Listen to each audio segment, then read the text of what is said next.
All righty. Well, good evening. This is the October 21st workshop on the budget. We've already had 3 workshops on the budget. This week and next week, we're going to have special kinds of workshops. And this week, we'll have a number of departments that will talk a bit about their budget with us, and we can ask questions of the various departments. We'll have half the departments this week and about half the departments next week being the 29th, on Tuesday the 29th. Then there'll still be another meeting, another workshop on November 6th, in which people can raise some general questions regarding the budget and some of the things that we've talked about, and we'll also talk about the capital improvement projects at that particular point in time. Deb's not with us, and I don't think she's calling in.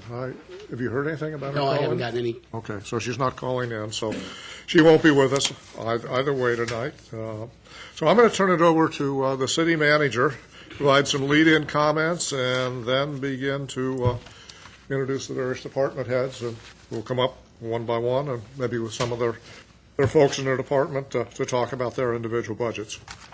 Sure. Thank you, Mr. Mayor. What I think I'll do tonight, because the council has gone through some workshops, I still want to briefly go over, give you a general overview of the budget. A lot of the things we discussed at the previous work sessions in terms of projections pretty much came to pass, so there's no big surprises in terms of changes in numbers that we thought we thought they'd be a certain number, and we're pretty sure that that's where we project out for the rest of the year as well as 2014. I will say, going back to our previous work sessions, we talked about where we thought we would be at year end, and we expect 2013 that will be about $560,000 over budget due to 2 primary reasons. One is unbudgeted increases in personnel costs for public safety as a result of collective bargaining agreements. But the other one is, council may recall that last year they had approved a $325,000 transfer in costs for what's called hydrant rental. Basically, that's the cost to maintain our hydrant system for the benefit of public fire protection. A lot of cities in recent years have been shifting that over to the water utility. We had proposed to do that. The council approved it, and halfway through the year, as we were preparing to go to Public Service Commission, state law was changed that any type of future shifts would require a corresponding decrease in our property tax rate, thereby taking away one of the purposes of that change in law. Unfortunately, on top of that change, they also retroactively applied it to the end of 2012, which meant that we were going to have a hit on our property tax levy if we were to do that. Mr. Noakes and I have discussed different options on how we want to deal with that, but if we undo what the council had approved, we're essentially going to be over budget, because we plan to shift at least $325,000 in 2013, and we can't do that. So we'll get into a little bit of that later, but that's half the reason that we're over budget. Fortunately, revenues have offset a good deal of those expenditures. We're about $330,000 over expected revenues for the year. Additionally, council may recall that at the end of the budget season last year, they appropriated an additional $130,000 in tax levy to restore our fund balance, to keep our fund balance in alignment with the recommendations from the Long Range Finance Committee.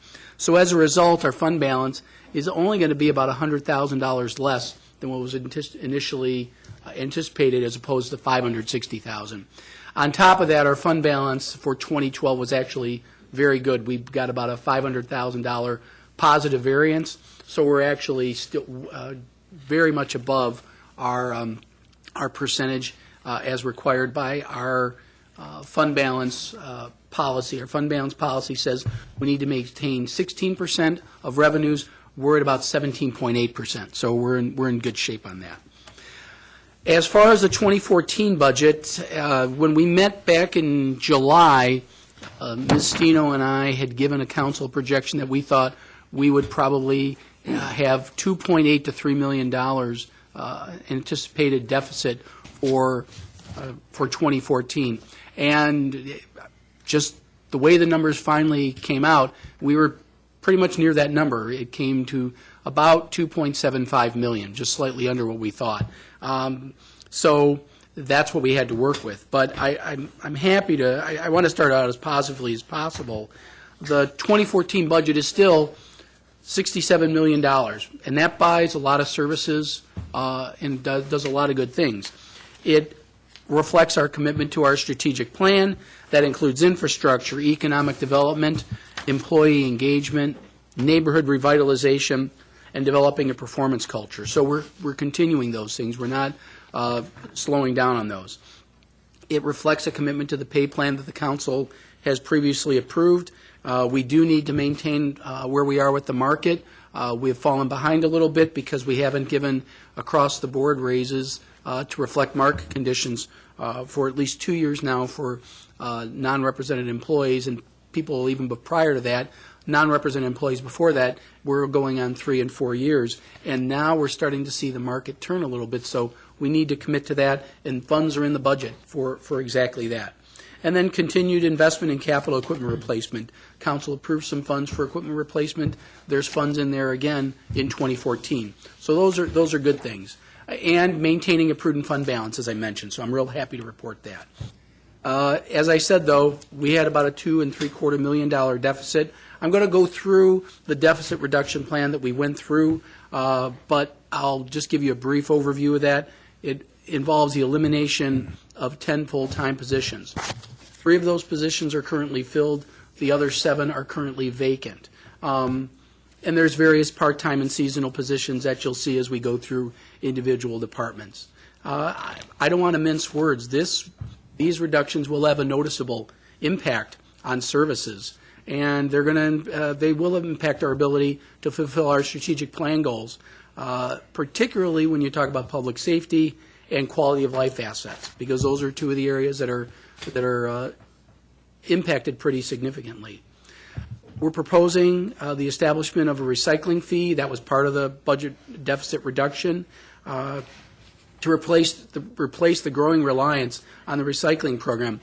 I had meant to give you a copy of this, but I think I'm going to do it next week when we talk about Public Works. There was some guidance from the state given about what could be done with the new levy limits laws. I mentioned earlier the hydrant rental fee that's been essentially prohibited. In that long list of things that you couldn't do, there was a line from the state that said recycling fees are not part of this, as if to say that's the one you can do, these other ones you can't do. Be that as it may, the state, I think the reason they did that is because they've been cutting this recycling program incentive for cities for a number of years now, and it's gradually drifting away. This will enable us to take the recycling program off the property tax bill. There's other fees and penalties that I think when we get to some of the departments we can talk about them. Some of these, particularly the penalty fee for refuse, that we call it the move-in, move-out fee, but it's really broader than that. I would be recommending that regardless of what our budget situation was. We're currently telling people effectively with as low a fee as we have, we'll take care of refuse violations and only charge you $35. I don't think that's fair to the other property taxpayers who do a very responsible job of getting rid of garbage. And frankly, I think it takes away from the private sector that should be providing that service. So we're proposing a fee to take care of that. And there's other fees in there as well.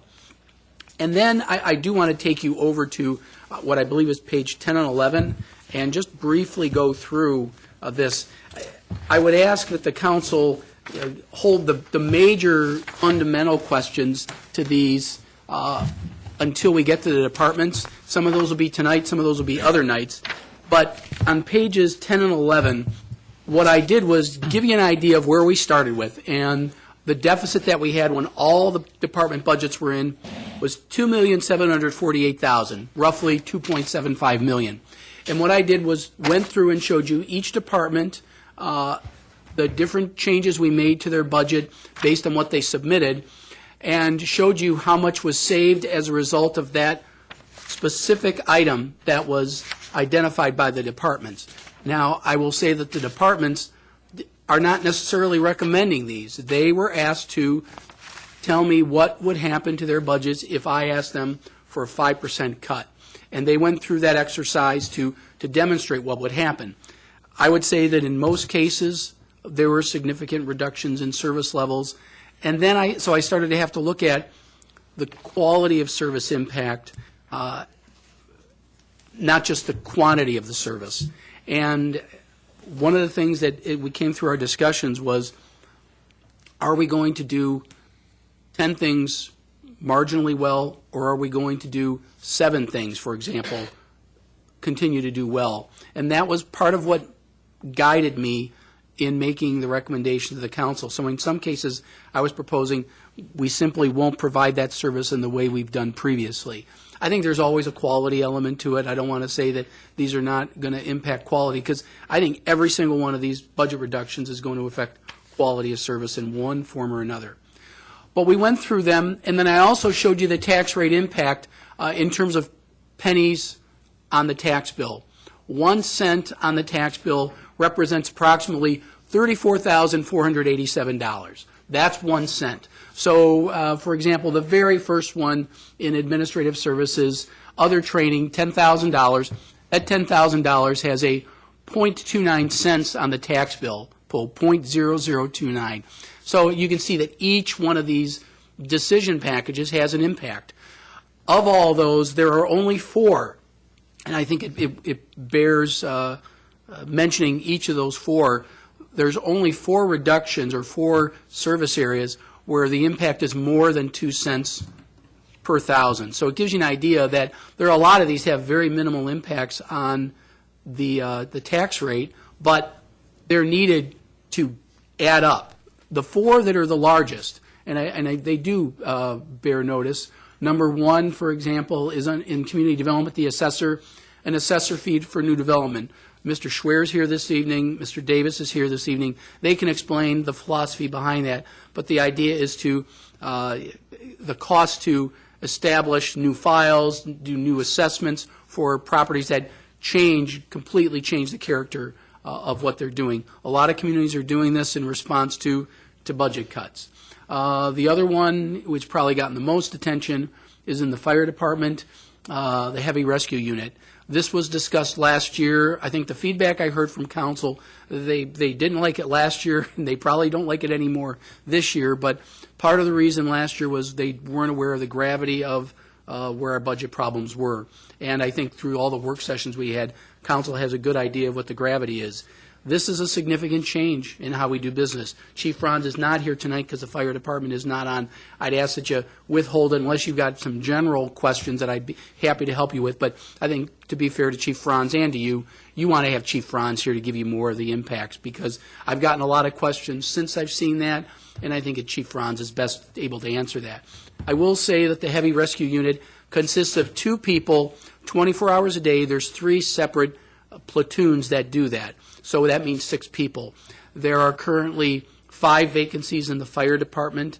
For a variety of reasons, I would not recommend cutting or laying off positions in the fire department. The turnover is too rapid. I think it would be too disruptive to the operations. And the chief and I discussed ways in which we can use that what you might consider an extra person right now. There are so many vacant shifts that need to get filled that we can make very good use of that person. So I didn't think it was appropriate to lay off somebody, especially since there is such regular turnover in the fire department that that person's vacancy will be, they'll slide into a permanent position very, very quickly.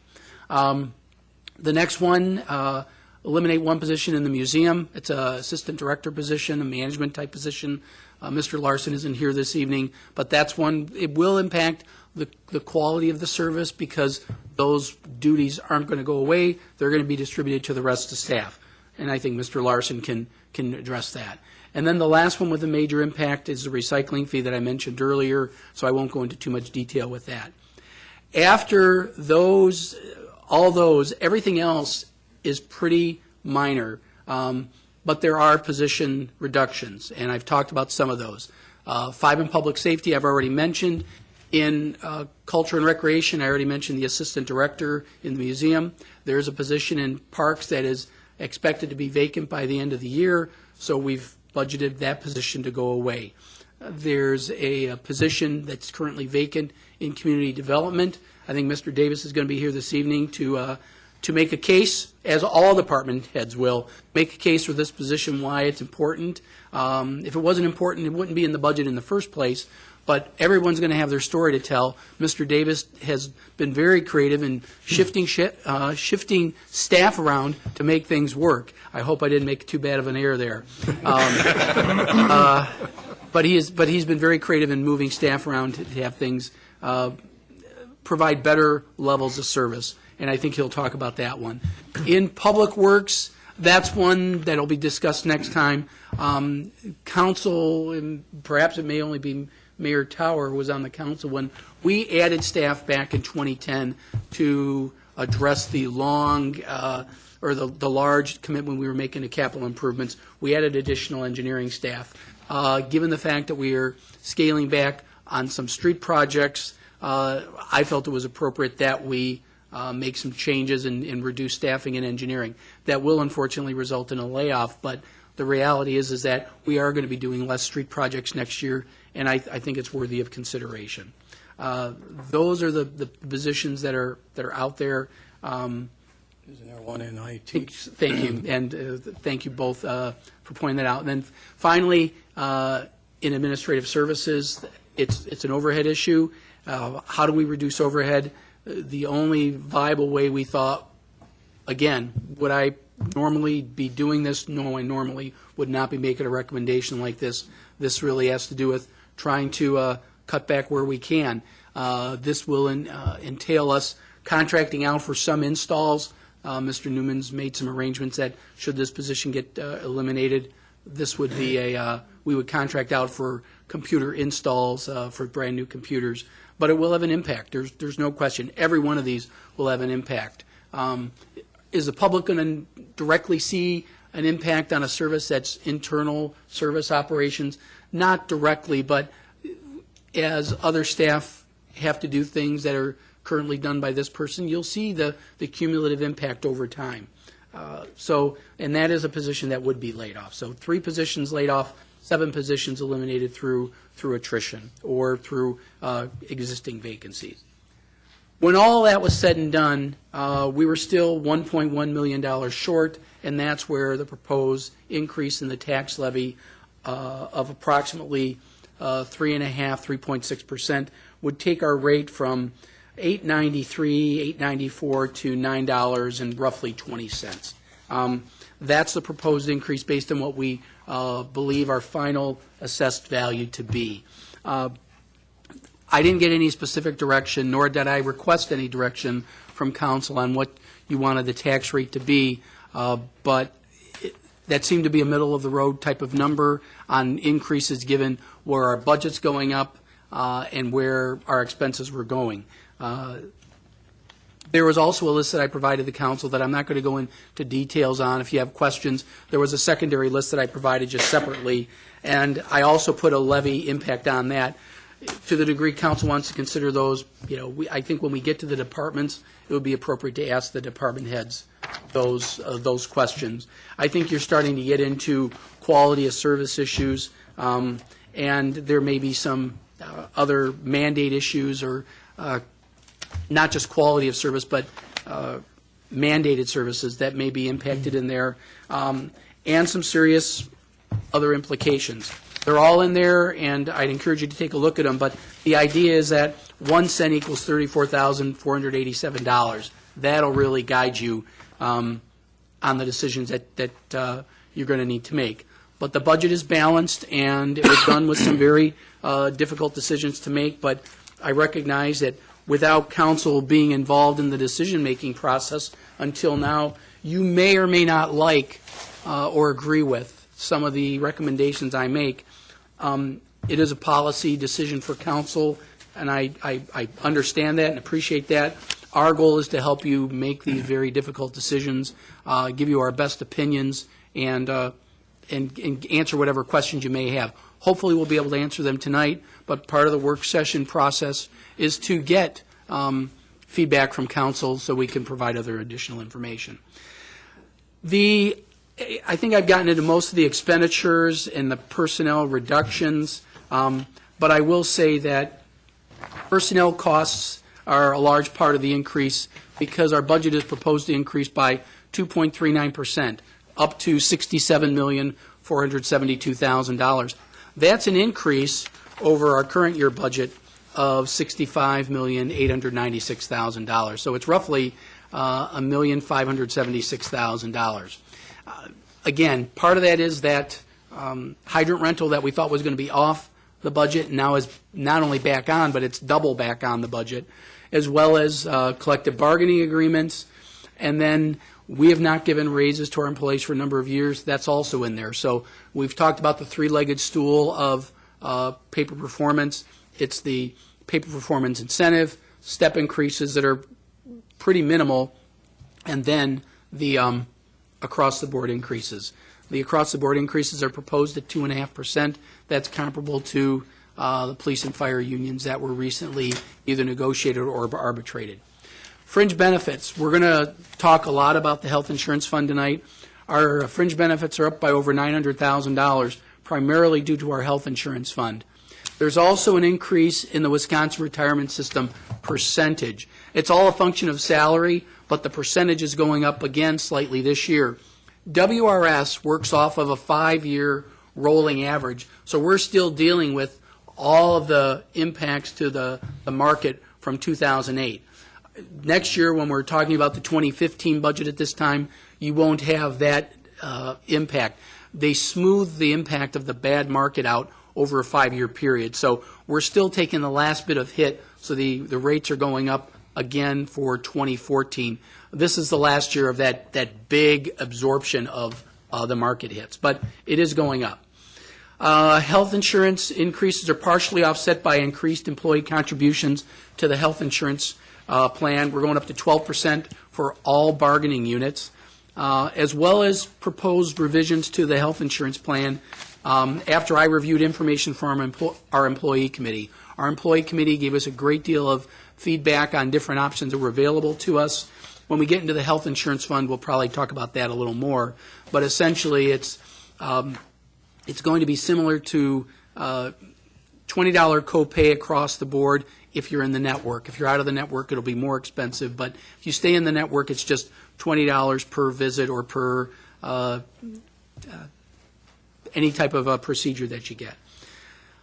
I mentioned the $325,000 increase in hydrant rental costs. Originally, our costs were supposed to be $650,000 in 2012, $325,000 in 2013, and $0 in 2014. So really, we're talking about a $650,000 swing in expenditures that we weren't planning for 2014.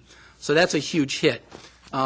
Mr. Noakes and I are still debating amongst ourselves, and I don't even think we know which side we're taking on this issue, but we may come back with some additional recommendations based on the more we know about how the levy limit law is working. But right now it's proposed to remain in the budget.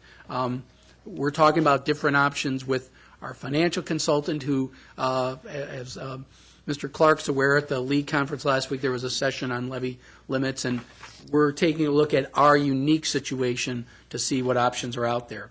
Then there's $40,000 increase in economic development to reflect anticipated costs to provide greater assistance to the economic development programs.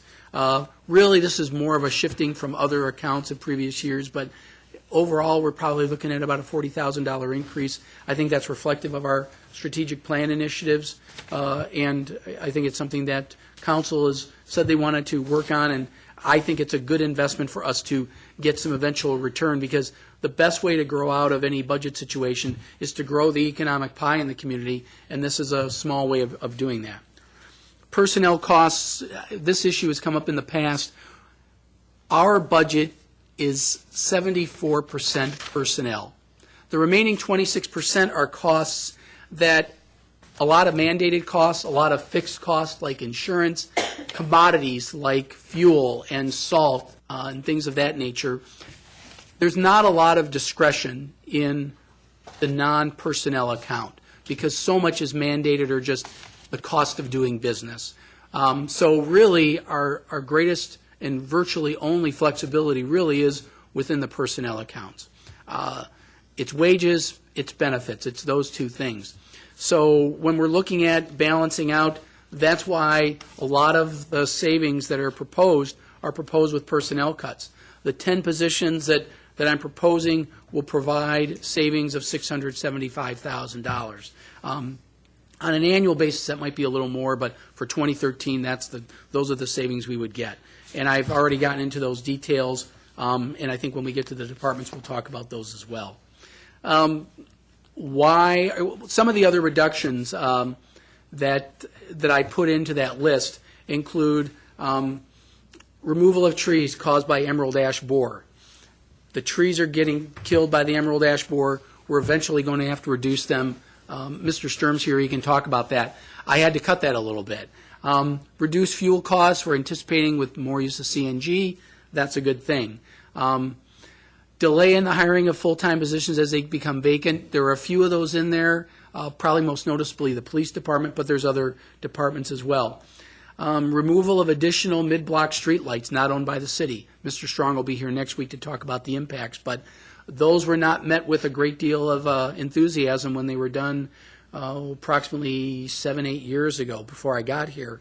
But those are ways that we've proposed cutting back. I say reduce capital equipment purchases. We had about 1.1 budgeted this year. We're down to about $1 million. Still a strong investment, but not as strong as previous years. And then things about reduced pavement markings to promote road diets as well as existing street markings. What that'll mean is we won't have seasonal help. It'll take longer for those things to get done. Those are the general fund issues, and then on the expenditure side, you're going to see some things with our tax increment districts, allocate funds to healthy neighborhoods, hang on to TIF, leave TIFs open an additional year to fund healthy neighborhoods initiatives, as well as in keeping with what the Long-Range Finance Committee recommended, moving funds as TIFs close into revolving loan funds for promoting economic development. All this is a result of revenues. You can only spend as much as you take in. And unlike other branches of government or levels of government, we have a balanced budget. We're required to have a balanced budget. We present a balanced budget to council every year. Council approves a balanced budget every year. Revenues are what drive what we can spend. As I mentioned, the property tax is is proposed here with a $1.1 million increase, approximately 3.63% over 2013. Other revenues, when you take away property taxes, are only going up about 1.25%. When you talk about the next largest area of revenue, that comes from the state, and the state can talk about all the tax relief they want in the world, but the reality is they've cut our revenue. And I'm not talking about cut in some obscure measure. It's down $50,000. Now, that doesn't seem like a lot, but when it's almost 1/4 of your budget, you're losing $50,000. That growth in our expenditures has to get made up somewhere. So it either gets made up through expenditure cuts, tax increases, or fee increases. Those are our areas. Aid to local streets, down $50,000. Reimbursement for municipal services, that's for the non-taxable properties in the city that are owned by the state. $39,000 increase. 4% increase, I can't complain about that one. Shared revenue, a whopping $1,100 increase in shared revenue from the state. When you think about how the economy has been turning around, what shared revenue is income taxes and sales taxes that are collected at the state level and reallocated to all branches of government, not just state government. We're getting a 0.01 increase in the share of that pie. If you take a look at what the state's talked about, the revenues have gone up a lot more in the state than 0.01%. We shared in the hurt. We have not shared in the benefits of the state's economy emerging out of the recession. And then finally, expenditure restraint program. There's a $45,000 decrease. That's a matter of how that pie is split statewide. that's a formula-driven thing, nothing that we necessarily did. With expenditure restraint, I will tell you that Mr. Noakes and I are taking a strong look at the expenditure restraint formula. We haven't had to worry about that in recent years because our expenditures have actually been going down. This year, they're going up 2.39%. When you take a look at just the part of the budget that is governed by expenditure restraint, our expenditures are actually going up. I got to make sure I got this right. Ed, could you help me out? Is that the 3.98% number?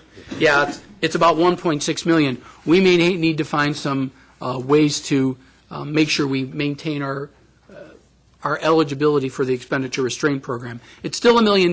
We want to make sure that we maintain that. We may need to make some structural adjustments, shifting some funds around to make that happen. That's a function of the state. That hydrant rental thing is just killing us. If it wasn't for that, we probably wouldn't have an expenditure restraint problem. So those are the types of things that Mr. Noakes and I will probably have more for you as we get towards the end of the process. So that's where it is with revenues. I think we've talked about most of the revenue increases, the $20 per residential unit recycling fee, the assessor's fee, and the refuse penalties. So those are the revenue summaries. Happy to talk about those because that, I think, is a general type of item that I'd be happy to talk about with the council members. And there's also department heads that might be able to talk about those revenues. But that's kind of where we're at. We do have a series of departments going through their individual budgets that I'll summarize before each of them make a presentation. But happy to answer any general questions that council may have.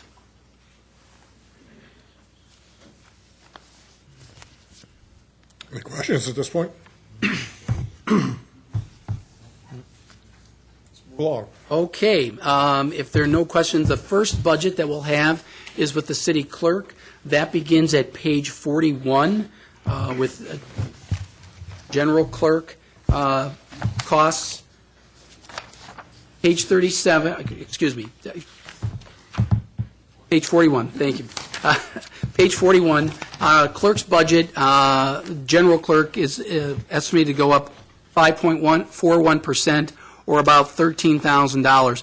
Primary reason for that increase is there is a very cyclical nature to the clerk's budget. The highest budget years are, in order, presidential elections, followed by gubernatorial elections. This is the gubernatorial election. 2013, usually, that is probably the lowest year in a four-year cycle.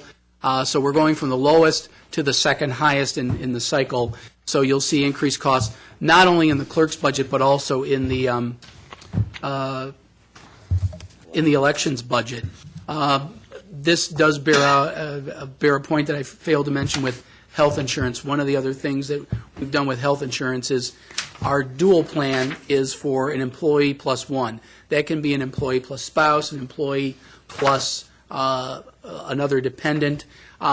We were finding that the cost for those programs are higher than the revenues we were taking in. So in addition to the 20% increase, we've adjusted the rates for the dual plan to reflect twice the single rate. That seemed to be the fairest way to approach that. Unfortunately, departments that are small, that have dual plans, you're going to see a bigger increase, and I think that's probably a reflection of Pam's budget more than any other item. If you take a look at fringe benefits, that's where the real big increase is. So Ms. Ubrig is available to answer any questions about her general budget, as well as any other things. I think her indirect labor is going up about $17,000, and her total increase is $13,000. So you can see that all that is really due to benefits, and she's tried to make up for it in other areas.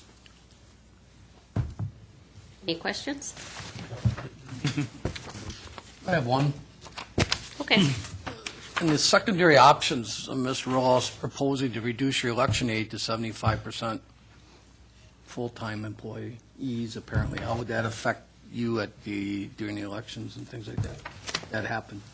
That would be drastic because we are a customer service department. So by cutting personnel, it's going to affect every service, whether it's bartending licenses, liquor licenses, elections. We service everybody. Okay. Are we How many polling sites do we have in the city, do you know? 16. That's required by what? What That's- requires us to have 16 polling sites? That's set at the state level, and then the county level, and then it comes down to the city level. So we don't have much say in that. Okay, so if we said we didn't want We- 16, we really can't do that. No. We have to have 16. And we have to have how many people at a polling site, roughly? That fluctuates depending on the size of the election. You know, if it's a February election and I anticipate a smaller turnout, then I cut back. But then in the November election for governor, we're going to have to ramp it up to be able to process all the voters. Was it last year, or year before, you had because there were so many absentees or something, you had an event where you had people able to go to the convention center? You don't anticipate anything like that in the future, do you? Where we have to pay extra money for, was it absentee? It was ballot? early voting for the presidential election. I don't anticipate it being that busy, but we will be busy in November.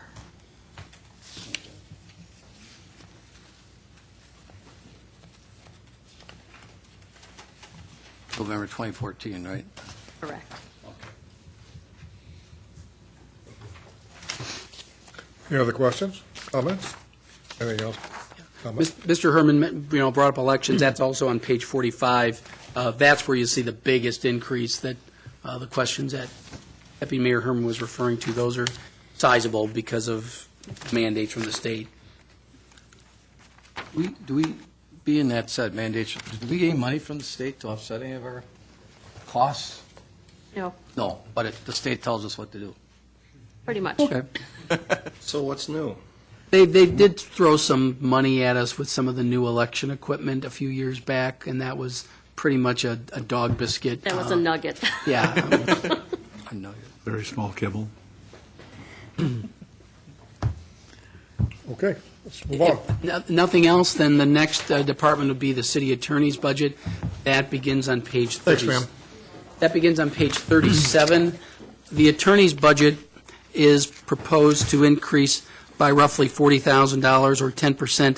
It's virtually all due to benefits, and we've made some changes with our prosecutor services. That person is now added to the benefits through the renegotiated contract, and I think Lynn can talk about that, but that was something that Lynn and I have been struggling with for probably better part of a year now in terms of what we wanted to do.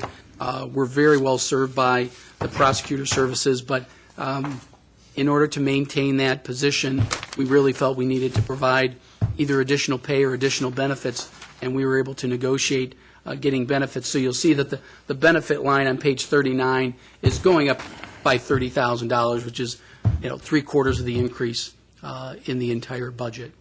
And Ms. Lawrenson can answer any other questions you might have.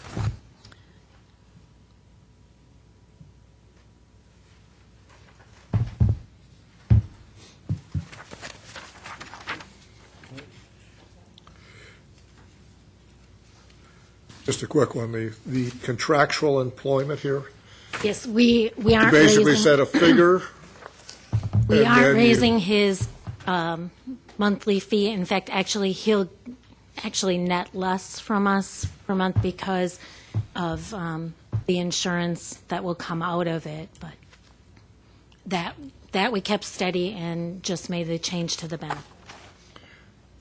And just for, Where are the other kinds of contractual services, like when we hire for, that line is actually only our prosecutor. The other contractual Right. services come out of a different account that's not actually included in my budget. It's an unclassified Yeah. account, but I'm not sure exactly what they review. It's unclassified, and when we get to the finance department, we'll talk about that one. okay, if we want to talk about that particularly, I think some you can ju- breakdown of that. Sure, 'Cause some of it, obviously, for the next year is going to be Yep. in your area. We've reduced that actually over the past couple of years. Typically, what comes out of that is if we have outside counsel, you're familiar, we're using outside counsel in relation to some environmental issues, and also in regard to some litigation with the former Buckstaff property. That's the main part of the litigation that's coming out of that. On occasion, we have something where we may have a conflict with our office and we have to use, but typically those are smaller cases, and we don't spend a lot of money out of that account for that.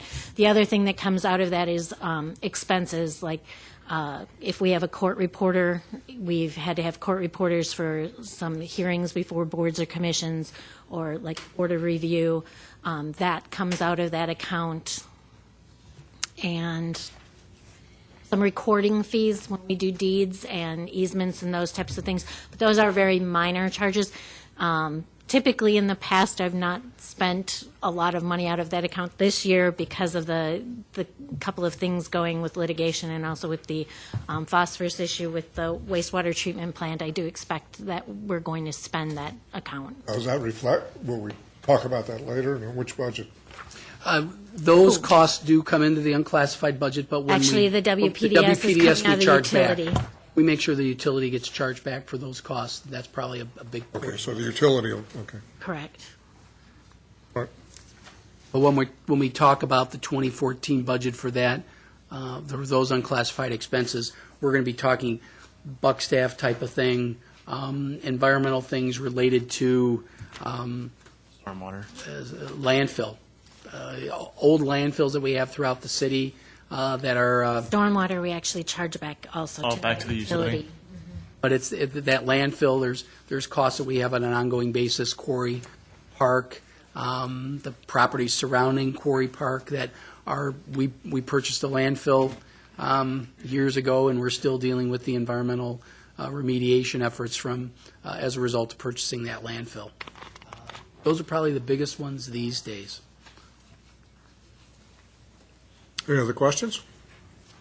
Let's move forward. Thank you. Thank you. Excellent. Thank you, Pat. The next budget is the library. It begins on page 237. Mr.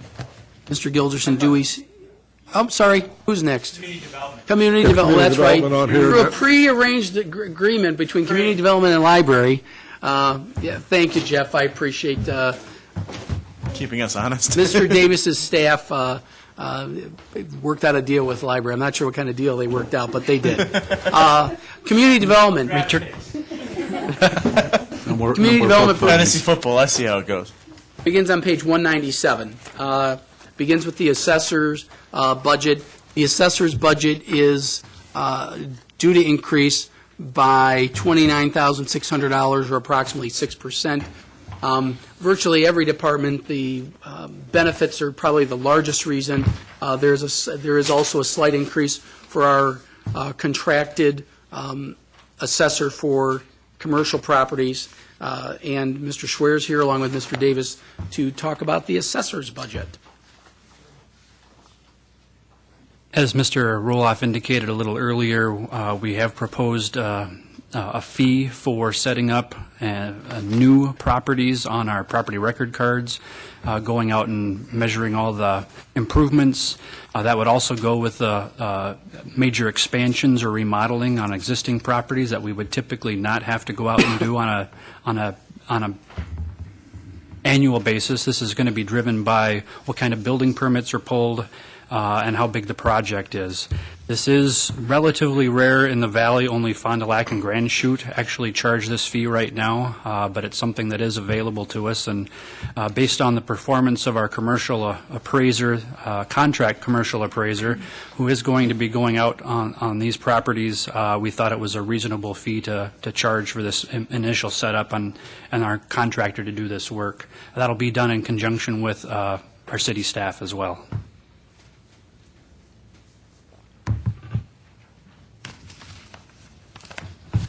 We did increase. Given Quick question, Mr. Davidson, and I see what the cumulative total of the estimated revenues would be from the fee. Can you just give an example of what, I mean, I guess on a single random project, what kind of a individual fee would be assessed? Yes, Mr. Schwer has that broken down by project.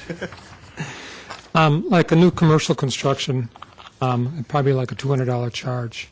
And what that entails is going out, measuring the property. It's a new construction, so you need not only the outside perimeter, but the inside height, materials. And then we also need to set all that information into our computer system. In other words, starting out with a blank spreadsheet, and you got to input all the data, and then you have to value that property. Whereas most commercial properties, we're not doing revaluations every year, so whatever data exists is just carried forward from year to year. Great, thank you. Just to say, we've been trying to make positive steps in terms of being business-friendly relative to other communities, because we've had a rap in the past where we weren't so business-friendly. Sounds like a little bit of a step back from that direction. Well, it will be a fee that needs to be charged, but we also are paying a contract assessor to do some of this work, and that slight increase that Mr. Roloff talked about is actually increasing the number of hours they have available for the public commercial projects in the summertime, whereas we've cut them back basically to zero over the summer, so we actually want to increase their time available in the summer and early fall. So provide better service A from little higher that fee to perspective. improve the service. Yes. And it is for new construction or building changes. It's not for the normal daily maintenance that we do on the other 20,000 properties. So it's not, is it based on the cost of the project? Or not really No. cost of the project, it's based on what the project is? Project type, correct. If it's a building addition, it could be $50, for like an outbuilding. If somebody's putting an outbuilding up, it'd be a $50 fee. And that would be paid at the time they get their permits and everything like that? Correct. Or- Yes, building permit. Okay. Mr. Schwer, what would that be for residential property? New residential, we're suggesting $70 per unit, up to 3 units. So if somebody was doing an addition to their house, what would that? Residential addition, $50 per unit, up to 35 units. Remodeling, $35. Sure, that, because residential wasn't mentioned, and that's a function of this as well.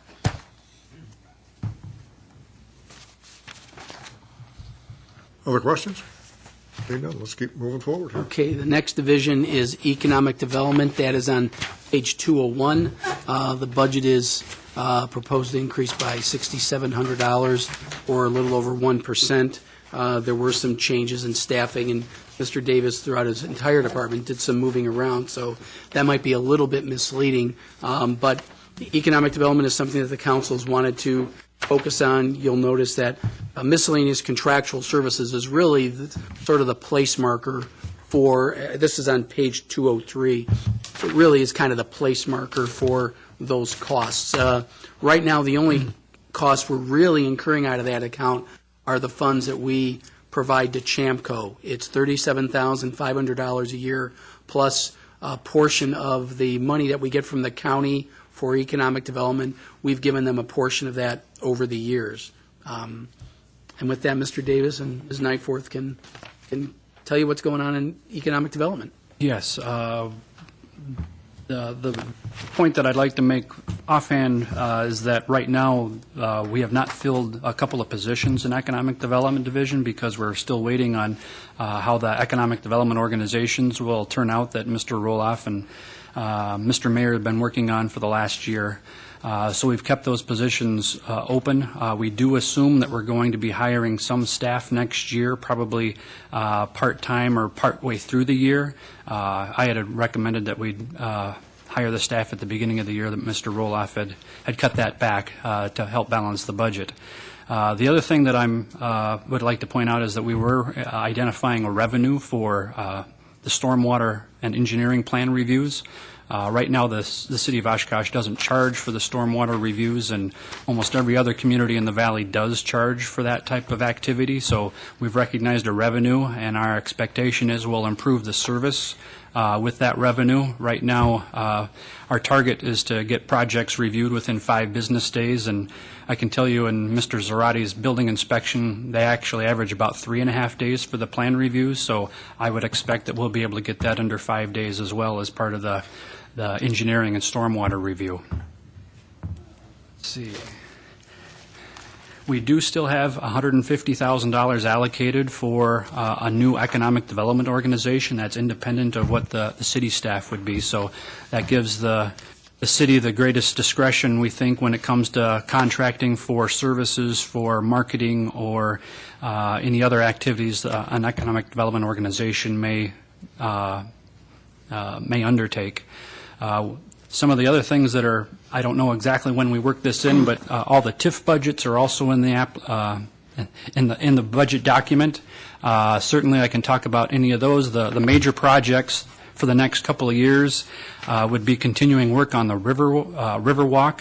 We opened bids for the Boatworks section of the Riverwalk last week, and they came in under our projected budget. And if the City Council adopts that capital improvement program this November, we should be able to let that bid in December so they can get the next section underway. We also were awarded that $2 million grant from EDA, so I expect we're going to be starting construction of that aviation business park next year. And we're getting very good signs from the Department of Defense that some of the aviation marketing work that is a follow-up of the targeted industry study, they'll fund that as part of economic adjustment, and that'll also work with the University of Wisconsin Oshkosh Accelerator Program. So that's we're cautiously optimistic on that piece as well. And many of the, I was just reading the strategic plan again today just to tie all this back together, and just about everything that's highlighted in our supporting business and economic development still is in the budget here. The one thing that's still on hold is create the marketing plan, and we did request that as part of Opportunity Oshkosh, and if that doesn't come to pass, I expect the Economic Development Organization next year will have to come up with that marketing plan. But that is part of the $150,000 budget we have allocated for the Economic Development Organization. Everything else, like the revolving loan fund that I'm suggesting we fund out of the TIF cash balances, those are in the budget. Right now, it's looking very good when it looks the city would be able to create that economic development fund that the city council put in the strategic plan 2 or 3 years ago. So we're very close to coming. That's coming to pass, just as the council had planned. Now I'll stop talking. And I was planning to go through some of those funds, the TIFs and the loan funds as we get towards the end of his department.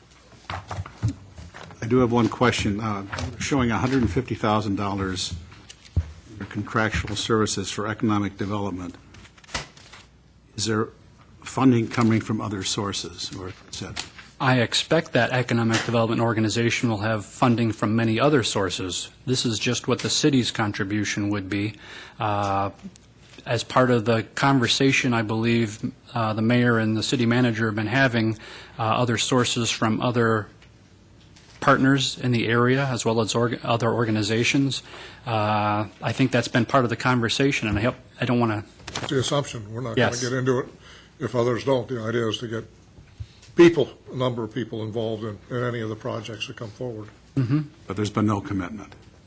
No. By us or by them.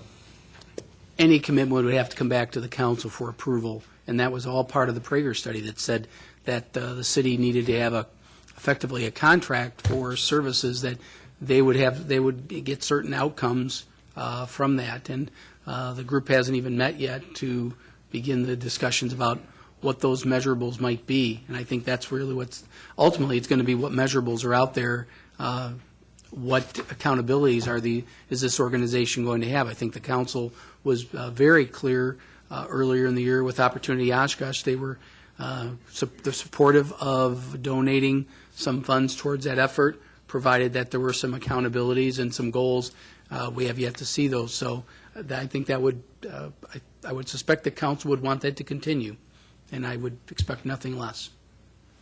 This is just our way of budgeting some funds with the expectation that organization will exist and there will be that matching funds and a marketing plan.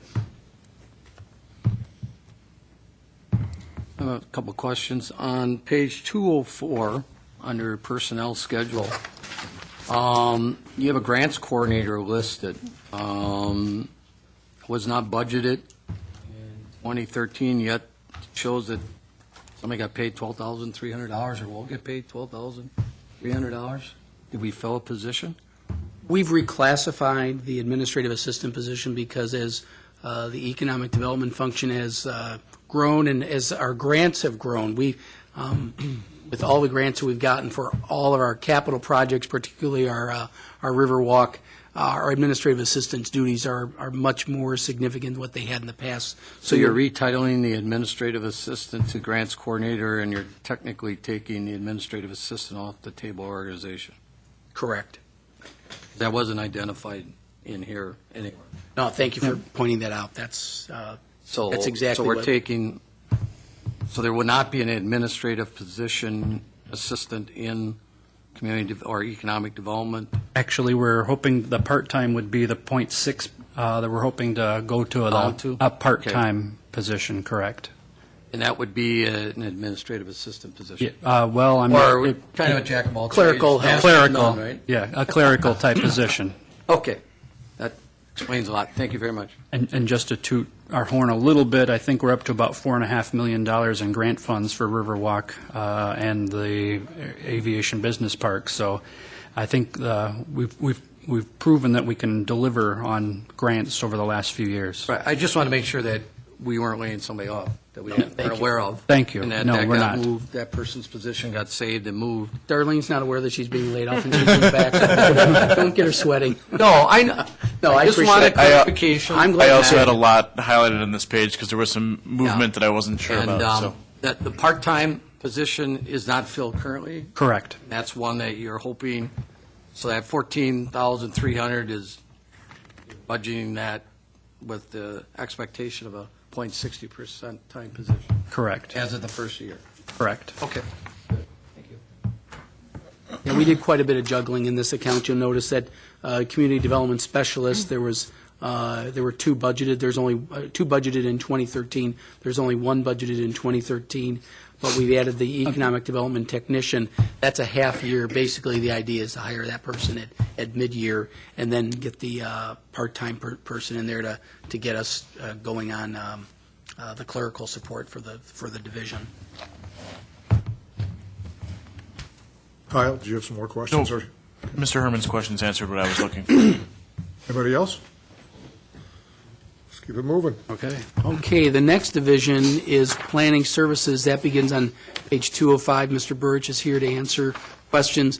The numbers are somewhat misleading. The budget is proposed at $648,600, an increase of only $6,500 or 1.01%. That's really due to the fact that planning, assistant planner position has been eliminated. That is a vacant position currently. If you'll recall, we had some turnover in the department, and Mr. Davis and Mr. Burrich did some moving around of positions. That was a vacant position as a result of those changes, and due to budget cuts, that was one of the positions that I eliminated. I know that Mr. Davis and Mr. Burrich are going to certainly explain the need for that position, and I want them to explain the need for that position and the value, so you have an understanding of what is going to be missed if this position is ultimately taken out of their table of organization. Before I let Darren launch into that explanation, in broad terms, the strategic plan again references neighborhood revitalization, and the planning department, with help from building inspection, but mostly planning services, takes care of all the neighborhood revitalization. They handle the block grant portion, and they've been working with all the neighborhood associations up to this point.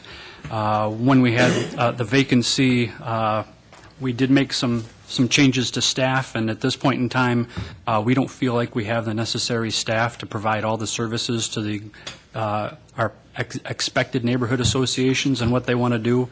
Right now, we're looking at about 6 existing neighborhood associations, and 2 more are meeting later this week to create a neighborhood association, and there's 3 more kind of in the pipeline.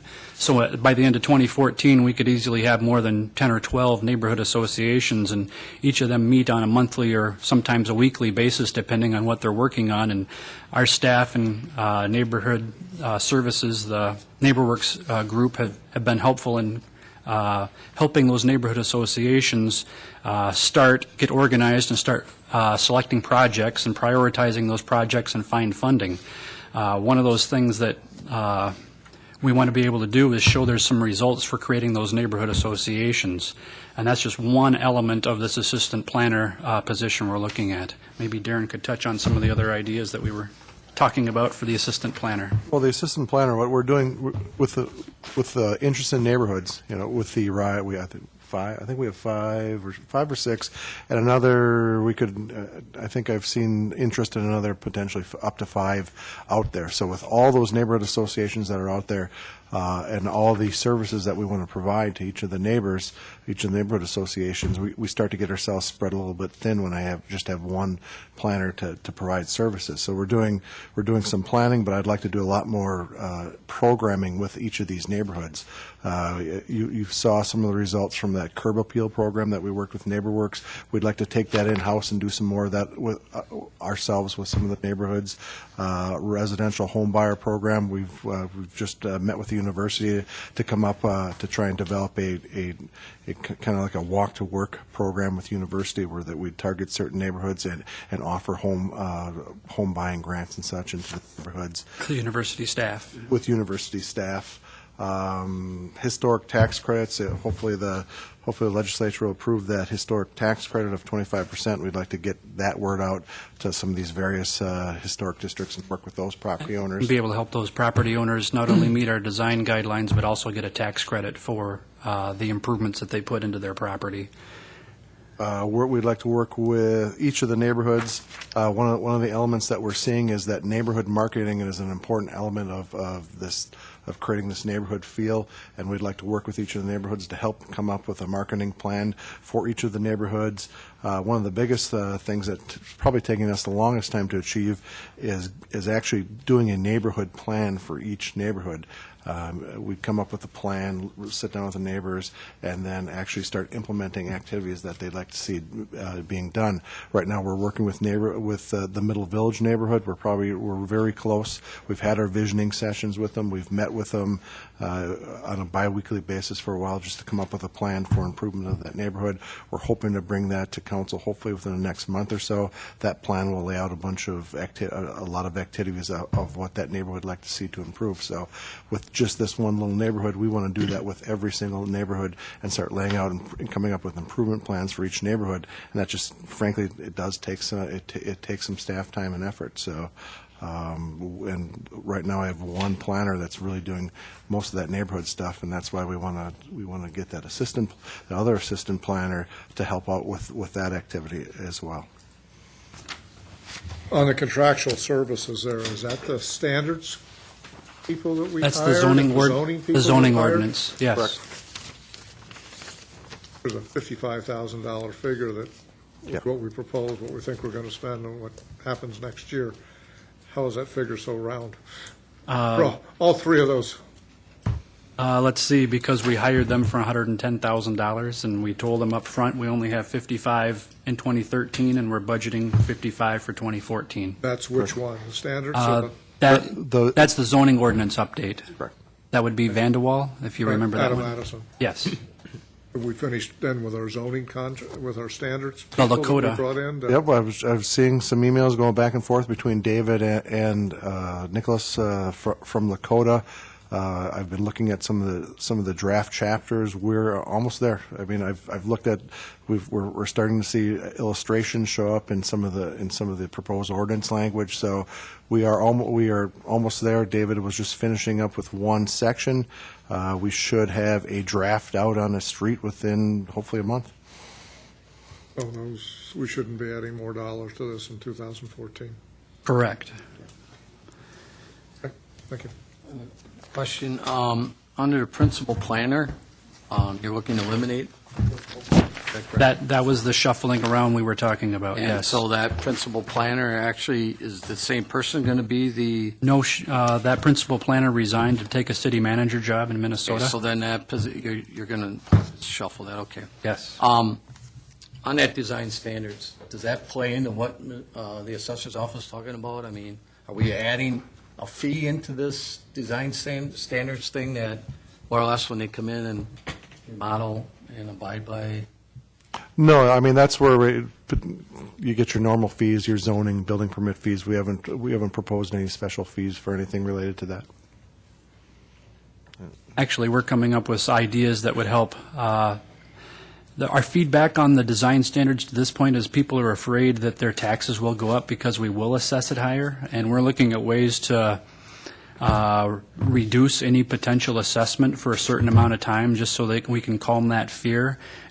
I kind of liken it to a residential assistance grant, kind of like what we do for economic development, but more targeted for a residential district that we want to revitalize or preserve. And it's a potential that we're looking at, and without an assistant planner to help administer that, we wouldn't be able to offer that program, frankly. Anything else? Planning services? Let's move forward. Inspection services. Inspection services begins on page 209. Because of some of the shuffling that Mr. Davis referred to, this budget is proposed to increase about $71,900 or 11.71%. I think that's a function of shuffling things around. Probably the most important thing for looking at this budget is to go to the personnel schedule. You'll see where some of the things have been moved around. We have a community development technician shared with planning that's being shifted into this department. Mr. Zarate and Mr. Davis can explain that, as well as the code enforcement inspector.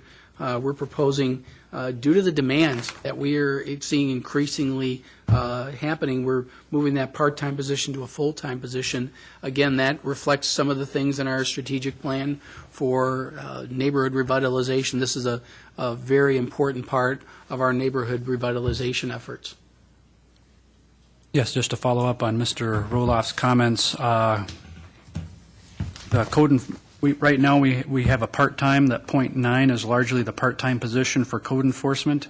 We're proposing to increase that because the complaint-driven investigations we've done have almost increased by 50% over the last couple years, and that doesn't include any proactive enforcement that we want to do at the gateways in certain areas around the city. So in working with Mr. Zarate's staff, we came up with a way to cover his counter, which we still have the inspector on duty, but also be able to get people out doing the investigations quicker. We're also giving some of the economic development funding to building inspection for that additional code enforcement time and a community development tech to help support the customer service at the counter because as Mr. Zarate's made huge improvements on our customer service, now people are being able to get their building permit 80 to 90% of the time when they come to our counter. We don't want to let up on that type of service, so that's why we're putting more and more resources into that. So, and I think our customer service has been excellent. I have to attribute that to Mr. Zarate and his staff right now, that everybody likes our turnaround time, our availability, and our consultation time. And I got to congratulate Mr. Zarate and his staff on turning that around, in my opinion. The other pieces are just shuffling around to meet some of those strategic plan goals. Like I said, code enforcement actually was identified as part of the neighborhood revitalization, and we wanted to do more code enforcement in those neighborhood revitalization areas, and this base budget would be able to accomplish that. Question I have, Mr. Davis, you can answer it. When a code enforcement inspection is done and we find violations and the property is, given time to come into compliance, if they don't and we fine them, where does that money go? Does that go back to the general fund or It goes over to Winnebago County, unfortunately. we don't keep any of that? Mr. Zarate can explain how that works. When a citation's issued, there's a very small portion that would come back to the city's general fund. I don't even know what the percentage is, but it's not even shown in my revenues. But the way that system works is we do all the legwork and send multiple notices for the violations, and then when we don't get the compliance, which does happen from time to time, probably that maybe 5% of the time, we do have to issue citations to see if getting them into court in front of a judge will help correct the issue. And when we issue those citations, we don't get that money back. So when these people are getting, the $200 fines, that isn't $200 that's coming back to fill the time that we've spent with our staff writing citations and then getting assistance from the city attorneys to write these citations and representing us in court. So Is there a way we can address the ordinance so that that revenue stays with us versus the county? It might be a city attorney question. That's probably a city attorney question. But I could give and you I quick know that. on I know municipal there's court. cost and penalty assessments and all that kind of stuff that's built into that. one item that we did do, which you approved last year, was the service fee for the code enforcement for the illegally parked cars, long grass, and the junk and debris in the yard. So those items, when we have to send the correction notice because there's a violation, we do have the $20 first offense, $50 for each additional offense on the same property. So we do have that. I'm just trying to figure a way to help offset some of the salaries. You know, if we could, if that money can come back to us but, okay. If those fines or fees go unpaid, can't they be attached to the property tax? Right. Those are. We get paid at a closing when the property sells.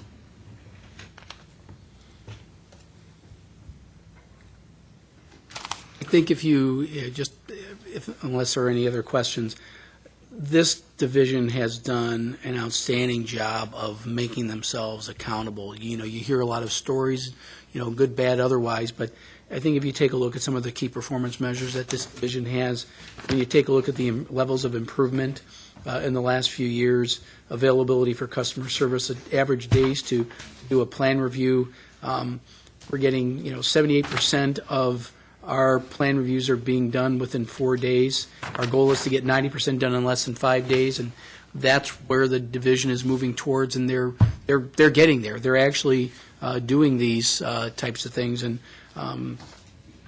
you take a look at just every one of these measures. I could read all of them to you, but you really see the improvement in performance based on the allocation of resources, what John's done to move his staff around, to prioritize certain areas. So we're getting the results both with data and I think out on the street as well.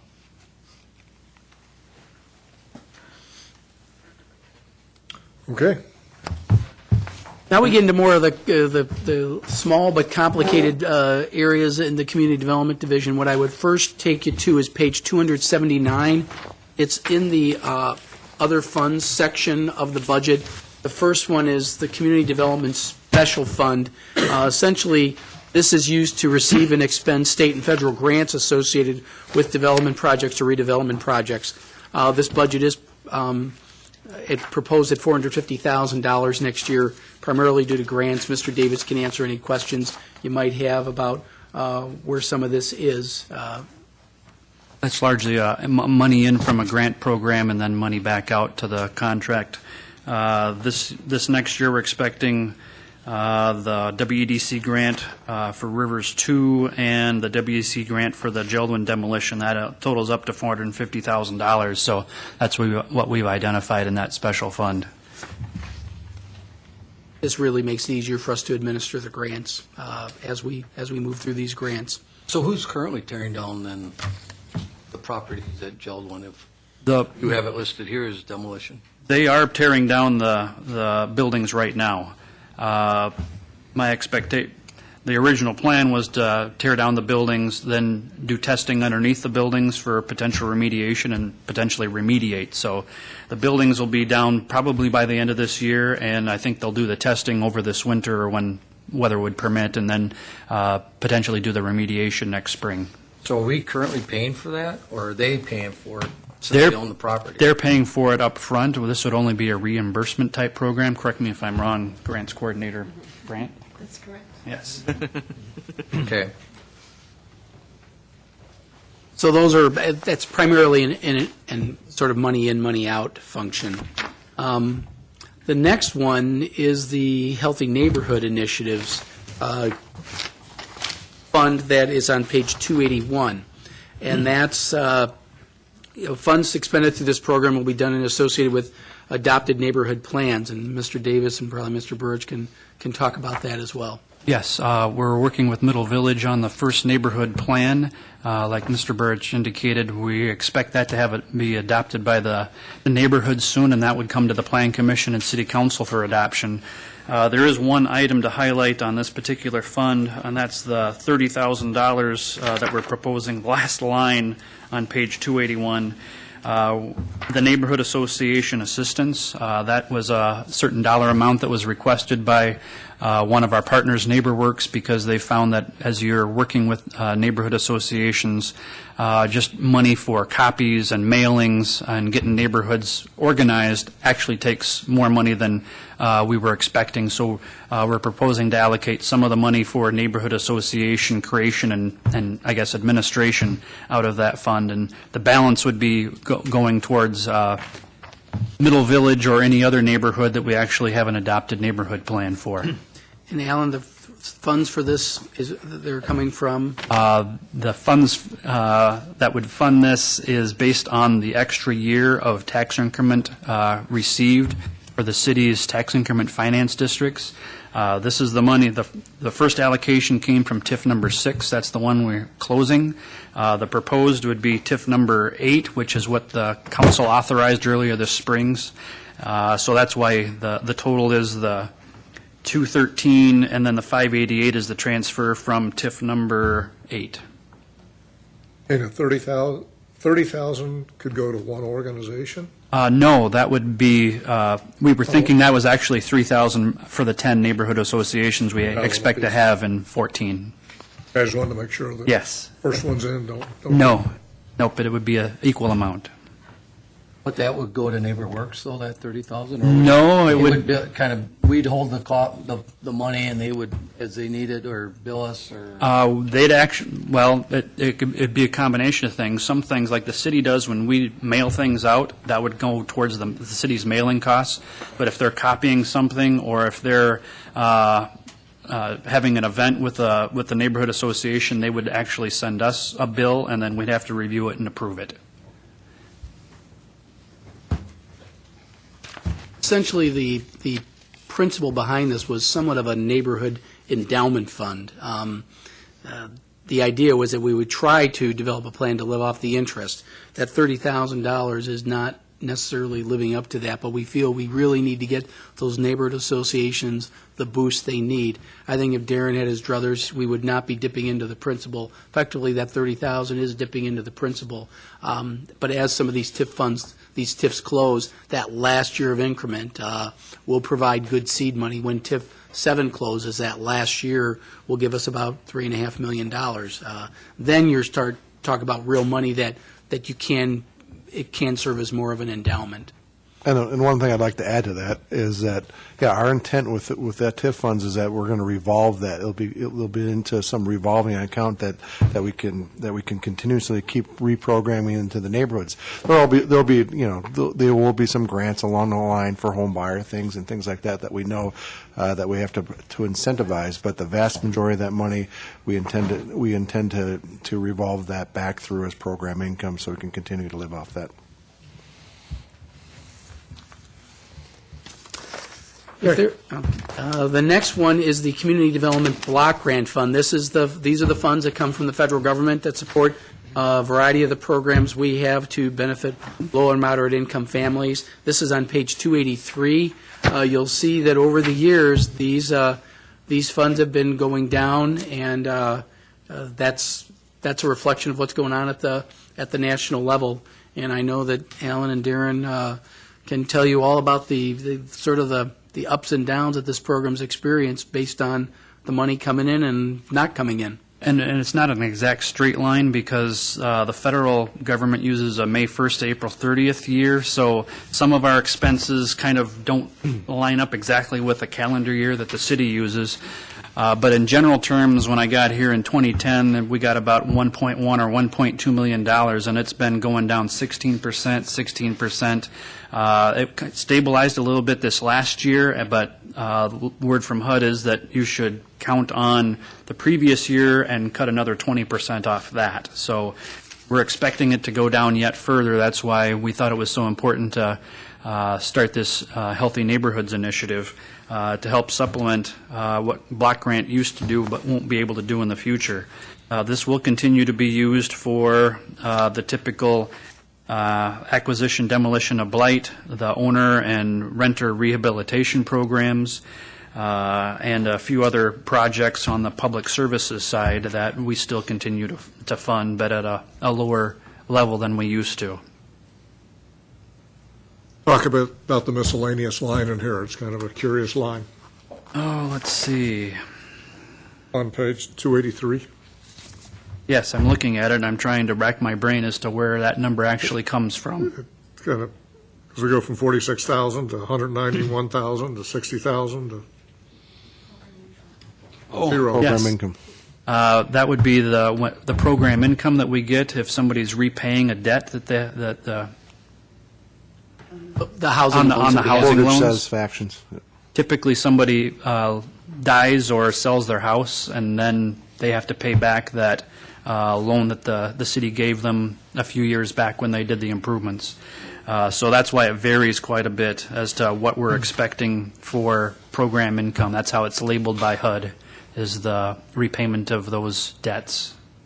Those funds get replenished, and then we can turn around and loan more Reloan money them out. again. Goes back to the theory that Darren's trying to envision a fund at the local level that we totally control. This is CDBG. This has to directly be for low, moderate income, and we don't know when these homes are going to sell or somebody's going to pass away, so we can't necessarily count on that income on a regular basis. If it comes in, we pretty much recycle it right back out.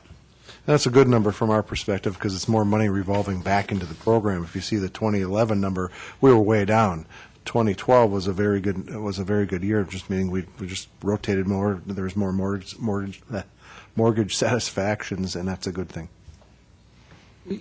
We spend money in our low to moderate income and in our neighborhoods. Do we have anything at all for the homeless people in Oshkosh besides the shelter? Do we provide any money to the warming shelter or anything to support any of the homeless citizens throughout the city of Oshkosh and community development at all? Not directly from the city. The only contribution we make would be to public services, and that's where the United Way and the foundation and the city and the county and a number of funding sources come together to fund that. I think they have done some funding in the past, but we don't directly do it, and I think that's Mr. Herman's point. What is the Public Services Consortium? Well, the Public Service Consortium was something that was involved in that. I don't know how many years ago we created that. We set up. We set it up. It was a pool. It was a pool of funders between the county, the community foundation, the United Way, and us City. in the city. We pooled the public. We thought we had, prior to creating the consortium, we had all these funders and all these different funding cycles that was creating some issues when people would apply for funds here, apply for funds there, and it was creating some issues within the public service community. So what we did was we pulled a lot of the funders together, brought the professionals together from the United Way, from the foundation, and put that money into a pot. And as part of that, they recommend to fund actual public service agencies like the Red Cross, like the what did you call it? Day by day warming shelter. So all those things are funded partially with block grant funds, some of a portion with United Way. County does their section, and the foundation. And the foundation. The idea was to better target those dollars that we're putting into the community. And that was another thing that keeps getting reduced each year because as our block grant goes down, we're pretty much capped out on the public service end as well. The other issue was the county was a big part of that, and the county's virtually not there. It was more than half. And do we, I know that, and I was aware of that. I just wanted to make sure that was one and the same.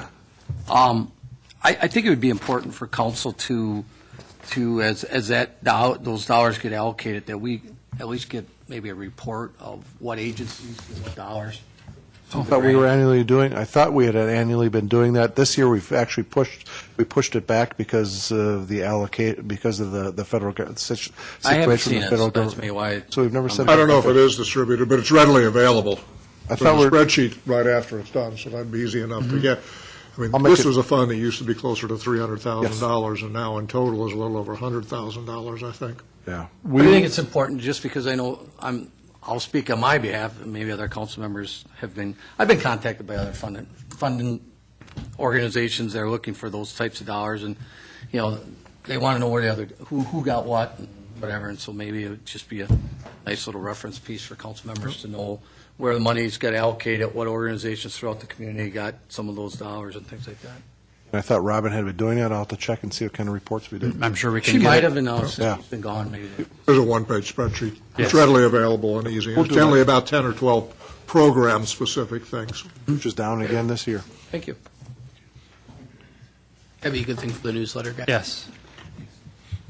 Anything else, sir? No, let's keep on moving along. On page Thanks, 285 Derek. is a proposal from Community Development in keeping with the recommendation from the Long Range Finance Committee.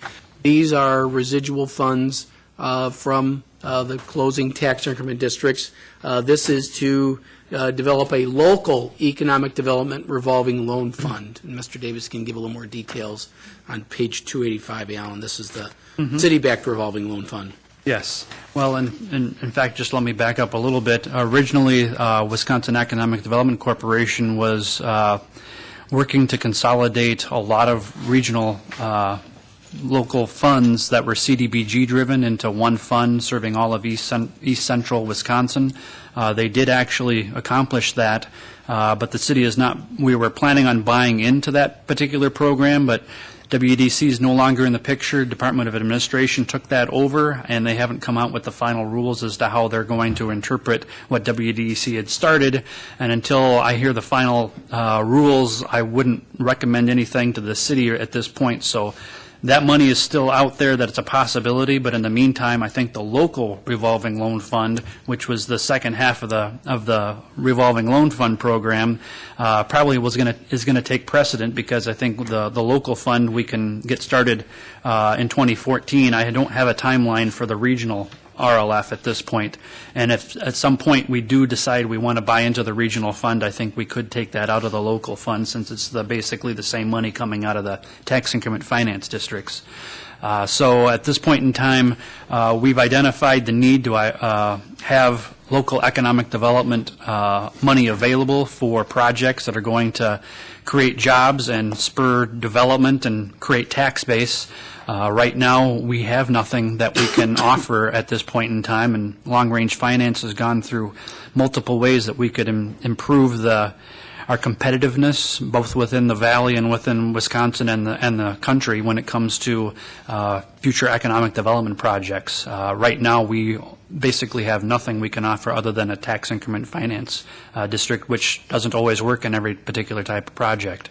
So this would be dollars available for a local developer possibly coming into the city, or? It could be for a expansions. developer wanted to, is it strictly business, or can it be for a developer that wants to maybe do a subdivision or something within the city? This was envisioned for economic development, which would be jobs and industrial or commercial type of development, not really residential. Okay, so are there going to be some type of policy on this? Oh, yes. Come in front of council? Staff will come up with a policy procedures manual. We'll probably have to set up some kind of loan committee that would actually have to review this. So we do want to allocate the funds, and if you do allocate the funds, we'll come out with a package probably very similar to what we have for, as an analogy, we've already come up with that for the housing rehabilitation program through our block grant program. We can do that with the economic development, and there are more economic development partners with CHAMCO and the Chamber and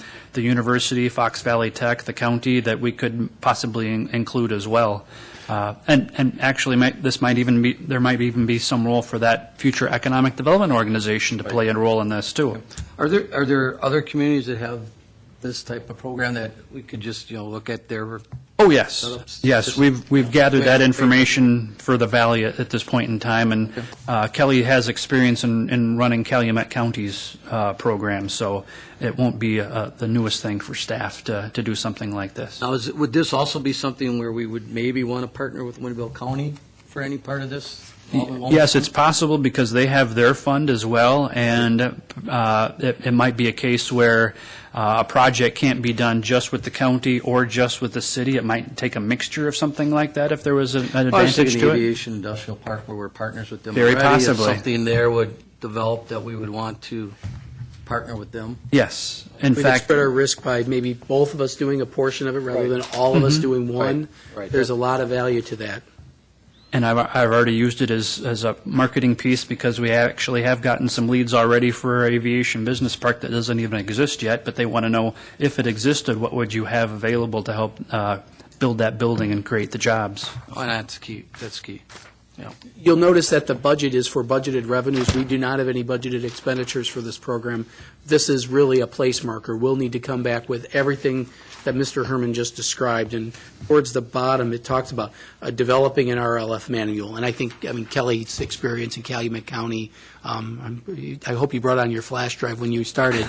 But the whole idea is to use a lot of the best practices. The most recent example is Fond du Lac County. When they established their sales tax, they set aside some money in a revolving loan fund. This will be a smaller version of it, but this is the first time, I can't imagine when, that we will actually have a honest-to-goodness fund that we can tap into without using a new TIF. This is money that we will have that we have virtually Final say over. no And no limitations, No block grant requirements to follow. Yeah, so many different requirements we have. This is no strings attached. The only strings attached are anything that this council establishes. So you really have a clean slate to start with.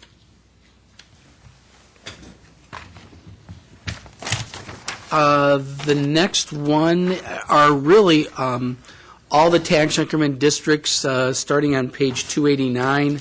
A lot of this is going to be discussed in part at tomorrow night's council meeting with some of the donor TIFs. I think Mr. Davis can probably talk about any and all of these. We got something in there called safety building improvements. Skip over that one. We're just transitioning. That safety, that's 287. I want to go to 289. 287 is for the police chief. These are just the order, the numerical order of the funds. So it starts with TIF 6 and goes all the way to TIF 26, I believe. Essentially, each fund has a summary, a financial summary, and then the tax increment schedule is on the back side of each page here. Certainly happy to answer any questions you might have about any of the TIFs. Some of this will be on the agenda tomorrow night because of TIF 7 and the donor TIF for TIFs 20 and 21. Just a clarification question. When we talk like on page 289, it says final year of tax increment to be transferred to Healthy Neighborhood. Do the other taxing entities have to approve that? This is our share of Okay. it. They get their I got to correct that one. That Healthy Neighborhood Initiative is the other taxing jurisdictions do not have to approve that. That's something just the council does. thank you. That's the extra year of the tax increment that we already approved for 6 and 8. The cash balance of the 923,100, that's the part that would go to a local revolving loan fund, economic development revolving loan fund. And that's just our share of it. That's just our share, yes. So the school district will decide what they do with their residual. We're really putting ours into these loan funds. So you're basically telling us up front what your plans are for our share of closing that TIF. Right. And I think that was discussed at Long Range Finance. Correct, Mr. Peck? Correct. And we're required by law to make sure it goes back in some form of economic development or? No. Not a requirement. That was the Long Range Finance Committee's policy recommendation to the council. But it could be used for other things if needed. Absolutely.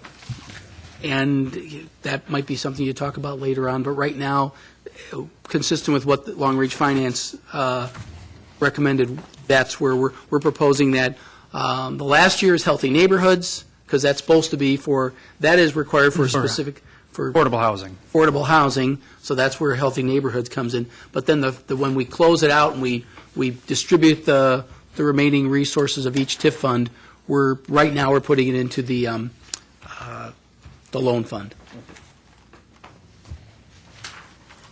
And both those pieces meet the strategic goals that the council has set for staff. So you'll see we've got 20-plus pages of TIF districts, the most recent being page 327, the Aviation Industrial Park. You'll see the grant of $2 million. Plus, I think, Alan, you're hoping for some additional funds from OEA? Yes, regarding the marketing portion of an aviation industry cluster. So that's where TIF 26 is looking. And every TIF in between. We can't, answer, we're really just following the plan that's been approved by the council, but we wanted to make sure that you saw each of the individual funds. 6 and 8 and 9 are getting closed in the next couple of years. 7 will be closed a few more years down the road. And then the other ones are just plodding along. Some 20 and 21, not as well as we'd hoped to. And that's why we're taking advantage of TIF 7 to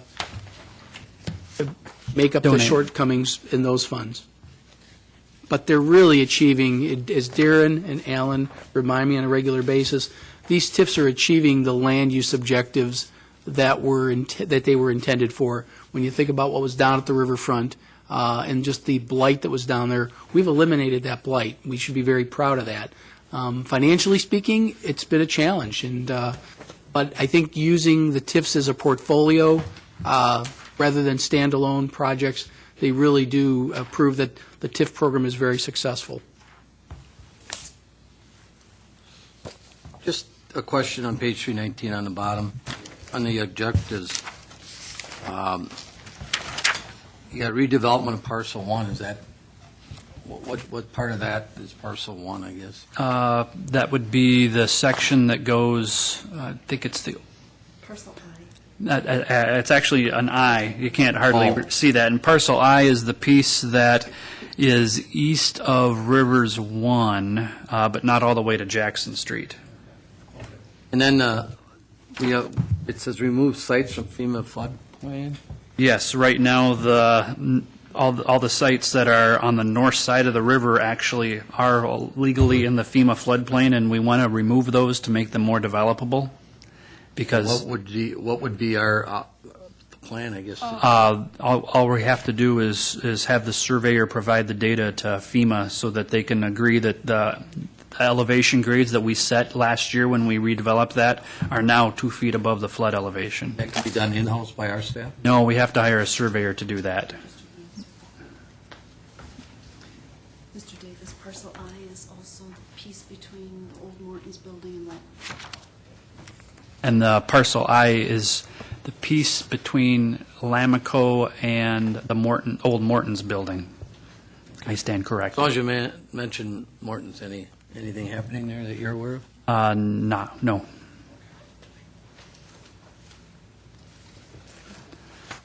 If there are no other questions with the TIF, I have one more quick one here, Pete. The potential rail spur in 23, 400,000, is that West Haven, part of the West Haven issue along with Yes. trying to get that? Yes. The total costs, we're looking like 400,000, and we were looking for the railroad to be a major partner in that. Yes, and we're also hoping to be able to get grant funds for half of that, and Oshkosh Corp., who potentially would benefit from that. Am I right, is the total about 400,000? At this Or are point you in looking time, at we our think... share of being 400? No, that's the total, so, and we haven't... Hopefully we'll... And that's our fully- latest guess as to the total, because we haven't completely figured out exactly what the design would be for that new spur. Do we have a location for that? We do. I think we do. I think there's some issues we got to work out with Public Works so they don't encroach on the pond and the railroad so that it meets their needs. But just west of Oakwood, a little bit north of Badger Avenue, really immediately north of the pond that we built a couple years ago. We think there's plenty of room there. Will give us a loading zone of equal length as the area behind Allerton Drive. We think it's a legitimate location. I don't think the railroad is disagreeing with us too much anymore on that issue. It's really going to come down to money. So we budgeted 400,000, but where the sources of those revenues are, we'll be a little more hopeful that we can get some other people to the table. Okay.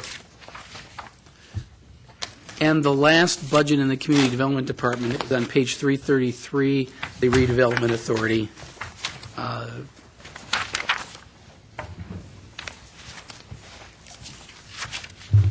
think their fund balance really reflects the assets that the agency has, not necessarily cash. Correct. The greatest cash issue is the budget to pay off the lease revenue bonds that show up in the proposed budget, 636,800. And that pretty much covers community development, Mr. Mayor and Council. Any other questions?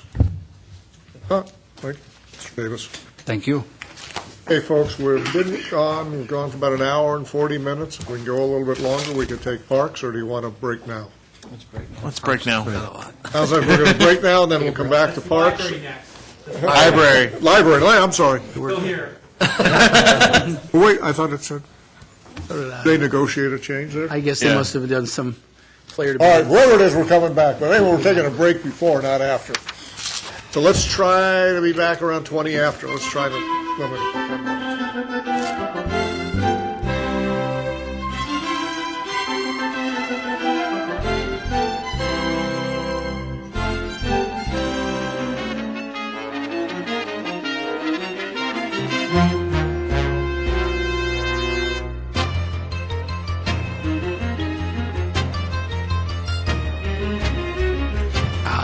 The levy for the library is proposed to increase pretty consistent with the overall levy. It's 67,800, or approximately 2.95%.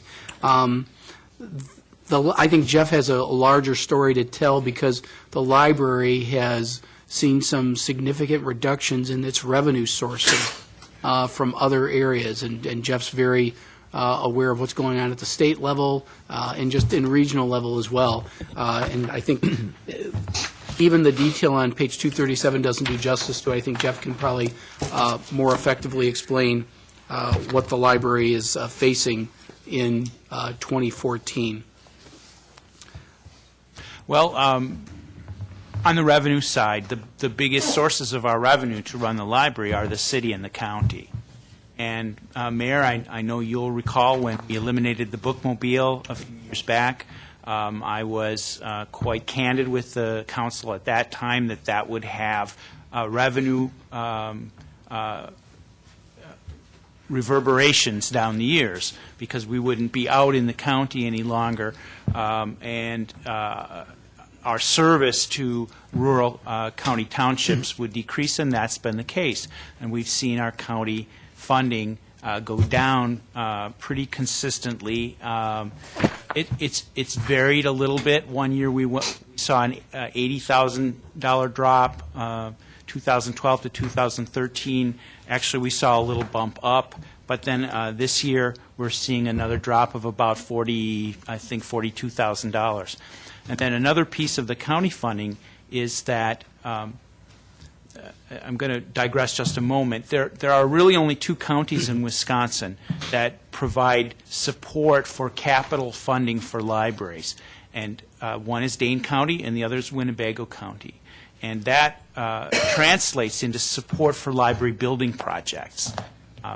20 years ago, when Oshkosh remodeled its public library, the county, part of our county funding formula includes support for those facility costs, and those were amortized over 20 years. In 2015 and in 2014, that's going to amount to about, that facility payment is around $70,000. In 2015, it goes away. So 2014 we have it, but in 2015 we're going to see an additional whatever drop or whatever revenue reimbursement we get from the county for service to township customers, we're going to see that approximately $70,000 revenue go away in 15. So that's looking down the line a little bit more. Now, when I've been keeping Mark informed about these kind of long-range funding issues for the library over the last couple of years, and he has recognized, the combination of our revenue pressures with the same expenditure pressures that you've been hearing about him for all the other departments, which are primarily in the wage and benefits areas. And he's recognized that with a recommendation to you of a slight levy increase for the library, which, at least by the records I have with me here, that's the first levy increase the library has seen since at least 2010. So our revenue from the city has been dropping steadily year to year. So this will be a first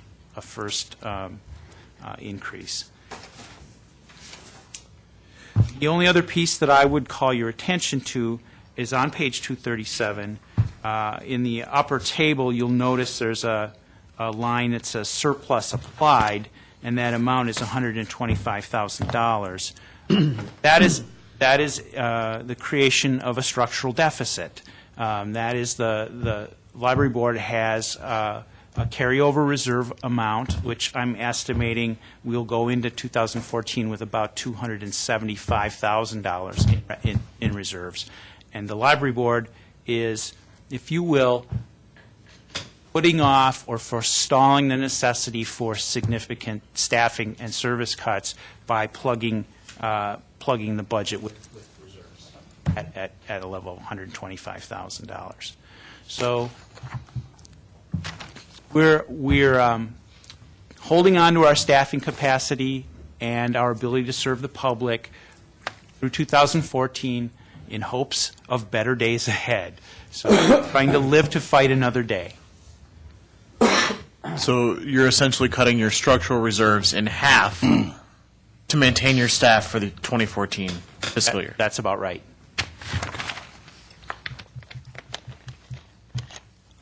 Now, I will say that there are no legal requirements for libraries to hold reserves. Mark has recognized the benefits of the library having a reserve, which, for example, when our 100-plus-year-old sewer lateral collapsed a couple of months ago, we had those reserves funds to deal with the back flooding and the replacement of that lateral without having to come to Mark or to you to ask for additional funds to deal with that. However, I've done a little bit of comparison of what kinds of reserves libraries hold other than Oshkosh Public Library, and at least within our 5-county Winnifox library system, generally speaking, what I did was I took a ratio of reserves to total expenditures for 2012, and Oshkosh has about 3 times that ratio of most of the other libraries in Winnifox. So we have benefited by being able to have that reserve to cushion contingencies and exigencies.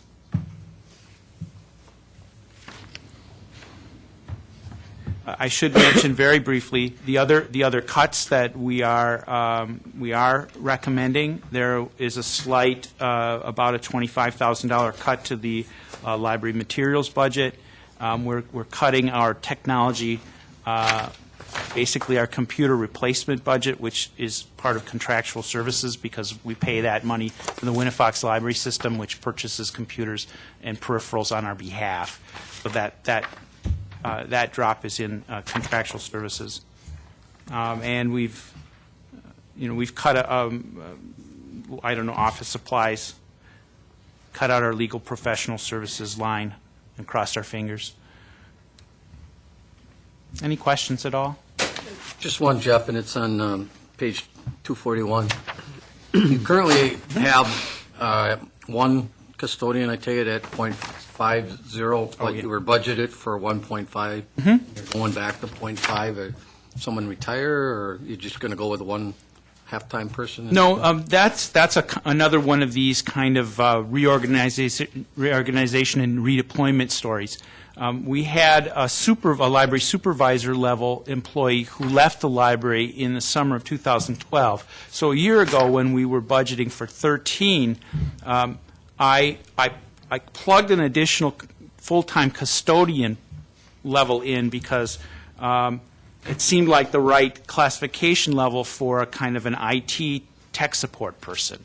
So I plugged that position in there thinking, and the supervisor that left was doing IT support. Okay, so when we budgeted a year ago, I reserved a position at what I felt was the appropriate level to do a kind of ground level IT support. Okay. Now, what happened was that was kind of a placeholder because I was going to conduct an experiment.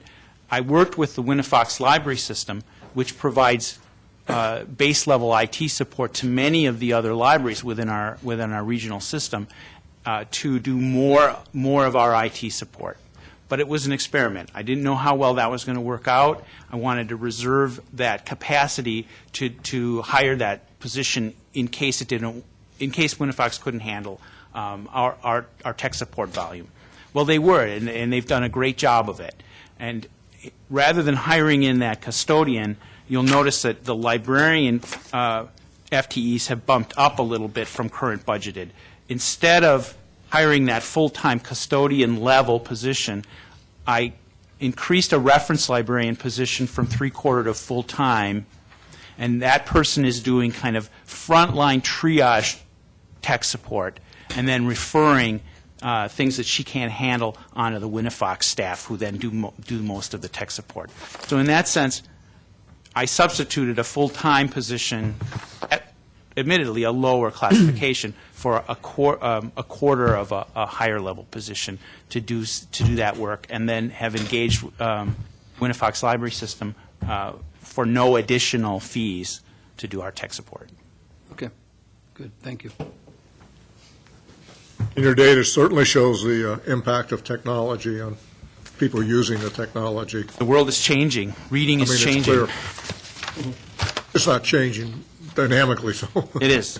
We're in the midst of a revolution as far as how people read, where they read, and I think a renaissance of reading, though, really. I mean, we just had the Sheboygan held a children's book festival. The Wisconsin Book Festival was just held last weekend in Madison. People are reading more. And people like me who read in multiple formats can read in electronic and read in print and have the best of both worlds. But just off of that, in your work, are you seeing more and more kids going to the e-readers and that, and they're not really reading books?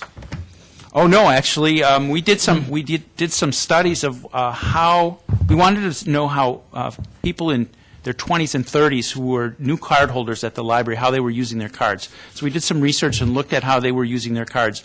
Overwhelmingly, people in those age groups were checking out picture books and children's books.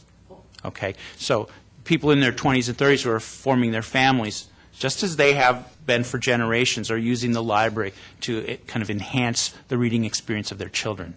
So yes, the schools are moving into tablets and into more mobile technology. We've recognized that by completely redesigning our website, launching a new website this year, which is mobile compatible, uses kind of set of standards called responsive design, which allows the display to adjust to the size of the display device, all the way down to a smartphone size. So our website automatically resizes depending upon the size of the screen you're using. So we wanted to do that to be present to the smartphones and other kinds of the pads and the other mobile technologies, without having.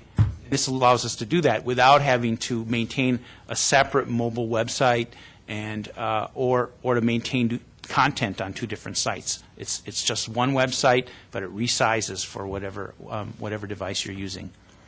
I recommend that you play around with it. It's really cool. I mean, resize the window and see the menus bounce around. I just have a couple of real quick questions. On page 240, There's two categories, one for minor equipment and the other for other library materials. And I noticed both of these are fairly significant drops. And the question I have is what general stuff would fall under that category, and how is that going to affect customer service in your facilities? Other library materials are what you would normally think of as library materials: books, CDs, audiobooks, picture books, DVDs, all of the stuff that we buy to loan out to the public. So yes, that is one area that I've chosen to lower in order to reach a balanced budget. As Mark was saying earlier, so much of the city's budget is in personnel. Same with the library. I think our percentage hovers around 70% year to year. And when I have to reduce my budget, my discretionary areas are people and the stuff that we buy. So that's why there's a drop there. With minor equipment, I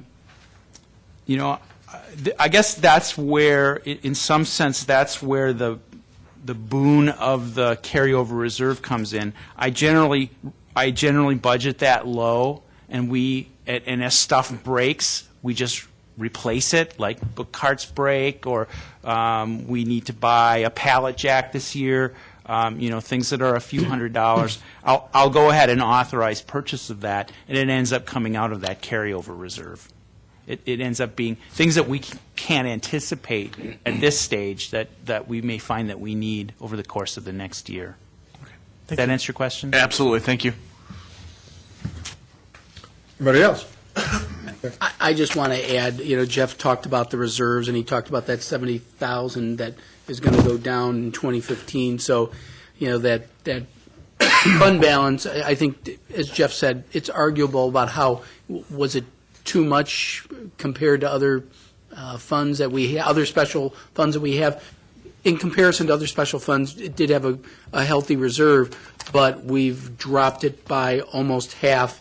And if we carry that structural deficit over into 2015 and his $70,000 additional loss that he's going to get off of county revenues, effectively that'll eliminate his reserve by the end of 2015. So that's something we need to keep our eyes on.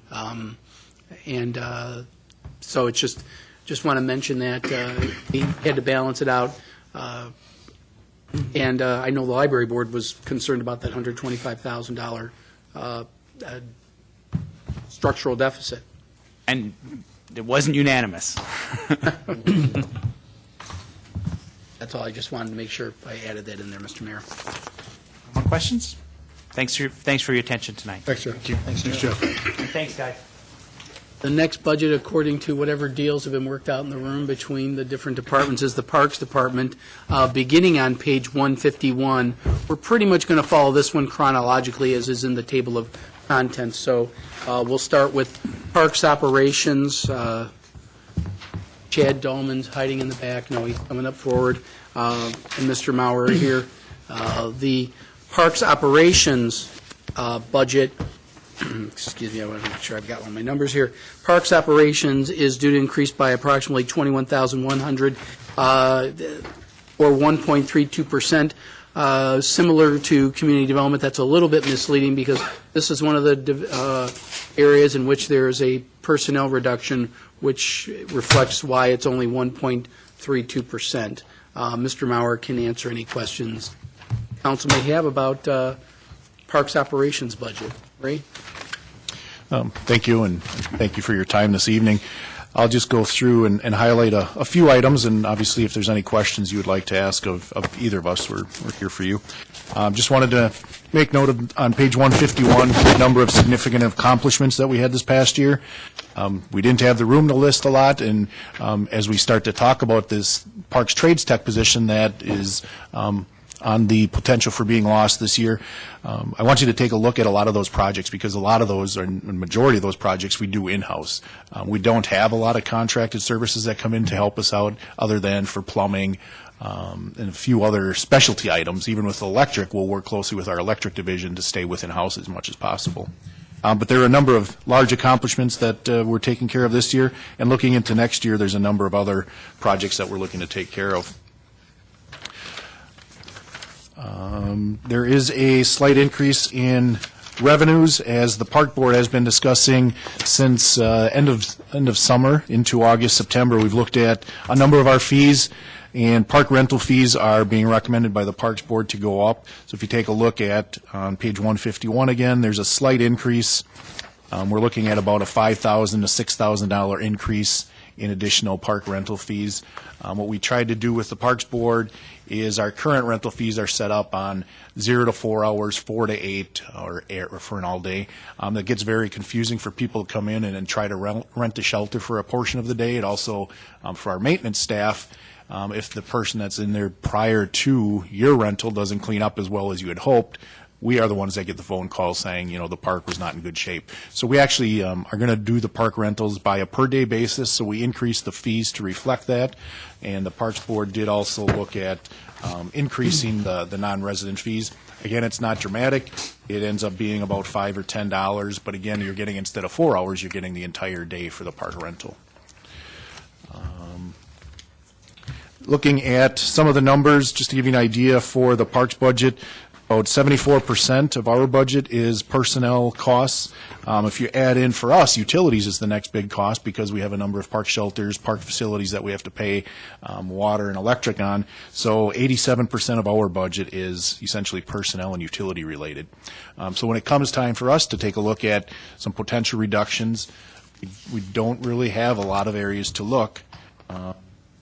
Some of the line items, if we don't take care of our existing facilities, and I have the funding available for the wood fiber at the playgrounds or the plumbing that goes out at Tech Miller Park, which we had to repair some this year, we just don't have the available funds. So as Mark said, we do have an individual who is will be retiring by the end of this year. Our 5% reduction in parks happened to be about $80,000. That position with benefits happened to be just about $80,000. We will let you know that there are consequences with eliminating that position, because we do rely on so much in-house staff to take care of our projects. So the projects may be scaled back. Our maintenance, as you may or may not be aware of, between parks and forestry and cemetery, we take care of the roundabouts, the medians. If you take a look at Highway 44, South Park, they're improving the medians out there. Thank you. That will most likely fall under the Parks Department, because it has grass and shrubs and flowers. So we're looking at, I think I gauged it, probably 4/10 or about a half a mile of medians that we will be responsible for. The Riverwalk. So all of those areas that we give attention to may suffer with the loss of positions, and we want to just be upfront and let you know that. There'll be two things I'd like to point out in addition to Ray's comments. In operations, we also cut their operating budget by about $20,000. Various items mentioned wood chips. Ray's first budget, he was way over, and he said, all I did was buy enough wood chips to fill all the holes that were at the playgrounds. But that took a lot of money out of there.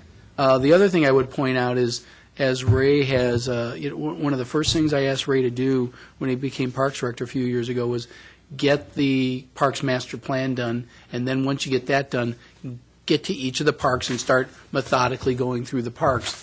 And it's really interesting. I think the public has been very unselfish in what they've envisioned for the parks.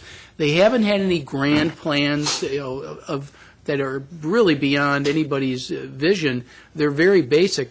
Let's maintain what we have. That's the number one thing that our residents are telling the Parks Department and the Parks Board.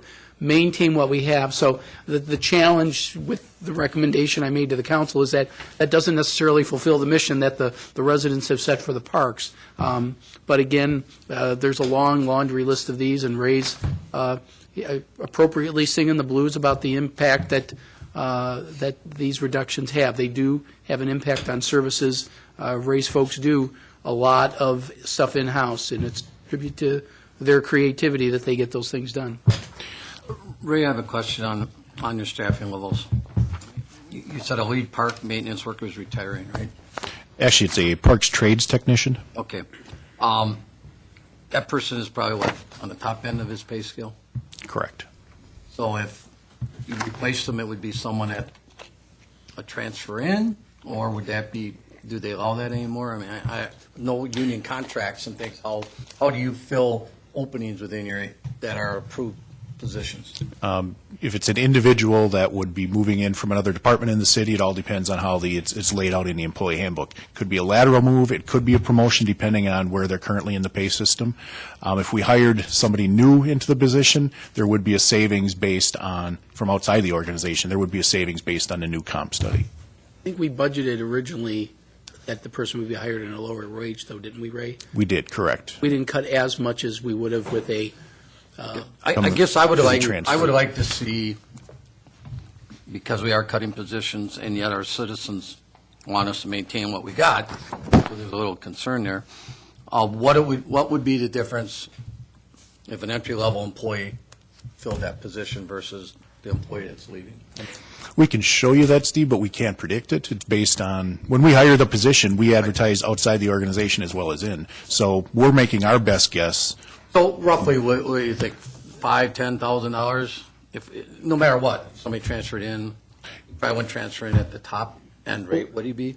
what we About assumed, what we assumed in the budget on page 10 was 75%, because when Ray didn't tell me specifically who it was, we budgeted $49,200, which is about 75% of an entry-level person.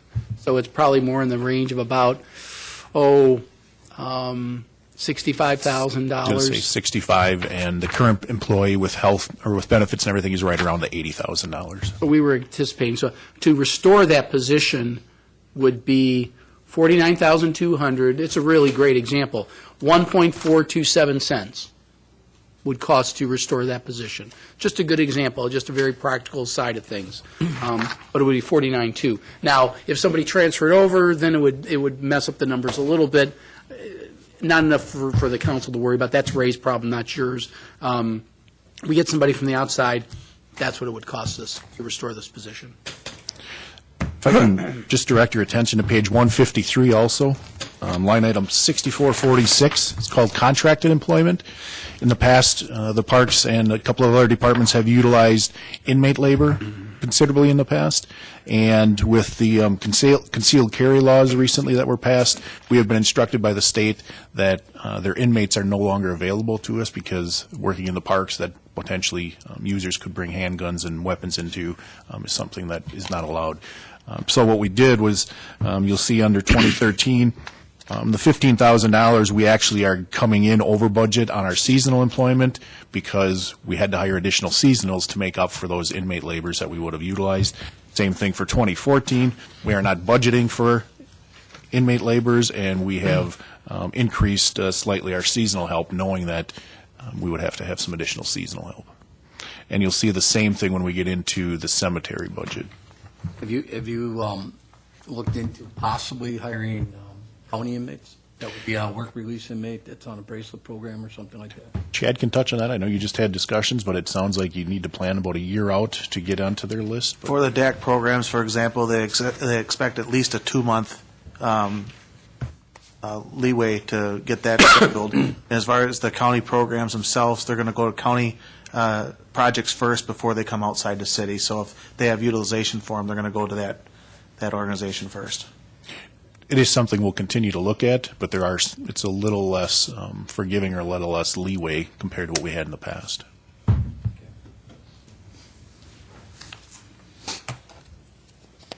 So that being said, how does this affect the master plans for Menominee Park, South Park, Rainbow Park, all those that we've approved, that down the line, there's things that are supposed to be done, are they just not going to get implemented? How are we going to work that into? No, I see a lot of the major plans that we did for Menominee, Rainbow, and what we're doing for South Park. A lot of major capital projects that were identified will still be coming before the council. A lot of the projects that we're going to identify, the ongoing projects, which we'd incorporate in our comprehensive plan throughout the park system, those are going to probably be delayed, just again because of having less staff to do those. Or like this year, as at home, your lawn didn't stop growing. I still have to cut my lawn. So if we're doing more time cutting lawn and less people to do those projects, we need to keep up with the lawn work and do less projects for the improvements that we would hope to see.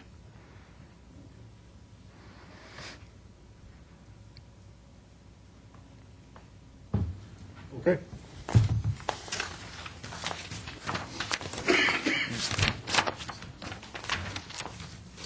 The next budget in parks is forestry, beginning on page 157. The budget is proposed to increase approximately $23,300 or 7.54%. In addition to the personnel costs that we've talked about, there is a line item. We've got a $15,000 increase budgeted for Emerald Ash Borer. I'll call it management. They had asked for, the department had asked for more, and you saw in the budget decision packages, I did reduce that by a little bit, but still left $15,000 in there because, as Mr. Sturm will explain, the Emerald Ash Borer is real, and it's a legitimate problem that we're going to have in the coming years. And part of it is to start recognizing that tree removal is going to be something we're going to have to work on. So Ray and Bill? I'll just kick off, and then obviously Bill can help on some of the Emerald Ash Borer questions if you have. Again, just encourage you to take a look at some of the accomplishments and the objectives for next year. The big one that Bill has been working on with our IT staff is the implementation of the GIS system out at the cemetery, and that's forestry right now.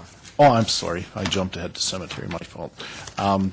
The tree inventory, which is part of the Taking Root project, has been big on Bill's list. With all the Taking Root plantings that have gone on, Bill has made sure to stay on top of the tree inventory. EAB is probably the biggest thing that'll be on our list for this division. But again, just going back to the roundabouts, the shrub and flower beds in the parks and the medians primarily fall on Bill and his staff. So we are starting to take a look at what we can do there as far as the types of plantings and potentially less maintenance in those areas. Just to give you an idea on the personnel side of the forestry, again, when we take a look at any reductions, our personnel is about 86% of the forestry costs. Just a highlight for you on page 157, on the intro page, the miscellaneous income of $6,000 is a $6,000 contribution from the Taking Root Fund at the foundation. Essentially, they pay us for a seasonal staff member to come in and water those trees, help maintain them, and get them through their growth period. So part of city manager roll-offs recommended budget, we would be looking at the potential loss of 2 seasonals in the forestry. If you take a look at the personnel side, seasonal help, we are down to $6,000, which essentially is that one position funded by, again, the Taking Root project. Bill, you want to maybe touch on EAB and what your thoughts are? Sure. Yeah, I just want to remind everyone that, we do have a very small crew that has a lot of area to cover. Obviously, EAB is an important consideration for us at this point. With 4 arborists, actually 3 arborists and 1 horticulturist on staff, we're faced with a great challenge here in dealing with a lot of the potential removals and also treatment of ash trees to prevent infestation. To try to do that in-house is going to be a very huge task, and then also accommodate all the other demands that we have on the division right now. We had requested some additional funding in contractual services to help us with some of the initial preventative treatments to try to preserve some of the trees. The issue with ash dying out is that they die fairly rapidly, and then they become liabilities. We have a lot of trees, that are street side that we were very concerned about. As you recall, the ice storm this spring, a lot of the trees that broke were ash. They're very brittle trees. So the concern is if a lot of trees die, in a short period of time, that we're going to need some help to deal with that. We hope to to continue with our assessment of the quality of the trees. Obviously, we don't want to invest a lot of money in treating trees that have some structural defects or any other issues with other insect pests or diseases that we see. So we're currently going through a lot of our inventory of ash and determining what would warrant treatment and what would be the most cost-effective manner to do that. I initially requested more dollars to do this. About 17% of our street tree population is ash. We've also got a lot of ash in the parks and cemetery and golf course properties as well that we need to deal with too. So, we've got a fairly large challenge at our doorstep here with this. And so, I think it's encouraging that, we have some dollars in the budget to help us with this. I'm anticipating that as we get in further to the problem that, we'll need continued support from the council to help us with this. So, with that, I guess I'll entertain any questions that you may have regarding that situation. And also, the roundabouts and additions of traffic medians too have been quite a drain on us as well. And with the decrease in seasonal help, that'll impact the quality that we're able to provide there too. I got two questions for you. Where are we with the emerald ash borer in the community itself? Do we have? We have not infestations? identified any fines in the city, although we are within 1.5 miles. Town of Nakaimai has a verified fine. Town of Black Wolf has extensive fines. So it's on our doorstep. The issue with emerald ash borer is it can go undetected for a period of time. The DNR and Department of Ag, Trade, and Consumer Protection, who analyzed the Black Wolf and the Nakaimai fines, had estimated that infestation was present for about 5 years before it was even noticed.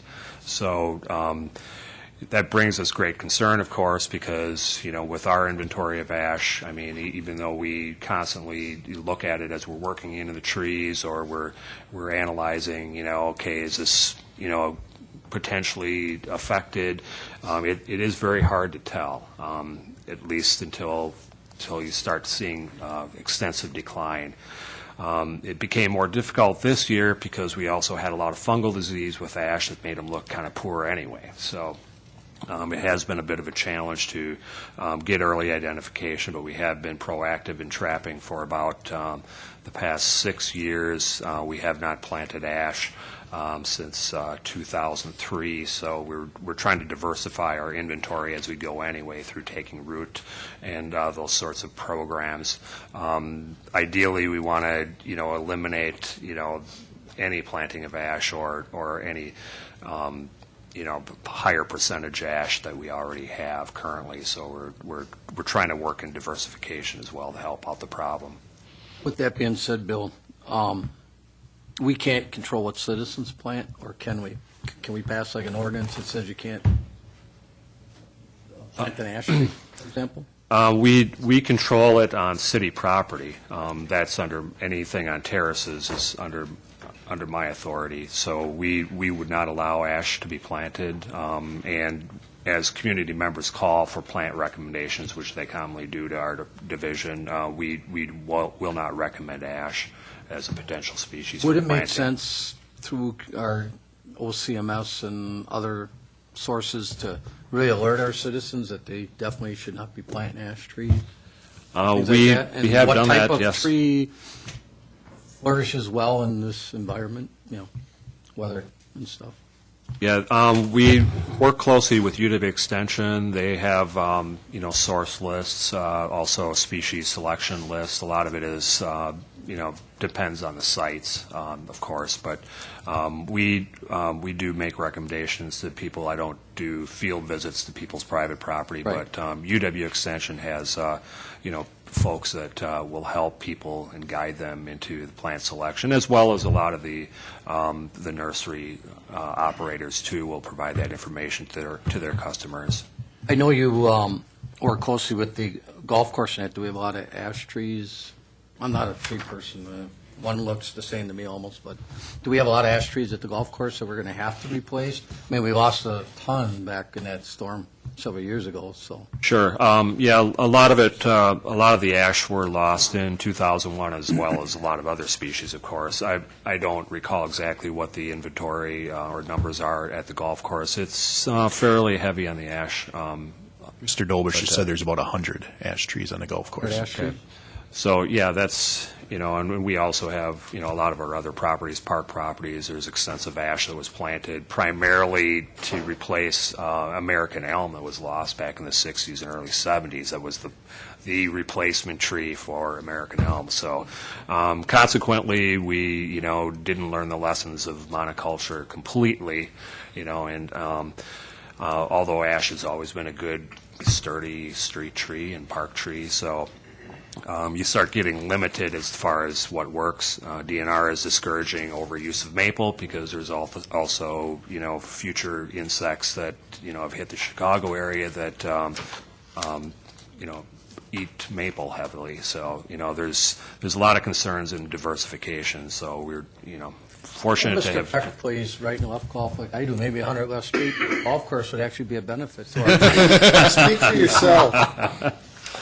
Bill, how would we deal with a citizen who has a diseased tree on their property, which is private? Well, most of our ordinance is currently written around the Dutch elm disease, and primarily my concern would be, as part of our nuisance ordinance, our language should probably be tweaked a little bit to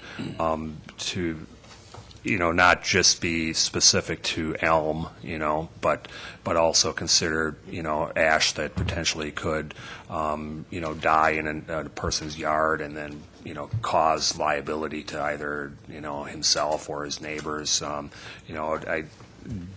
kind of roughly construe that as a nuisance type issue, but our language isn't, specific to ash on private property.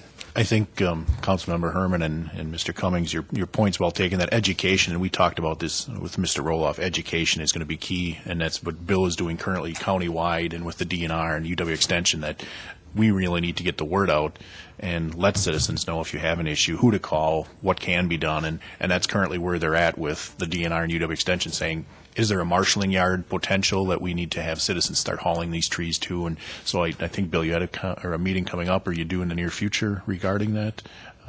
We have developed a working group with surrounding communities and townships, and we've met, to kind of discuss the issue as more of a countywide strategy. Of course, DNR and UW Extension are primarily taking the lead. Once it is found in the community, the DNR would, in Department of Ag and Trade and Consumer Protection, will no longer, go through and identify new finds. Once we have it. Problem falls on us, how we want to deal with it. So, I guess, I'm hopeful that, we could, we're going to lose some trees regardless. But I'm hoping that, we can do some preventative work, some preemptive removals of trees that are already in poor shape and try to get some of that out. We've already been working on that. So, trying to alleviate as much of the potential, overload that we may see here in the future just by being proactive at this point. So there's some things that we're doing that hopefully will help that, but it could potentially develop into, kind of a snowball effect and be a larger problem as we get into the situation further. Will this disease affect our Tree City USA status? I know we've had that for many years. It would not affect our status at all, as long as we continue to spend, $2 per capita toward a, organized tree program, which, the city of Oshkosh has done ongoing now for, I think we're 33 years. So we're the second longest Tree City USA community in Wisconsin. And we have an active program, so that would not affect, any of our status with Tree City. Okay, any other questions here? If not, let's move on. The next budget is still with Mr. Sturm, Riverside Cemetery, beginning on page 163. The levy for the cemetery is proposed to decrease by $13,700. Again, it's on page 163. Second.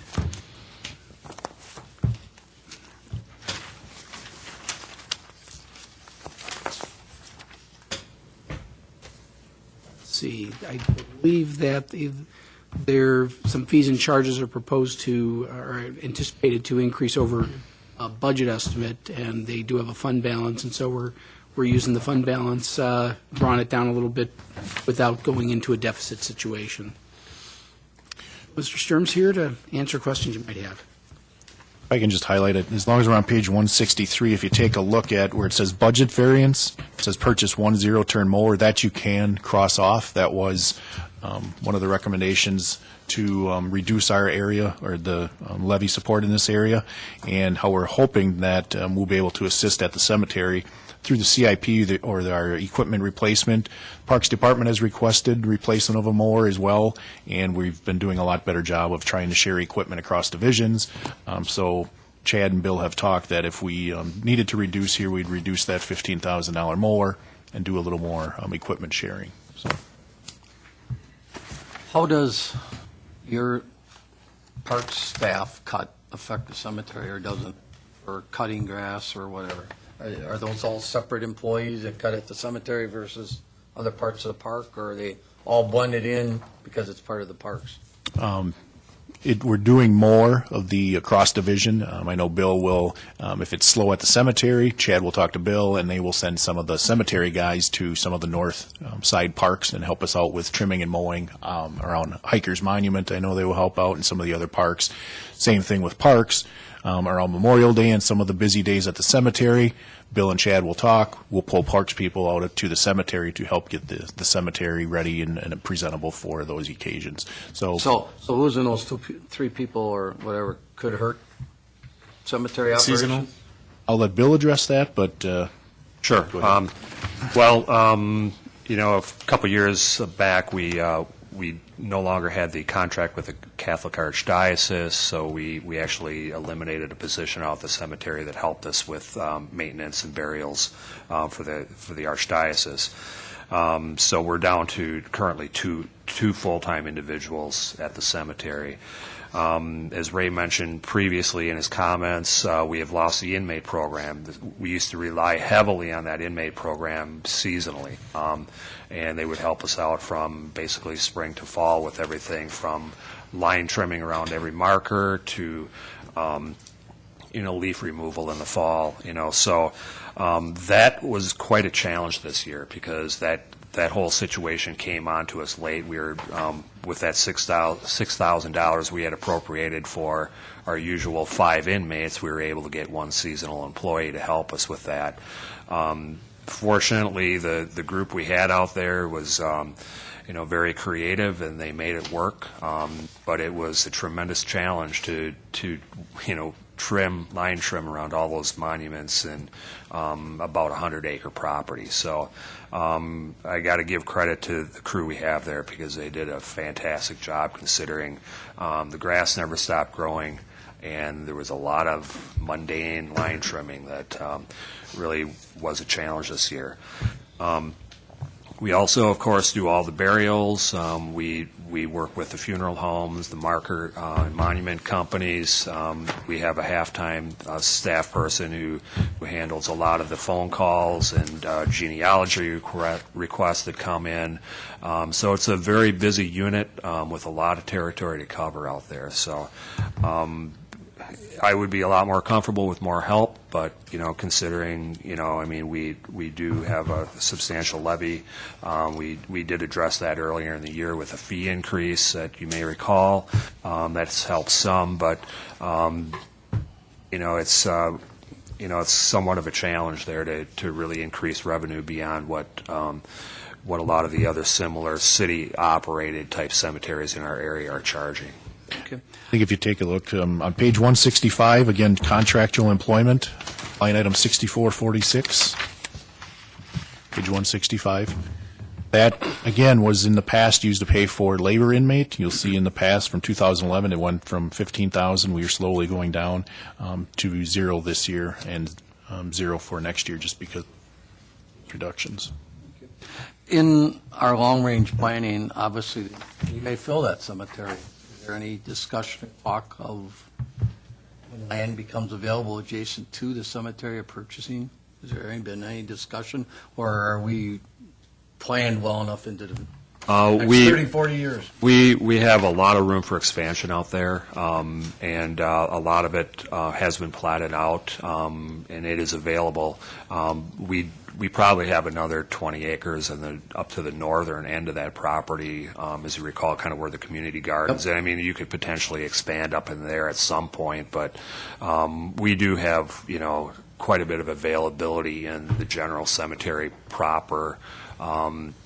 Part of our new GIS inventory or, cemetery management software that we're going to get online here shortly will help us more easily identify where a lot of those available plots are too. So, it'll, but there's quite a bit of room out there yet. I don't anticipate that, in any of our lifetimes it'll be an urgent matter to find more I just land. saw that you were increased from 2012, 4 lots more than the year before, so you are selling off some of the plots. Yeah. I imagine some are being bought and people move out of the community and they sell it internally and stuff like that. There's not a lot of that, but we prefer to work with people pre-need, but there are people who have spaces reserved for them, and have had those for quite some time. But we also do have a lot of people who come in at time of need to purchase. So. Okay, good. All right, thank you. Okay, let's move on. Parks revenue? Parks revenue, this does not require, these are all revenue-generated activities within the Parks Department, doesn't require any levy support. The budget is proposed to increase pretty significantly, but that's based on a function of spending off some of the revenues that have been accumulating in that fund, and Ray can explain some of the ups and downs within that fund. They only spend as much as they have available. I'm starting on page 169, excuse me. And as Mark said, if you take a look at the budget variance section again, we identify some of the projects that we are looking to accomplish out of this budget next year. Rainbow Park, we went through the process with Rettler Corporation this year and completed the Rainbow Park master plan. What we are hoping for next year is to have the design and a consultant come in to help us redesign the boat launch area. That was the whole intent of starting to do the Rainbow master plan, was the traffic flow of the boat launch area. So we're looking at utilizing $50,000 to have the design for the future renovations at the boat launch.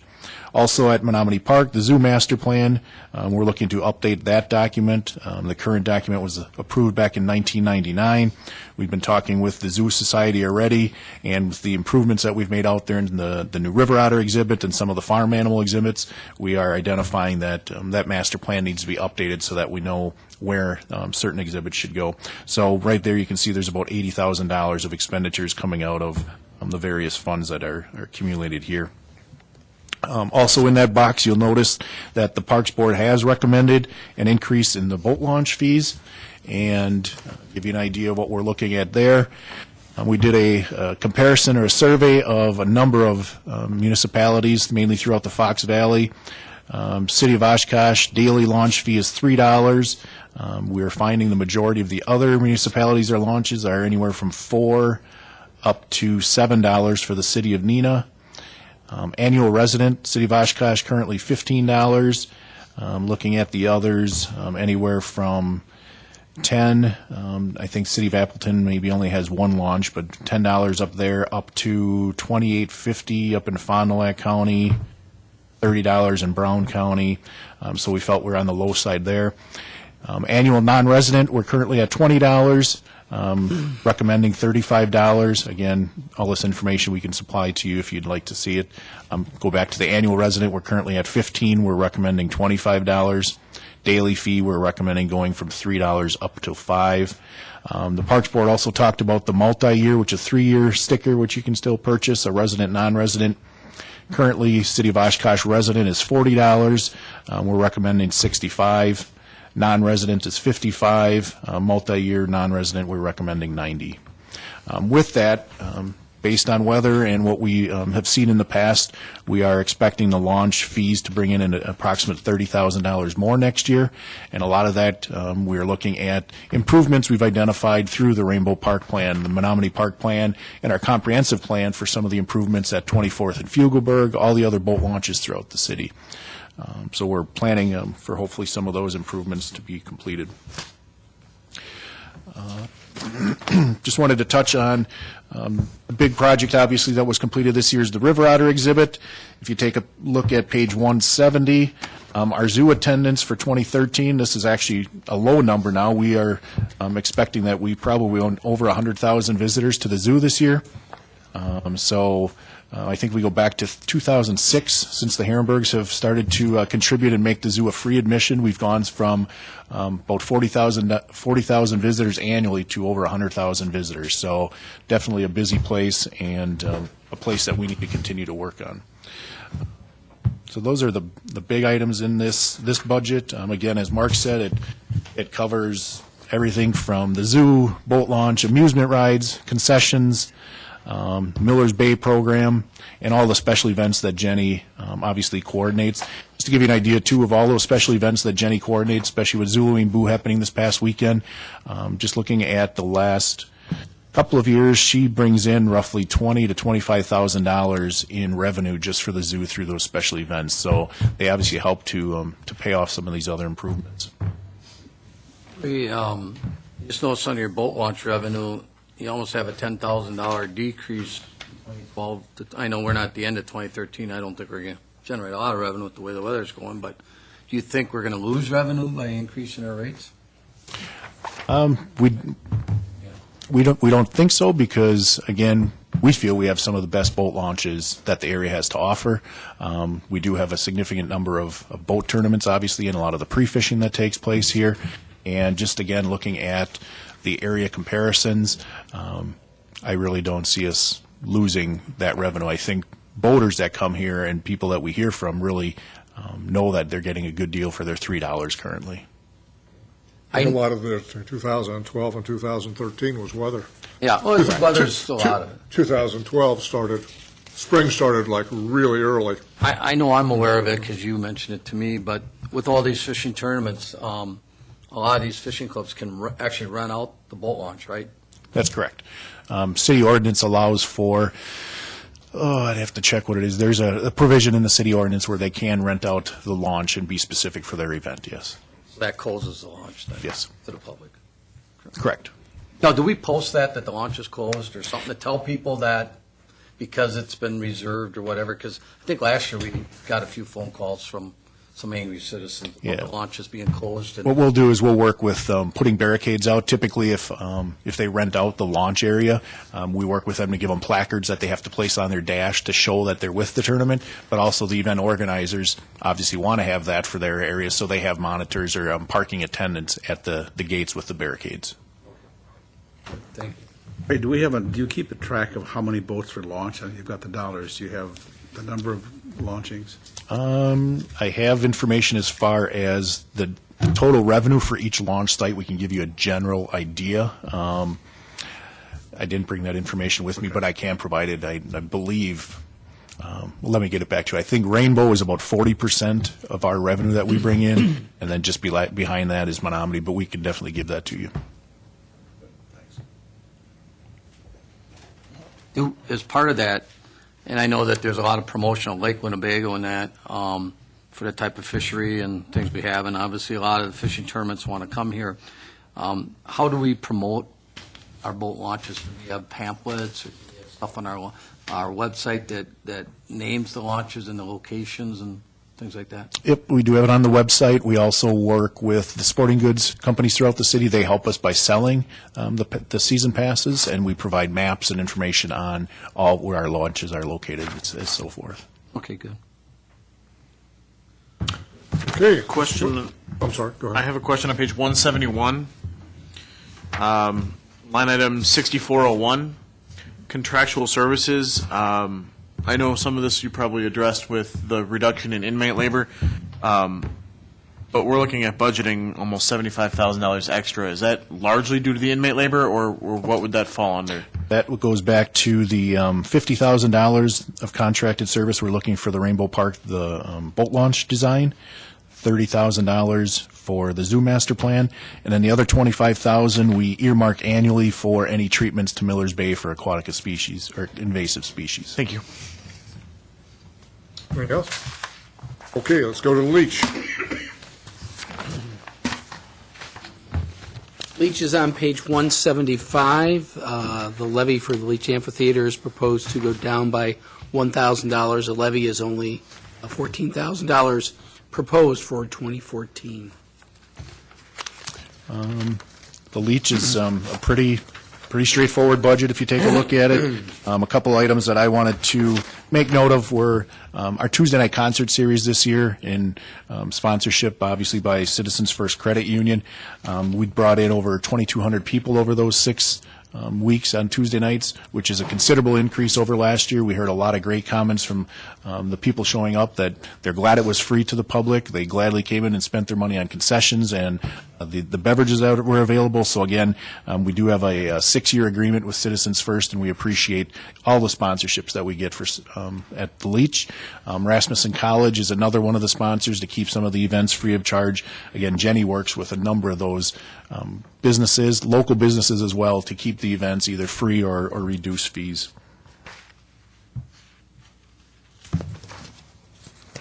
Is this the first year that there's been a levy associated with the Leach, or is that, I did just see this recent history, it doesn't look like there was any? This last year, I think, Mark, we decided, and this was more at the council level too, was to try to reduce the deficit that the Leach was carrying over. We tried to apply some of the tax levy towards that to hopefully get us back to zero and to start generating some revenue to get the Leach more in the positive and to be able to generate some additional programs. One of our goals is, again, to get out in the community, to try to gain more sponsorships and try to do some of those things to bring in some of that additional revenue. The biggest program that brings in the revenue or rental to the Leach is obviously Waterfest. And this year they did cut back on the number of weeks that they offered, and that's reflected in the fees and charges line item on page 175. We had anticipated bringing in about $43,000. We're estimating that we're going to be about $34,000, and that is, again, a direct reflection of the rental revenues that typically would come in from the Waterfest shows. But, yeah, this 13 was the first year that we did have some levy assistance toward it. You can see that the fund balance in that fund was in the negative. It was intended to be funded by itself, but we need to get it propped up so that it can get back on its own. And I think with Ray's efforts with the Tuesday night series and some other initiatives that we'll get there. It's just going to take a few years for us to get out of that. That being said, you talked about earlier that we raised fees and things or proposed for the boat launch and for the shelters. Are you looking at any fee increases at the Leach? We're currently taking a look at the fees for the Leach. What's hard for us is there's not a lot to compare to in the area or in the state. And I'm finding that when the Leach was originally built, the fees that were established based on other amphitheaters or concert venues throughout the country. So we are currently taking a look at that, maybe taking a look at a different structure for the Leach fees. So we are taking a look. We tried to bite off the low-hanging fruits, or the ones we felt we could easily get information on, but we are working on that one. Okay. Are you working with the CVB to market the Leach and stuff like that, or what are some of the marketing tools to try to get more events or activities there? I know that a couple of events have moved to other locations mainly because they're not big enough for the Leach in a sense, and it's costing too much money.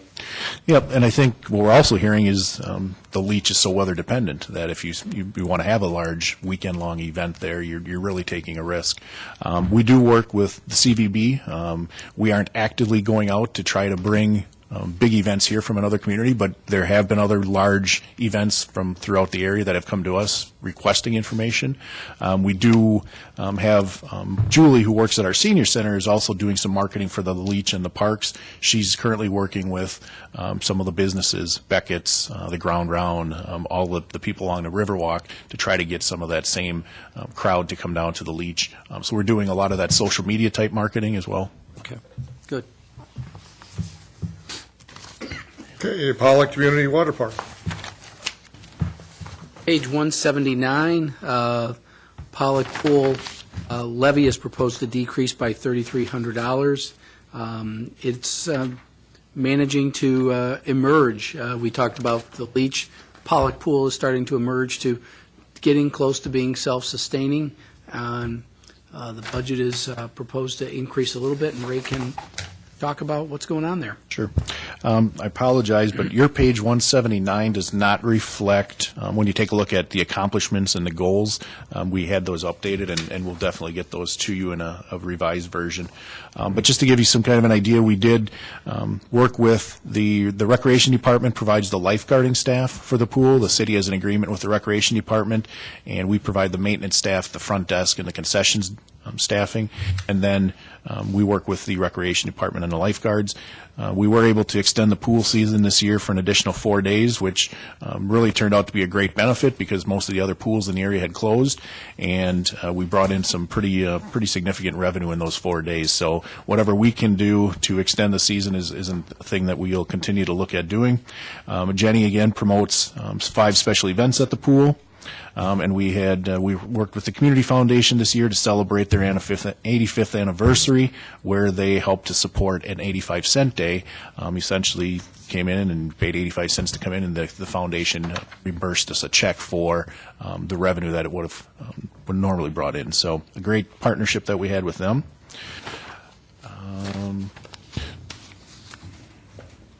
If there's any large increases. The biggest one here, if you take a look again at 6446, contractual employment, that is what we eventually get billed from the Recreation Department for their staff, and we just did receive that invoice recently, and it is right around the $125,000, which we had estimated.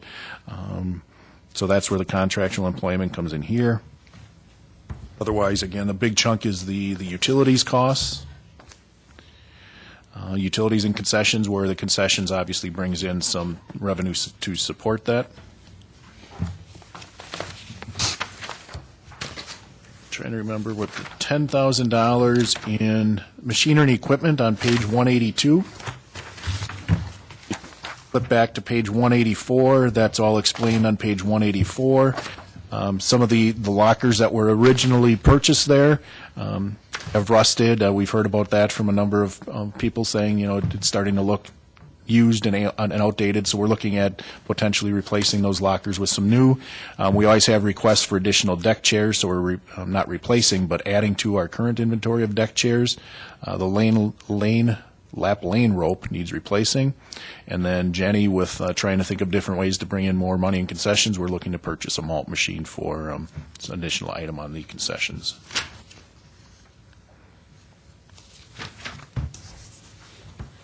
Any questions?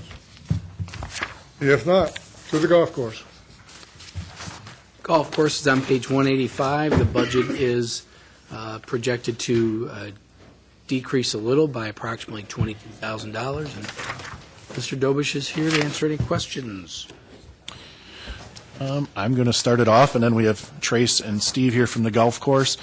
This, again, was one area where the Parks Board did take a look at fees, and there are a number of proposed fees that are included in this budget, which potentially would bring in additional about $11,500 in revenue to the golf course. Just to give you an idea on a few of those, and again, this information we can provide to you. The Family Unlimited Pass, the current rate is $380 for the season. Proposed for 2014 is $395. Junior, there's a Junior Pass that currently we were charging $280 for. One of the things that Trace has done as he started with this year is to take a look at that age group and to find out that they're going to some of our competing courses, and if we can try to lure some of those juniors back and keep those junior golfers here as they get into the adult playing age, we felt that we needed to reduce that fee. So we're actually going to go from $280 to $200, and we took a look at West Haven, Utica, Reed up in Appleton, and tried to be comparable to those areas. The other ones are all minor increases of 25 or 50 cents here or there, punch card increases, but otherwise it's, as I said, the Family Unlimited is really the only pass other than the Junior Pass that is really being affected.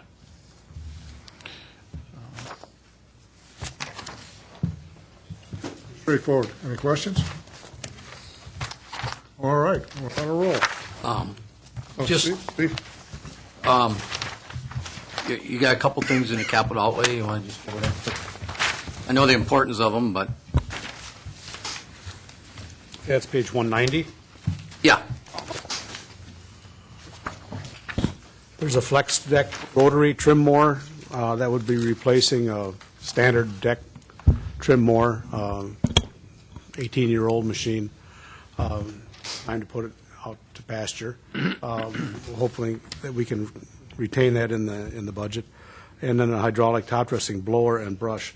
It's a combination unit that speeds up the top dressing process after aeration, and then the top dressing is applied. We have to move all that sand into the aeration holes. And we used the unit this year as a demo, and it worked great. I hope that we can keep that in the budget also. It's the slickest piece of machinery I've seen for that purpose to date, and that's 35 years of experience talking there. I've tried a lot of different pieces, and this really is unique. Well, should speed up the process and make the whole endeavor more efficient.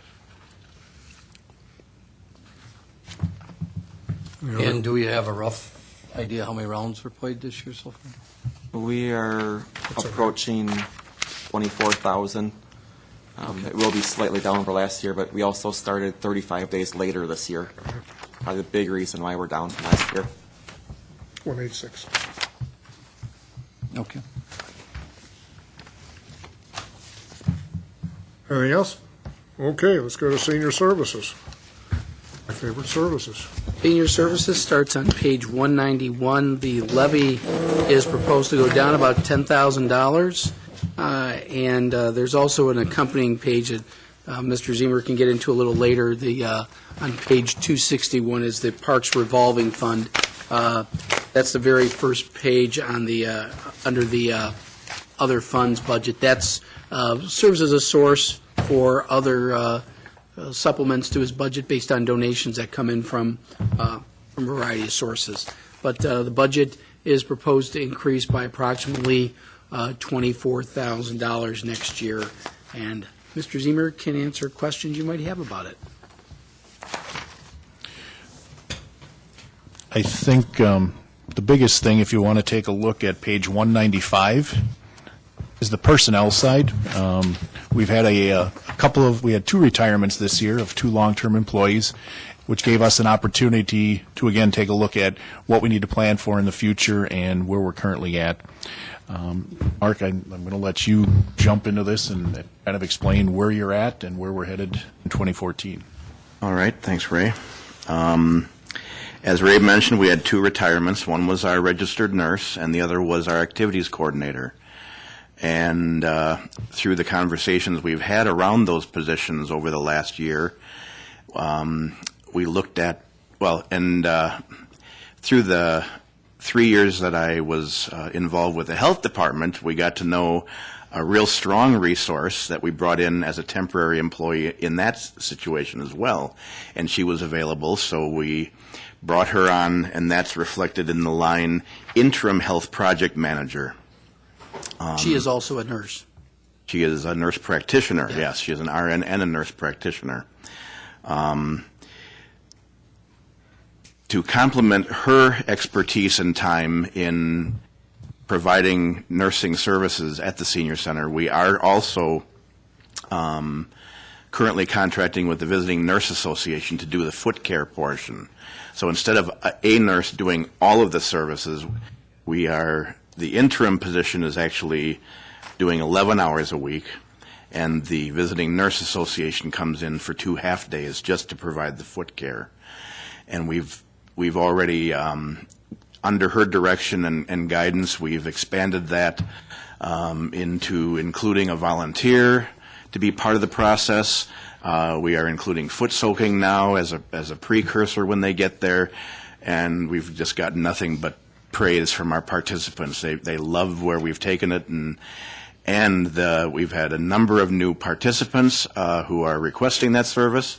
So we are currently in conversation with Clarity Care as well to come in and possibly provide a 3rd half day. So it's gradually growing, and the interest and support has been very strong. Also reflected around that is, it is described as an interim health project manager. So to pick a number and to put the budget together, we projected that by mid-year next year, we will have partnerships in place. Paula Seeley, who is the interim, who is in this position, is working closely with myself in conversation with the University of Wisconsin Oshkosh School of Nursing. We're having conversations with all 3 hospitals and looking where partnerships, additional partnerships, are appropriate and can stretch what we do to even greater length. One of the committees that I'm on is looking at the hospitals are charged with reducing or eliminating people coming back in. So once they've had surgeries and so forth, they're released back home or to rehab. And oftentimes they mention the senior center as a location because of the fitness components that we have in classes and equipment. So we're looking to establish more significant partnerships so that they're not just dumping them our way, but they're coming over to us with a plan and a partnership as we continue to work with the resources we have and helping them from going back into the hospitals. That being said, Mark, some of these insurance pays for like physical therapy and stuff like that. If we're replacing some of that, is there any way we can recoup some money on the physical therapy side if they take programs through the senior center? I mean, not that we're going to bill insurance companies, because I can't think we can do that. Probably not. But I'm just wondering. There is a program out there called Silver Sneakers, and it's a national program that works with the insurance companies. They tend to like to work with YMCAs because they're in most communities of our size and larger. They even work with some of these smaller chains of exercise places. Most senior centers aren't like the Oshkosh Senior Center. We're unique among most in the state and even around the nation. So we have to go out there and sell ourselves. And we've had that conversation, and we've had success with a couple of smaller insurance companies where our participants are getting reimbursed for their fees. I always stop short of calling it a membership, but their fees to participate in the fitness classes and using the fitness equipment at our north building. The big one is through Silver Sneakers. I've had a beginning conversation with Tom Blaze over at the Y about whether or not that's a partnership we can open up where we can leverage what they've already established. Otherwise we have to try and go at it independently. And I'm hopeful because many of our participants, it's interesting. Well, I can go to the Y for free. Well, yeah, you can, but they really love to be among their peers. Right. And so, everyone, it's a choice. And there's a lot of older adults to go around, and the number is doubling. So, Rub it in. I'm speaking from my own experience. As Ray mentioned, the other position was the retirement of Judy Brewer from the activities coordinator. It was a part-time position, and in the reorganization, what we presented to Mr. Roloff mid-year was a budget-neutral scenario where, with the slight reduction of nursing hours, but the working with the VNA allowed us the freedom to take that position to a full-time position. And I've always preached that the sole reason for a senior center to be there is for programs and services for older adults. So I'm just trying to maximize the number of hours put in by staff to do those kinds of things. So. And if you take a look at page 193, the direct labor actually is going down as a result of all that juggling, even though the number, full-time equivalent number is up, the dollars are actually down, and I think that's where Ray and Mark have worked very hard to make this a very creative approach, and I think the visitors to the senior center are appreciating the new activities that are getting created as a result of this. Mark, we also have an adult kind of a daycare center, I guess you could say, at the senior center through Lutheran Social Services. That's correct. Do we pay for them to be there, or do they pay us for the space, or how does that work? That is reflected in our rental income, which would be under fees and charges on the revenue on page 191. An arrangement that had been created prior to my being hired about 6 years ago was an arrangement for partial rent, and then there's also the senior connection staff, which is a Lutheran Social Service staff, which again, is one of their staff, but the actual salary comes in lieu of rental payments, because that continues to be a real significant service that we offer. Right on site, people, older adults themselves, whether they're singles or couples, not knowing where to turn as life challenges them with different things that none of us are prepared for growing older. Oftentimes kids come in asking questions, and we're right there on site to help answer those questions and meet those needs. Okay, any other questions? If not, let's wrap it up. Barks? And we'll go to administrative services. I'm going to have to take a break for about 5 minutes. I'm running a meeting, so we'll take a break for 5 minutes. There you go. We're going to start with the health insurance fund. I think that's probably a good start for a good overview before it gets too late.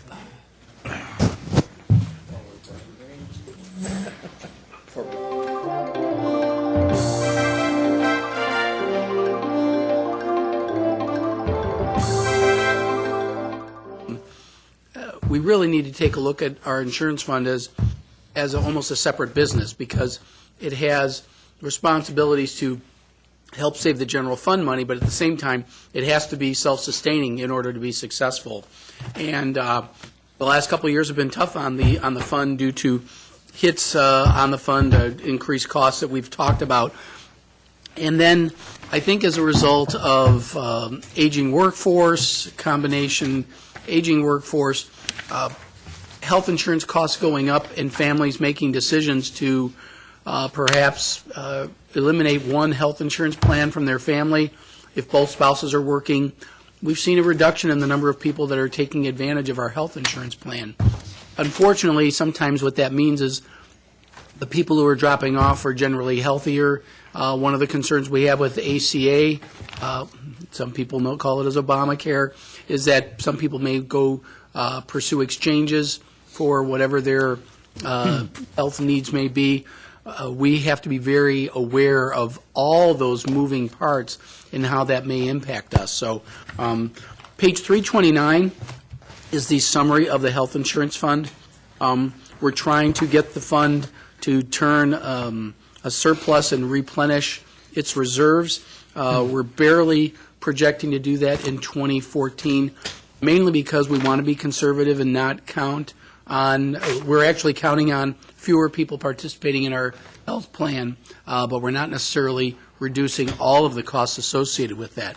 We're reducing some of the variable costs, but not the fixed costs. So, Sue, if you want to walk them through the insurance fund, some of the assumptions that you made, and then go into a little detail about what the Health Insurance Committee discussed and where and why we're going to the plan that we're suggesting. Okay. So I think maybe a good place to start would be on the revenue side. When we estimated the 2013 budget, we anticipated there would be 584 employees on the health insurance plan, and it ended up being, we're consistently at about 563.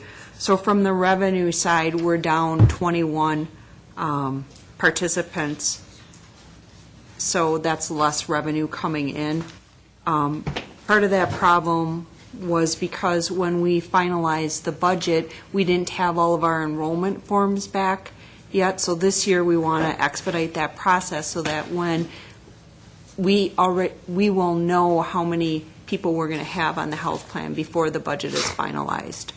So with the changes that we're proposing, currently we have a PPO plan, and maybe to refresh some of your memory, or for those that weren't here at the time, a couple of years ago, we had a dual choice option. So we had an EPO, which was a Aurora exclusive, and then we also had a PPO, which the Aurora exclusive, if you went to Aurora Doctors and Aurora Medical Center, it was a pretty good plan, but if you went outside of that network, you basically had no coverage unless it was an emergency type situation and you were more than 50 miles outside of the service area. The PPO plan had in-network and then out-of-network coverage. At one time it was a heavy swing to the EPO, and we found that the more healthy employees were going to the EPO. It was basically a copay only plan. There were no deductibles. So you went to the doctor and you paid a fee for going to the doctor. You didn't have to satisfy a deductible. It worked out really well for people that went and had their annual physical. They had lower premiums with the EPO. However, our demographic doesn't support, an EPO or a narrow network, because we have employees that live in the Milwaukee area all the way up to, say, Rhinelander, and then over to the western part of the state, which with the Aurora only plan, sometimes that coverage, they were outside of that coverage area. So then we decided to go with a PPO plan and eliminate the EPO. The people that liked the EPO liked the benefits of the copay, where they went to the doctor, they paid a flat fee.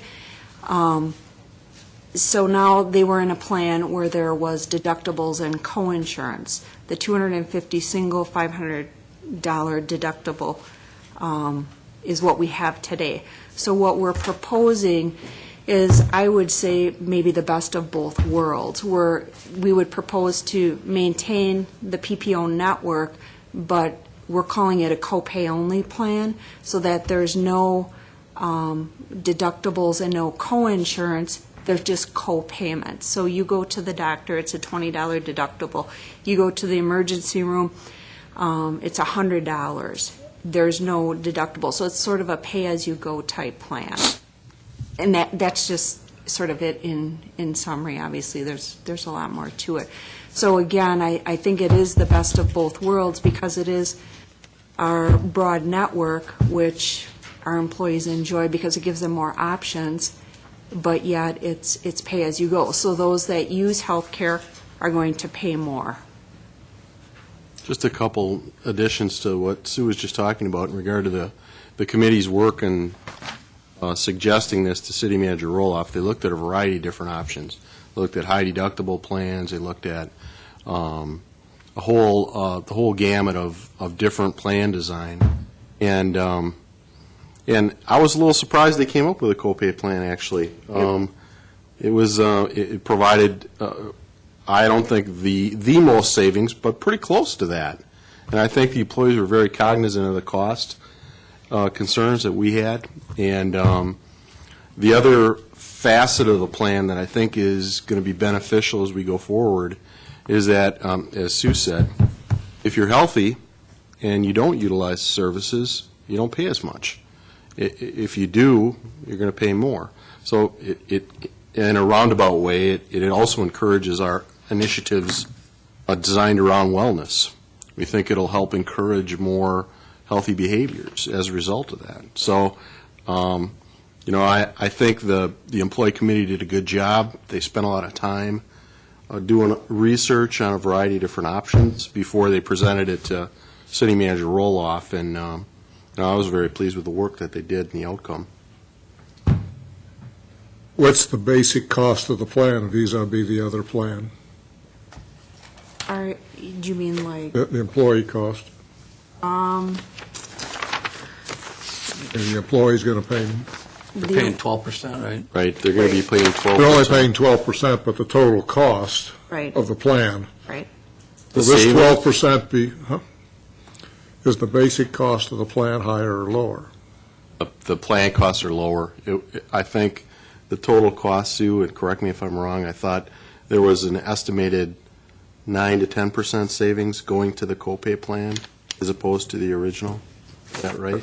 That's the question I'm asking. And then on top of that, obviously, the co-pays If we would- control how much you actually pay in total. If we would take our current plan, our current PPO plan, and trend it out with the suggested 20% increase, the copay-only plan is about 11% less than the PPO plan. So per, say, whatever, what's the city's portion roughly per employee? Are we paying $1,000 a month and they're picking up the difference? Or what is really our obligation as a city to the health insurance? Why don't you walk through the contributions? That's what Steve's asking. Okay, sure. So, do you want me to talk about currently what the total is? Well, Just just where we're going to the- be for budget purposes for For the co-pay plan. 2014, because you said it's a 20% increase. Right. So roughly per employee, how much are we roughly paying? I think per month, Sue, is probably the best way to do Yeah. it. But show city cost and employee cost, exactly what Sure. we should talk to the employees about. Yep, sure. So we were looking at, for the suggested copay-only plan, for single, we'd be looking at $842.11, and that's total. The breakdown, the city contribution, 88%, would be approximately $741, and then the employee contribution would be about $101. The dual, which is two people, can be employee spouse or employee child. The total is $1,579.21, and then the city contribution is about $1,390, I'll just round it, and then the employee contribution is about $190. The family, you're looking at $1947, call it $1948, and then city contribution $1714, employee contribution $234.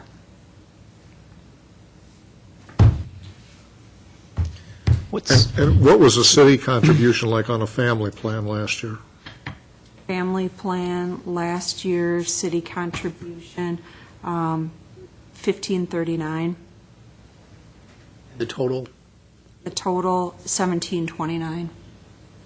that gives you a comparison with those numbers that she just read you.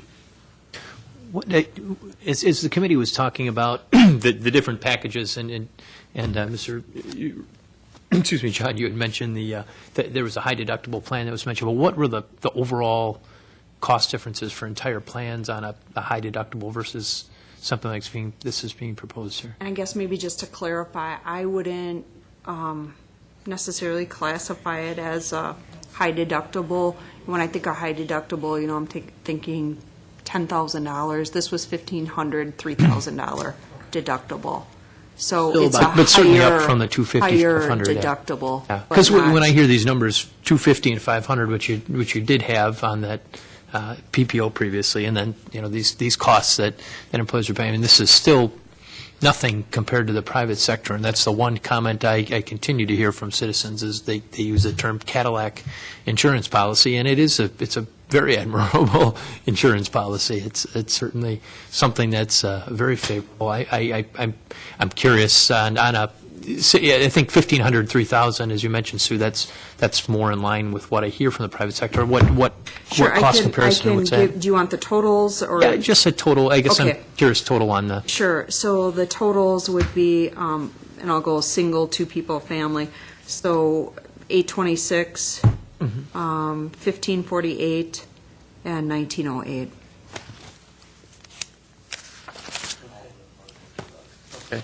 Yeah, thank you, Sue. I appreciate it.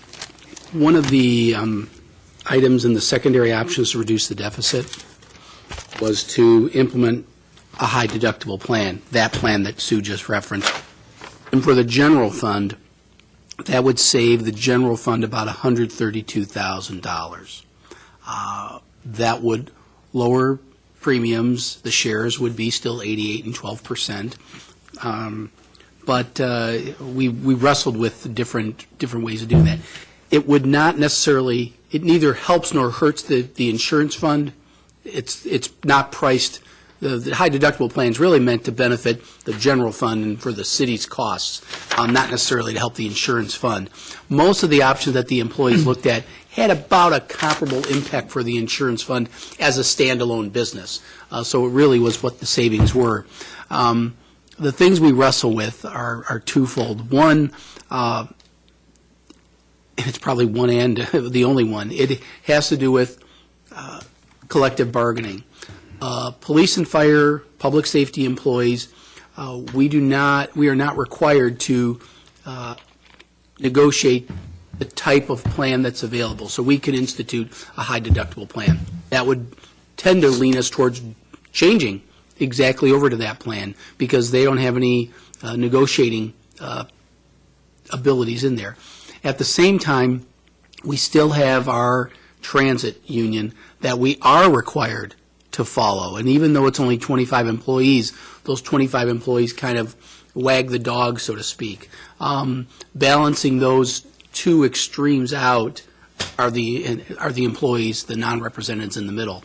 Our concern was that if we got too wide a variety of plans, it would just it would be difficult for us to get back to everybody on the single plan.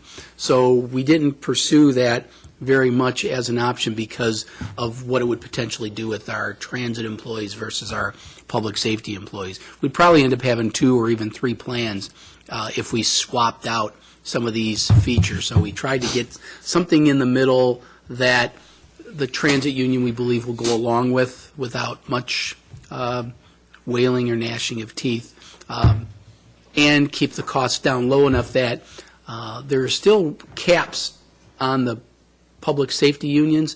The premiums can go 12%, but not to exceed a certain amount. This keeps them near that maximum without hitting the caps. Because if they hit the caps, then they're actually paying less than the non-represented employees, and we didn't want to do that either. So we're trying to hit this sweet spot that it benefits everybody a little bit, but doesn't hurt any one group to create a 2 or 3 tiered system. I hope that helps. That's the balancing act we're trying to achieve with health insurance. I think Mark's done a good job describing that. The only other thing I would Maybe add, to you, I don't know about these guys. I followed your logic. The other thing I would add is the other consideration was rebuilding the reserve. That was the other thing that I know City Manager Roloff kept in the back of his mind when he listened to their presentation and looked at all the options that we had available, because that was a priority for us too. But every option pretty much kept the fund the same. Yeah. The fund was going to be where the fund was going to be. But the impact on the general fund, we took a look at, and the high deductible, it's $132,000 if we were going that. I guess my question, though, is that if there is a high deductible plan, would ultimately the city outlay to pick up that remaining share of the costs after the deductible be reduced by, say if 584 employees all hit $1,500, or if some of those are spouses that have $3,000, I mean, isn't that, $1,500? I mean, there's that copay amount, I know that was talked about. But that's $1,500 per employee that's being paid by the employee first before the city is kicking in and picking up its portion of the plan. I mean, is that a reasonable assumption that the city's outlay would be? The city would save virtually all that money. Right now, the family deductible is $1,300. That exists today. So to go from $1,300 to $3,000, it'd be $1,700 that the city would save with each employee. A maximum of $1,700 the city would save with each employee on the So family. there is a deductible in place right now? Yeah, there is. Oh, okay. The only other thing, I guess, Councilmember Fitzgerald, is to speak to you're kind of debating the different plans, is what I understand. I'm just trying to getting an understand of the costs. And we talked a little bit about this, and we talked about, the psychology of the plans, too. Sometimes when you have that deductible and you hit that deductible, then it's, sometimes the thought process is, well, I'm going to get my money's worth now since I've already hit the limit. And, I know the group talked at great length about that versus, making sure that they try to foster a healthy lifestyle and try to not keep themselves from going to the doctor if they need to, but only go when it's necessary and use those resources, judiciously. So there's also that element of it, and how that would play into what additional costs we might realize is unknown. But it is something that they did consider, as part of the process of, what kind of plan makes the most sense. But no matter what, if we went to a higher deductible program, the cost to the city would be less. It sounds like that might be the case, as long as there's not additional utilization, I guess is what I was trying. I would be more concerned with the high deductible plan, with how the health insurance fund might do. We said we're indifferent to it, but if it got too high, the fear in theory is that the healthy employees will shy away from the plan because they don't want to have to incur that potentially high deductible. Right. And the sicker employees, I don't want to use that, be careful about that term, but you don't want the people whose costs are generally higher to say, I really have no other refuge, I'm going to stay here. So our costs go up and our healthy employees go down and we lose more healthy employees. There is that sweet spot trying to keep the healthy employees in our plan because they keep our costs down. And I think, Sue can maybe speak more specifically numerics about this, but what Mark is describing is kind of what we had when we had the two plans before. When we had the EPO, a lot of the younger, healthier employees went to that plan. And then we had the PPO, and we kind of had a little adverse selection going on there because the folks that weren't quite as healthy were on that plan. So we could see that the costs, it was less costly for us to have that pay-as-you-go option because the utilization was less. So it's hard to predict completely, but I think, that's the point I think Mark's trying to get. If we have an employee on long-term, say, disability or workman's compensation, does workman's comp pay his health insurance premiums for the city? If it's an approved work comp claim, that gets run through worker comp. They don't pay the premium. The employee still pays their premium. We pay our share of the Right. premium. The costs for the claim, though. If that's more of what the happens. claim itself. The claim itself. Yep. Paul Greeneger will get into that later. He'll say, Well, we were he'll just say, talking oh, insurance, yeah. but, Right. if a person got hurt on the job and now he's under workman's comp, does workman's comp pick up everything? Yep, absolutely. Okay. And another question I have, and I know the city's come a long way with its wellness plan in the last couple of years. Do these plans that are being considered through the providers, I know more and more providers are attempting to offer wellness components along with the plan as some kind of a added value option. Are there certain wellness benefits that augment or complement the wellness plan that the city has in place that are associated with these plans?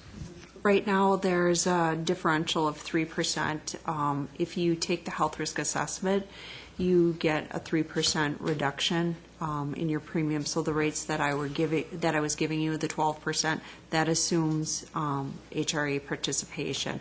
If you decide not to take the health risk assessment, it costs you 3% more. We have 15 employees that choose not to participate in the health risk assessment, so they pay the 3% additional. And they're paying ultimately 15%, those Correct. few folks? Okay.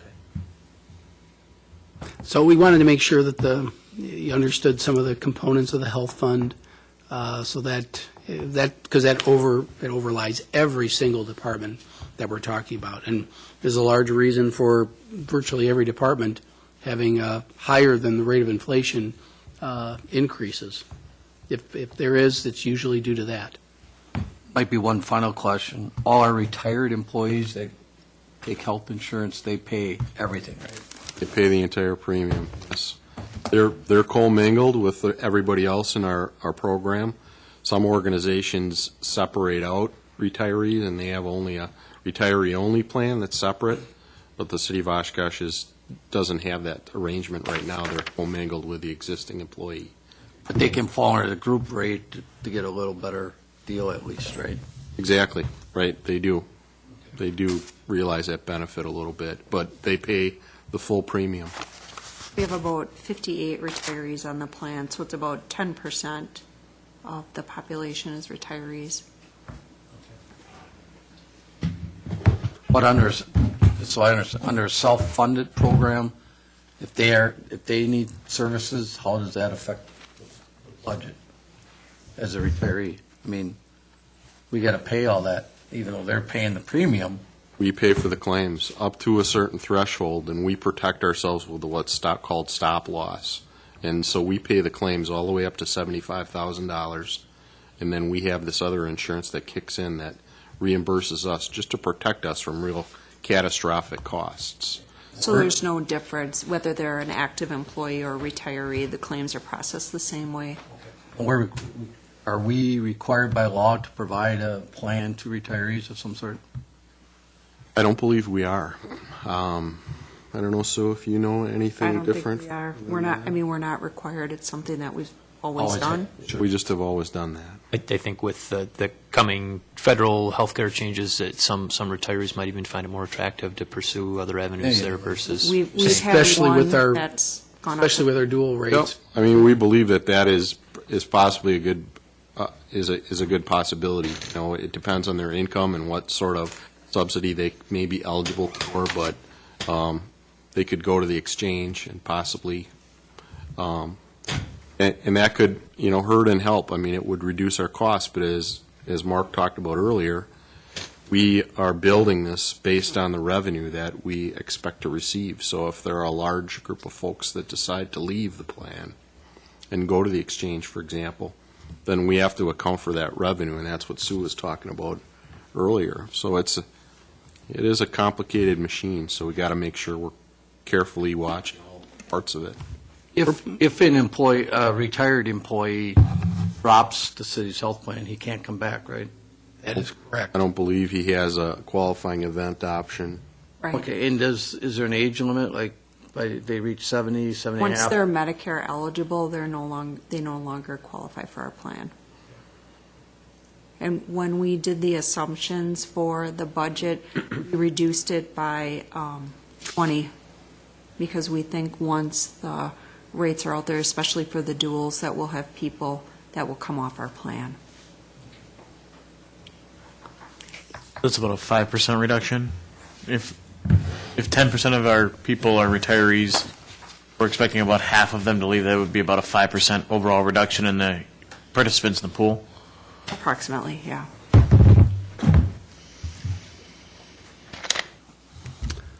With that, I think we can get into the operational side of the Administrative Services Department. The first one is Human Resources on page 51. The budget is estimated to be $601,000. It's approximately a $57,000 increase of about 10%. Most of that's on the half personnel, half, or virtually all personnel, but half on direct labor, and about half on, or a little more than half on indirect labor. Mr. Fitzpatrick can explain, there's been some, take a look at page 54, there's been some movement in staffing, no increase in the net number of people, but we've sort of gone full circle on some of the positions. You'll notice that we have an organizational development specialist, but the management assistant's now gone, been replaced. We tried an experiment of combining payroll and benefits coordinator. It really didn't work, so we brought back both a payroll coordinator and a benefits coordinator, and as a result of doing that, we had to do away with the management assistant position. Mark's pretty much summed up the staffing area, and, you know, I guess I can echo that, and Sue can as well. You know, we understand that based on the strategic plan that the council wants us to move toward being more performance-based. So we knew that it was critical for us to support that from a staff perspective, and that's why we have the organizational development specialist. And we thought we might be able to get away with having payroll and benefits combined. It just was really too much work to have that work successfully, and I witnessed that myself, and it took a lot for me to admit that it wasn't going to work. I think, you know, Sue had to shake me a little bit, but, you know, I finally got the message. It wasn't for lack of work, but the folks were that were trying to accomplish it. You know, they were very dedicated and did the best that they could. But it was just a matter of volume and a matter of backup for a function that's very critical to any organization. So I think Mark described it pretty well. But something had to give, and we talked to Mark about it and decided to forego the management assistant program. It's something we'd like to reactivate at some point in the future because it's a program where we provide an opportunity for graduate level students who are involved in public administration, either graduates or near graduates, an opportunity to work in our organization and assist departments at a very high level with a variety of different projects. And Brian Chapman was one of the first ones. He was the first one, and I think, you know, you've had an opportunity to work with him, and he's done a lot of good things for us as an organization. But, you know, we just couldn't, in good conscience, with the way that the budget was, exceed it any more with the staff costs. So that was the decision that was made, and that's really what happened as a result of that experiment, as Mark said, and that's where we're at staff-wise today. And in this HR budget, you might see the line items are pretty consistent. One area that I would draw your attention to is 6401. It's contractual services. I think you need to draw their attention to it. I think that was one question. I think that one caught my attention. So, you know, although we're budgeting less in 2014 than we did in 2013, the reason for that expenditure there, and for folks that can't see it if they're listening at home or watching, you know, we had appropriated $73,600 and expended $135,000 in that line item. And there's a variety of things that we contract for out of that line item, and Sue can get into that in greater detail if you'd like to, but really the lion's share of that overspending were the two arbitrations that we had. We had our arbitration with police. That was interest arbitration. That was a result of the collective bargaining process.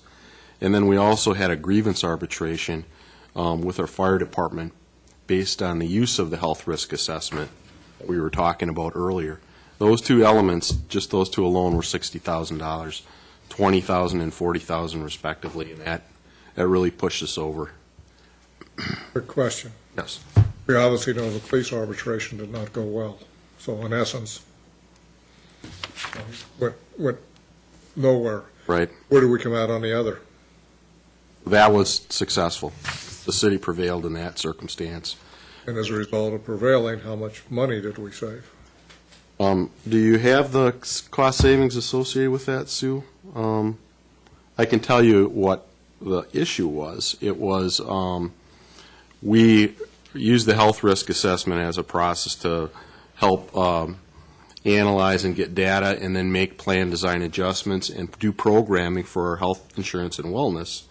We had used a simple blood draw just on the as for the employees to use the finger stick. But we, as a part of our analysis of our program and the process that might be available, we went back to our provider and said, you know, how can we reduce costs? And they said that it actually would be cheaper for us to do a full blood draw, and we could get more information, a full panel of 21 different indicators, and it would cost us less than doing the simple finger stick. So how much that will save us, I don't know if you have that, Sue, how much that saved us for that I mean, I task? was trying to come up with ballpark. If we spent $20,000, will we save twice that, 3 times that, 4 times that, or not anywhere near that? No, I don't think it was near that. I want to say it was maybe $5 per employee by doing the full blood draw versus the finger stick. It was really more of a principal issue because the Right. whole idea was that they could have undermined the entire health risk assessment. And then we have Right. 21 indicators as opposed to, I think, 5 or Right. 7 that we So can when- build programming around. Right, so when you look at the big picture, I think I'm you just have a lot trying to look more at the data. economics of it. And that being said, I know we use Bill Bracken for probably 90% of this, correct? We can't do that in-house? We have to have an outside person? I mean, we can't defend ourselves in a sense, or put a proposal together? I mean, we're putting the proposal together, we can't present it, or we can't use our city attorney to do the legality side of these things? Well, I think, we intend on using the city attorney as much as we can going forward, and that's one of the reasons we're able to reduce our operating budget going forward.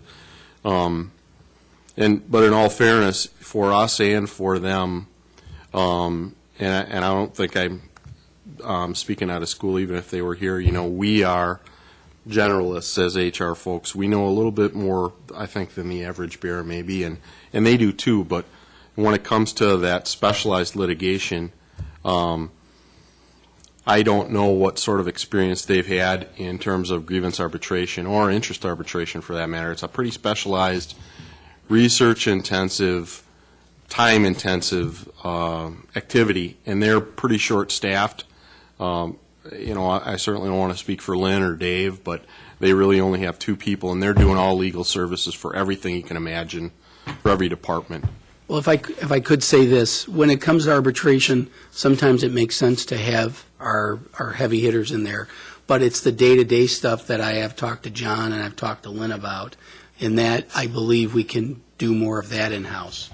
So while we may have to periodically use them for some very high-level issues, day-to-day operational issues, employee discipline, those types of things, even if we reach a point of discipline leading to termination, whether that's through forced resignation or through out-and-out firing somebody. Lynn's indicated that she believes she can provide more of those services inside. She recognized it may put a drain on her, but we're not going to get to $61,000 just by good wishes. We're going to have to apply ourselves, and Lynn said that she will work to do more of those. And in the conversations in the last month when these types of issues have come up, we've been leaning more towards addressing these types of issues in-house because we simply have to. We have to find a way to be more cost-effective on it. Absolutely. If we're stuck, if we really think that winning and losing is predicated on having a hired gun, then we'll go out and do that. But for the day-to-day operational stuff, we're going to have to take a look at doing more in-house. Just one last question. 64, 66, there's $5,000. There's nothing in any of the other categories. That's a miscellaneous contract service? We did some work with the university, their Business Success Center, where Okay. we had interns that helped us out this year, and we're not going to do that next year. I had to cut that. I would love to keep it. I think we got a lot of value out of that, but that's one of those things where I think. Would there be a way of doing something with an internship or graduate assistant or something? That's what that money was for. We just contracted with the Business Success Center. Effectively, it's almost like a temp agency for interns. They screen the employees. They bring them to us. We interview them. If we like them, we take them on. If we don't, they send us somebody else. I would love to have.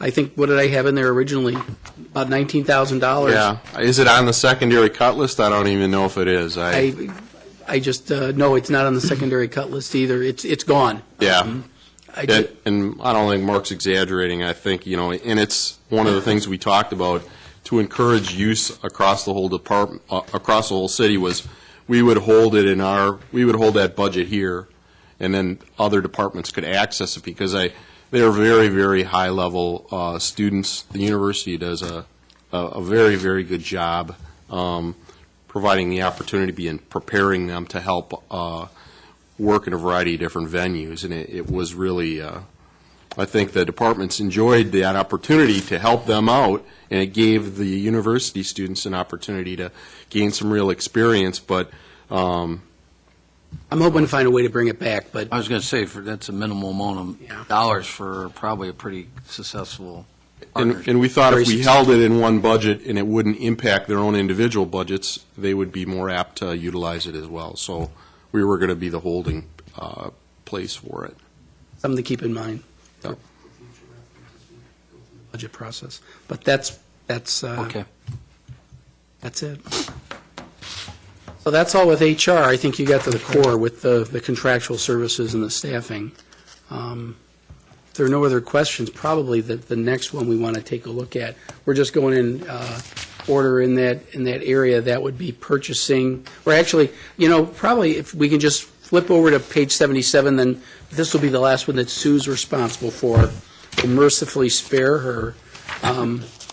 Police and Fire Commission? Police and Fire Commission, page 77. The budget's proposed to stay the same, although it did go, it did spike a little bit this year with some additional hirings that were done in police and fire, but we're proposing to keep it at $6,000 for next year.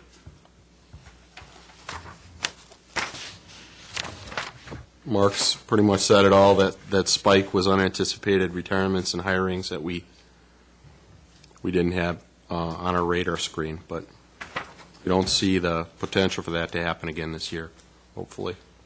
Do you have an idea of how many retirees we may have coming up? Say police and fire? A little bit. It's difficult. Some folks are real forthcoming and willing to talk to the chiefs about what they have planned. Others are more private about it. So I think we've got maybe in the neighborhood of 6 people, I think, that we've heard potentially, Sue? Possibly. But there could be other folks that are just being a little more quiet about it that we don't know. And so if we did lay off, let's say, the 5 positions in fire and 3 retirees, those fire position people that were let go would be first to come back, correct? Nobody's being let go in the fire department. They're all open right now. They're all vacancies. With that said, though, it's still there's the valid point that needs to be pointed out. Should the council restore those positions, for example, then those would be 5 vacancies that we weren't planning to fill that would be filled, and that could spike this a little bit. Right. We're basically banking on retirements that have already occurred that are not going to get filled. That's essentially what's happening with that reduction. So that could spike this. In the scheme of things, though, it's a $6,000 budget. Even if it's double, we're at $12,000. In the scheme of things, it's not going to be a lot. But the legitimate question is, if that was restored, we would probably see more expansion. Okay, let's move forward. The next one would be purchasing. Purchasing is on page 55. Mr. Urban is here to talk about those accounts in general services. Purchasing is the first one. Slight increase in the budget of approximately $8,900. No change in staffing, and operational expenses are fairly static. He has many more interesting budgets to talk about if you don't want to talk about purchasing too much. City Manager Roloff said, this one's pretty Spartan. There isn't really a lot of change in any of the line items. There isn't a lot of money really left in a lot of line items.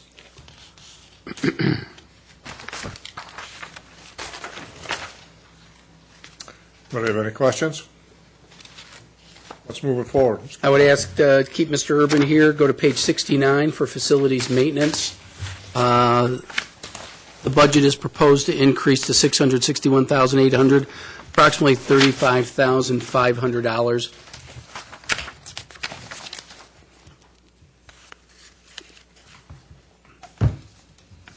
There are some increases on some of the facility side in addition to staffing, primarily utilities, and a little bit on the 6426, there's a little bit maintenance of machinery and equipment. Another $10,000 increase. It's really to keep pace with the reality of what's been going on out there. We had a boiler go, we had a condenser go, sump pump go. It just seemed like the trend is indicating, if you look back, we had 48. We tried to do our best to trim it down, but, it seems like that consistent trend is just taking place with stuff that's just minor things that are breaking that we have to take care of, so. And that's what that contractual services is hiring out people to fix the boiler, fix things on 6401 on page 71. A lot of specialty things. And you can see down the list, you got janitorial supplies going up for a variety of reasons, and other materials and supplies. Those are all kind of reallocated. We just did a little budget change from some of the charging, I think, that finance wanted us to do, so the amounts didn't change. The amounts really didn't change, yeah. Oh, you just juggled them around. Right. Okay. We don't budget any money for safety equipment, is that for facility people, or, I mean, we got to provide some type of safety equipment for some of our staff, don't we? A lot of our safety things are budgeted in Paul's budget, so we can talk a little bit about that when he comes up. All right. Any other questions? Let's keep moving forward. The next one after facilities maintenance would be, let's see. Media service. Go back then. It would be the 73. Yeah, media services, thank you, page 73.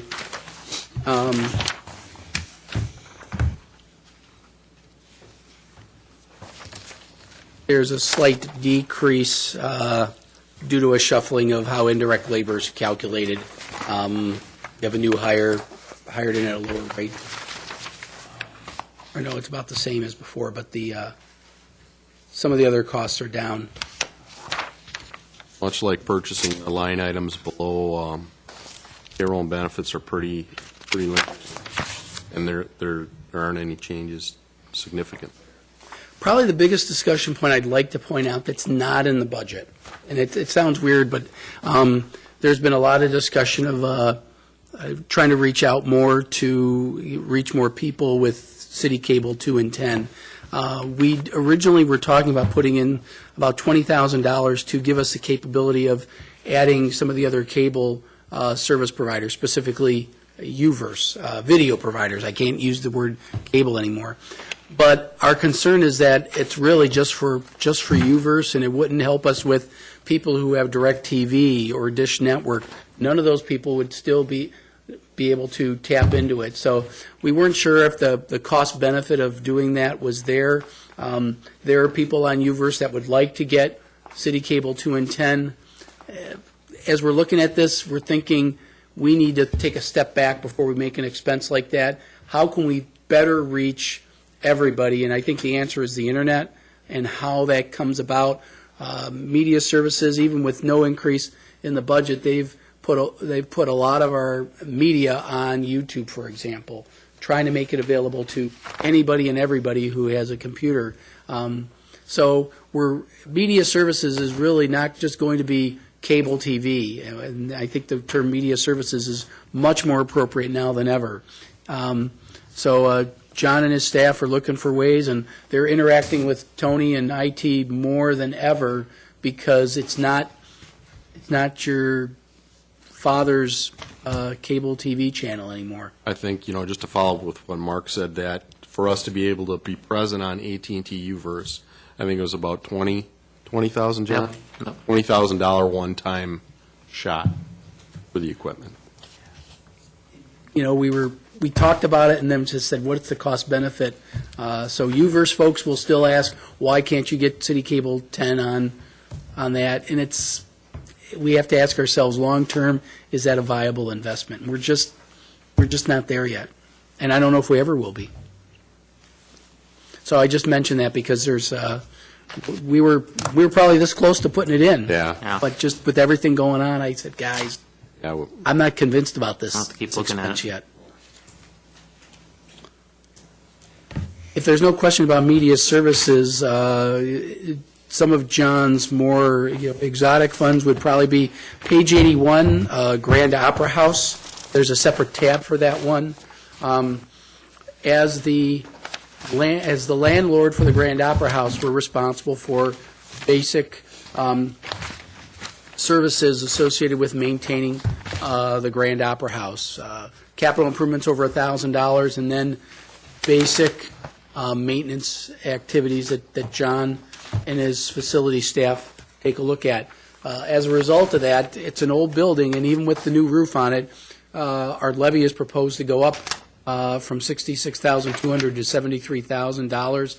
That's because we're spending about we're close to $73,000 annually over at that building, and you can see most of its contractual services, fixed charges, insurance and whatnot. John, anything to add? Nope, just this, every year we try to do a few little updates that we can with them. This year we fixed the door frame lock mechanism, you can see on the front page there. Did some weatherproofing around the exterior. helped hang the lobby chandelier for that the Grand Opera House Foundation purchased. So we, as Mark said, we try to be a good landlord there to take care of the bricks and mortar. But as the tenant, they're responsible for utilities, all the operational costs. I believe Tom's on the foundation's board, but that's the level of support we provide as the landlord for the building. I see a line item in here for boiler insurance, which is fairly consistent, but the question is, are we responsible for the maintenance on that system as well? And at what point would a replacement of something, of equipment like that fall into this fund? Anything within that building mechanically related, like HVAC, is under our responsibility to take care of. It's under our HVAC roofing program now. So everything's categorized from a priority need basis.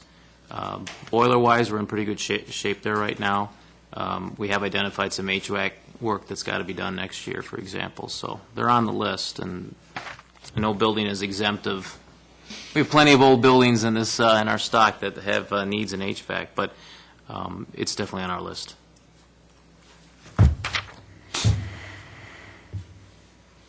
There are no other questions with that. The next one under Mr. Urban's division is the convention center. A little more complicated because this is really how the room tax dollars are allocated, and there's a variety of ways that they're allocated. Probably some of the most unique allocations I've seen in the state. We provide some funds to the Grand as a result of that. We also provide some funds to the convention center, and our primary expense in this fund are transfers over to the Convention and Visitors Bureau in accordance with state law.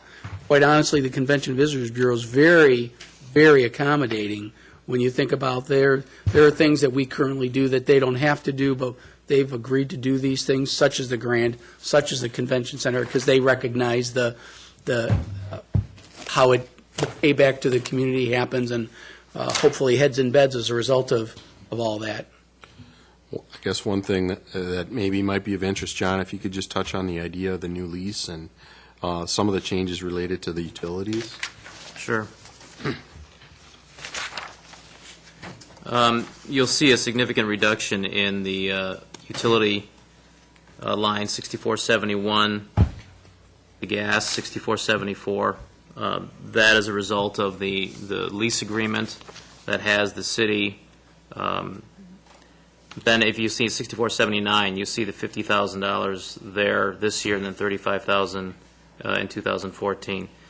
That is a part of the arrangement with the new lease where we pay less of the utilities for the building, and the hotel operators assume more of that as the years go on. So you're starting to see that change in 2000. It began this year and continues in 14, and I believe it goes through 16 is when it ends, but I'd have to check the lease for sure. But that's a significant change. And I think it's really a recognition of when that building was not quite as active. We had more responsibility, but as they use it more and more, they've agreed to assume more responsibility for that utility use. So, I think it makes sense. I think it's a good future plan. The revenues for the use of that, are they accounted for in the fees and charges, or how is that divided with the hotel operator? What was your question? I'm sorry. The revenues for the use of the convention center use. Does the hotel assume all of those revenues, or as part of the lease agreement, or where? I'm just looking for where those are accounted for. Do you have that, John, for the lease agreement? No. As Mark said, it's a pretty complicated formula. There's a formula in which the hotel gives the city a portion of those funds as a result of operating. A portion of their revenues go to us to help reduce some of the debt service, and that's reflected in some of the revenues that you see here. That'll pick up as more multi-day events happen. It's still pretty slow in coming around. And then also a portion of that money has to go to the Community Foundation to repay the $1 million loan that the Community Foundation gave to the city for the convention center improvements, and they make that payment directly to the community foundation as well. That was an issue that the community foundation was concerned about when we were negotiating the lease, because they were getting virtually nothing during the first couple of years, and so we upped that amount, and that money's helping them. But some of this does go to offset some of the cost of the debt service that we have. And that sheet is also attached on 89, just as Mark is talking about, just to give you a little bit of an idea of the debt analysis and the payoff. So is that miscellaneous contract service for the hotel? Is that the room tax? That's the room tax. And then what is the contractual services for 18,000? That's for services that we employ to preventive maintenance, things around the buildings. Okay, so I thought, okay, thank you. It's a different landlord relationship, but it's comparable to the Grand, but a little different. And we wrestle with things. I mean, we've been wrestling with things like Wi-Fi hotspots. We just want to be responsive to that. So we work out some things. Community Foundation's been very, very helpful in trying to work on some of those things as well. Yes, and the new owners are very, very, demanding is not the correct word, but they want to do the right thing. They want to be responsive to all their customers, and we understand that, and we're trying to do what we can to be responsive to them too, because we understand how important it is.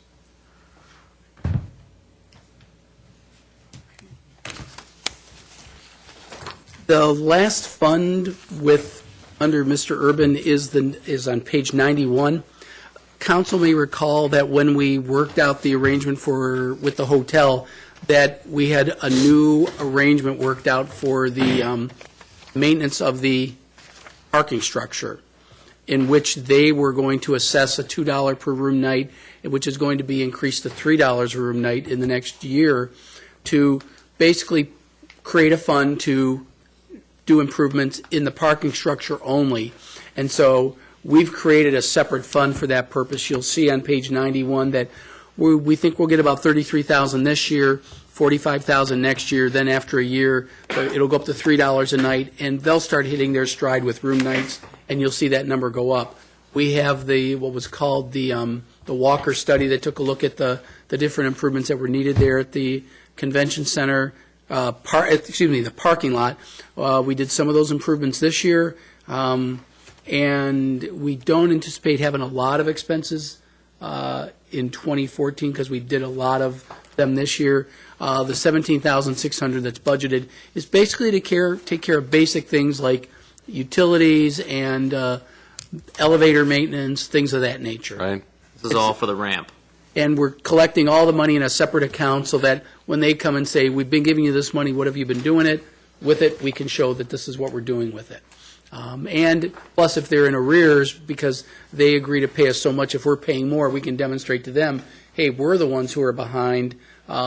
This fund could go in the hole. It could go up, could go down. We want to make sure it really maintains overall a fund balance at the end of the year of zero over the long term. But right now, we got a little bit of money in there, and as we do more improvements, it'll go down. Hopefully, over a 10-year period that we have an agreement with them, we'll have enough to cover all the expenses that we need to keep the thing maintained. That was the problem. We weren't maintaining it because we were getting 60 cents a night, and 60 cents a night wasn't doing anything, especially when the hotel was in single-digit occupancy. And that Carl Walker study that Mark's talking about, that Chris and John worked on, it identified really a futuristic projection of what kind of maintenance needed to take place. So we had an immediate investment, and we did that before the new owners took ownership, so we could bring it up to a level, as Mark said, that was acceptable. And then now we've got a kind of a blueprint moving forward, and that's what this is intended to help us stay current with. And I would point out, we found an error as we were getting prepared for today.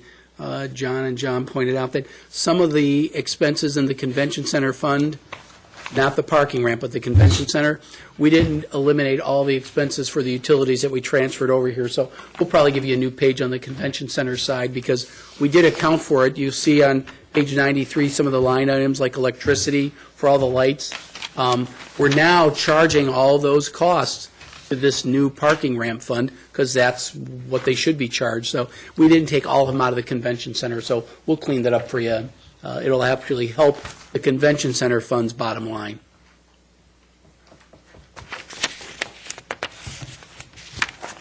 And I think that's it for Mr. Urban's divisions.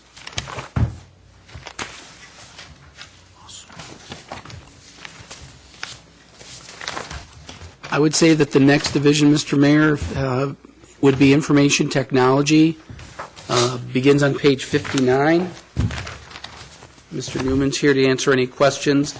Obviously, the biggest issue here is the cut that I included in order to balance the budget of the elimination of the PC hardware technician. It should also be pointed out that in addition to that cut, there was another cut of about $15,000 in capital outlay equipment that Mr. Newman had requested that I also reduced. So those are really the two items. I think over the years, Mr. Newman has demonstrated a great deal of creativity and frugality in providing his budget. I made that recommendation very hesitantly. Tony has been working very well, and I think if you talk to any single department, every one of them would speak very highly of the service that they get. You'll notice that on page 61, contractual services is proposed to go up to $11,600. There's an extra $10,000 that's been plugged in there in anticipation of contracting for new computer installations as a result of the reduction in the staff. And every department head and division head I've instructed to make their plea for where that position is important to their organization, and I don't think Tony is going to shy away from that either. No, not at all. The success of IT lies on the staff. Obviously, it's the staff that have helped drive the costs down in the department and keep the service at a level that is, in my opinion, required by the city staff. And reducing any position is going to be a detriment to the city's function in a whole. Obviously, if this position were removed, yes, it would save in the payroll lines. There would be an increase in contractual services, but there would also be a significant staff load. A lot of phone calls taken by staff that will attempt to help as best they can, filter them to some other staff member that has that expertise, hopefully, and try to cover all the problems as best we can. But it would be difficult. Does this tech only do installs? Tech does installs, does some telephone support.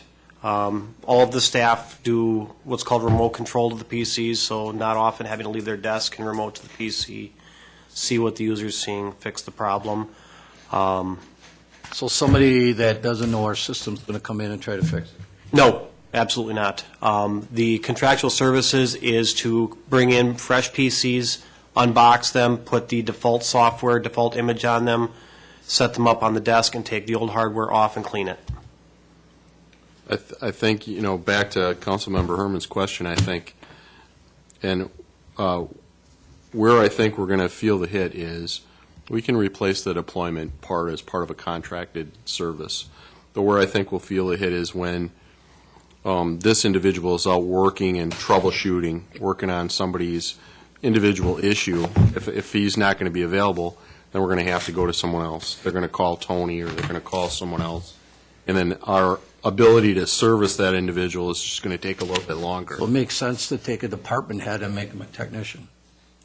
Is that what you're saying? No, I'm saying that's he just said he was going to go out and fix it. That's going to be the impact of the cut. I don't think it's going to be. Doesn't make any sense. I don't think he would be the only one that could work on some of these issues, but. What about confidentiality?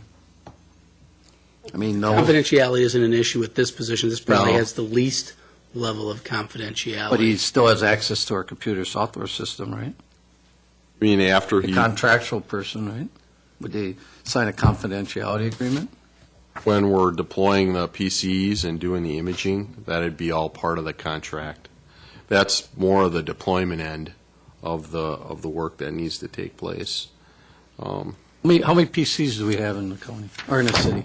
How many PCs? We have roughly 323 desktop workstations, add on about 75 laptops, 30 police MDCs, and 17 fire MDCs, roughly. How many for the police department? 31. Do you see as technology changes and things like that, that your department's going to even get busier? It depends on the area. I see some areas that will require an even higher level of knowledge. My crystal ball has never been perfect, but I've tried to manage it as best I can. Over the years, and I know you haven't been here all that long, how many employees roughly have we had in the IT department? Now, in my 15 years, we've been at the bottom at 8. The highest we've been 10. Right now, we're at 7.4. So you've had cuts of employees in the past. So your department's had Reorganizations. and Right. cuts. The cuts were cuts that were made, and they were reorganizational cuts, not staff reduction. With the reduction of that position at 47.5, there's also about another 30% in benefits, correct? Give or take? Mm-hmm. Correct. We'd be spending 10 or 11,006. Maybe closer to 40, I would say. 40. So what's the net savings? I mean, we're incurring a cost for correctional services. I don't know if I have the original 5% sheet. I think it was probably about $64,000, if I recall correctly. In total? Yeah. That's savings? Yeah, we didn't achieve all of those. I mean, there's always little nuances. This employee is married to another employee, so we knew that regardless, we were going to end up with, there was going to be no change in insurance as a result of this change. The other employee was likely going to pick up the insurance if it got dropped for one. This also included the health, which does not count. The original was 72.6, was the original savings, minus 10,000 for contractual services, and then back out the health care. Because we knew we weren't going to lose the health care given the situation. So that's about the 47,000. 50, yeah. Marital status really shouldn't enter into the decision. Well, when we're doing the numbers, we know things are going to shift over. So just the practical side is. So it's listed on page 10 in ours as 56.4. That was the net cost that we attributed to it. But on that same topic, the capital outlay reductions that you're facing, what is that for exactly, and what's going to be the impact to the department in terms of not having those items? The capital items that I actually, for a better way of putting it, chewed out of the 15,000 were things that would not directly impact normal operation. There were some enhancements that we were hoping to do. It began with some field tablets for GPS data collection for GIS. Some plotter replacements that we have some large format plotters that need replacing. The existing ones are dead. And we're going to be buying basic models, reduce the models down to that.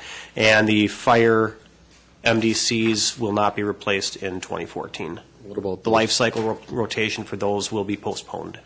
What about the tablets for bills? That was one of the tablets I just spoke of, yep. So they're not items that will directly impact services. Like I said, I was very strategic in what I removed in order to accomplish the 15,000.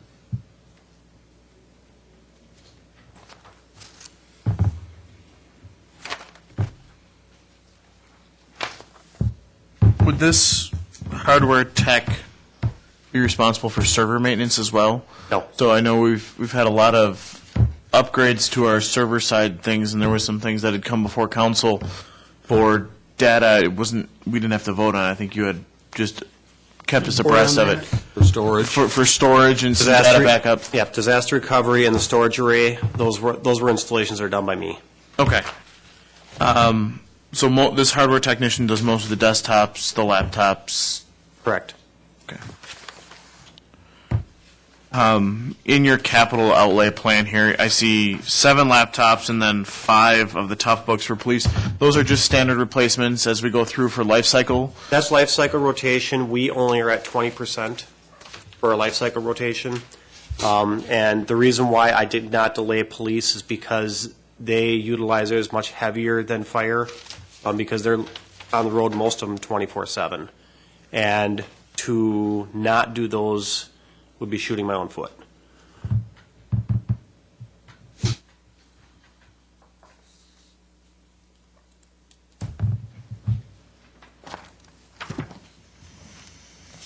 If there's no other questions about IT, Mr. Mayor, I'd suggest we move on to insurance, which is page 65, right after IT. And Mr. Greening is here to talk about insurance.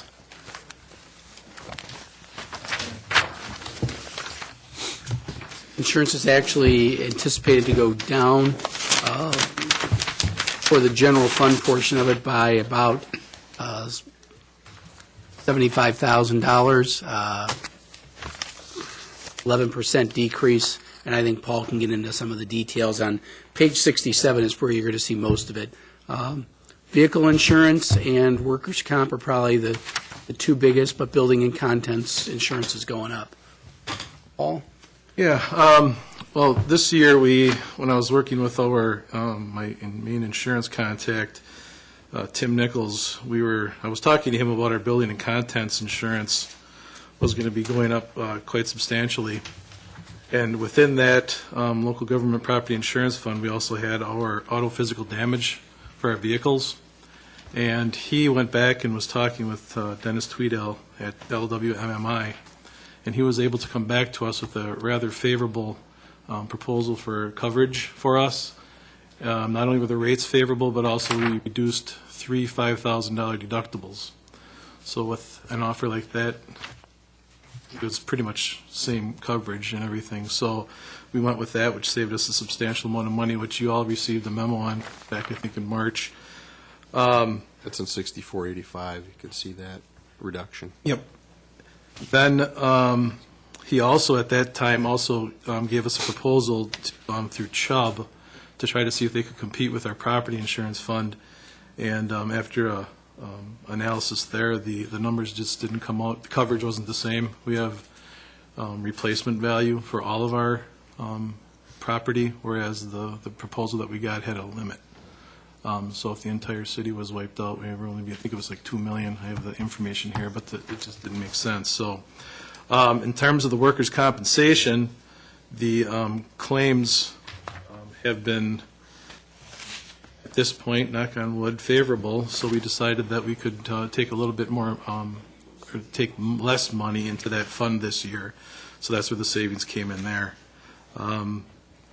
The building and contents, that was just a regular increase. That was, I believe, a 20%. We assume worst-case scenario, so that's why we increased that. So While health insurance is, we've gone through some rough times actually on these coverages. We're actually going through some fairly good times. I think Paul's been real aggressive in getting our insurance agents to check the market, see what's out there. All right, yep. And I believe that we have some other coverages that'll more than likely be heading downwards once the central garage is completed, because we have some older tanks over there that we're paying a little bit more in premium because of the age of the tanks. So once those are replaced, it won't be a huge savings, but it'll be savings. So, do you have any specific questions? Kind of the same question I had before about the boiler insurance. As we go through with our HVAC fund, are these things that the boiler still is the most efficient method, or are we looking at, as we go through with that fund, that this might be something where we could see a savings here by making capital outlays in other aspects? Well, this particular, this is just for the insurance, and boiler insurance It's boiler and machinery insurance. Basically, what this will cover, it doesn't cover old, unfortunately. It's when you put some newer equipment in, for instance, and after some of the stuff comes with like a 2-year warranty, this will extend it. So if there's something that goes kaput that is not an old, this would cover that. And then let's say it causes something to cause the building next door to catch on fire. This will also be, so it's a very rarely used, but it's very valuable to have. It's kind of an extended warranty for some important equipment. So that's what that's there for.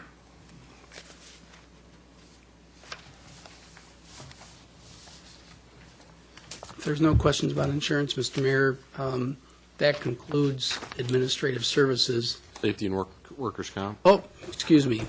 Safety workers' comp, what page fits? That is, 257. 257, excuse me, okay. That's an area that Paul also is responsible for, and they kind of work hand in hand with the insurance budget, actually. This is our self-insured fund, so because of our fund balance, pretty much we've been told $500,000 is a good fund balance they have for this, and we're in the, or $400,000 to $500,000. We're still in the, excuse me, the $400,000 range. And given our claims history, we felt we could draw that down a little bit, down to about $435,000, use about half of our excess, because $400,000 seems to be the right number that we're shooting for workers' comp. Yes, and we did, the big change here, we are partially self-funded for the workers' comp. In years previous, we had a $300,000 stop loss for our workers' compensation. That changed a couple of years ago. Now the minimum that we have is a $500,000. So one would think that going to a higher stop loss, the premium would go down, but that is not the case. And late at night, I'm not going to bore you with the details, but I can give you some information if you're interested as to why those rates are going up. But basically, a lot of the problem with workers' comp is that it's not just the claims you're talking about today. It's 12 years ago.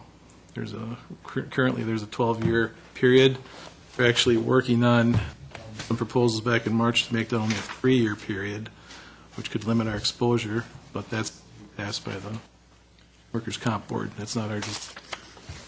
Has our worker comp experience gotten considerably better in some ways since we went to automated garbage trucks? Theoretically, the big savings from going to automation was we were going to save a lot of money in workman's comp.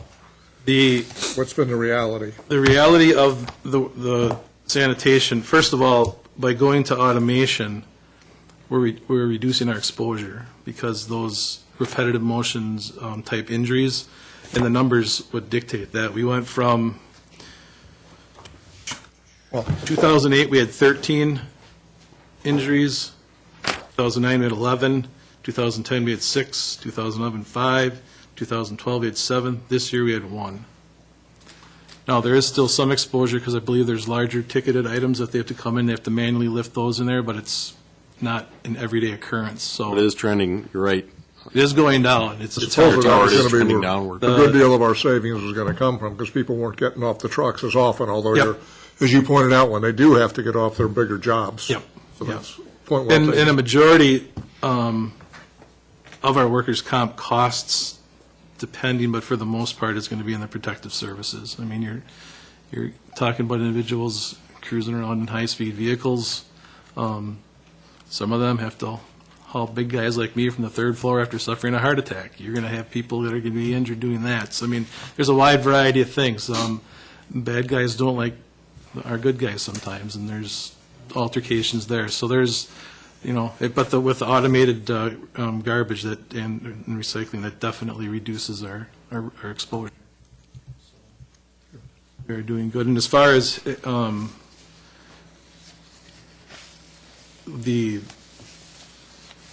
our Willis of Wisconsin came through and did, if we were going through a traditional full pay plan, what we'd have to do is have what would be considered a mod rate, where 1 is pretty much average. Anything above 1, you're pretty bad, and if you're below 1, you're And that's a lot better than the average company, and I believe that when they did ours, we were at a .59, I believe is ours. We're pretty much unheard of.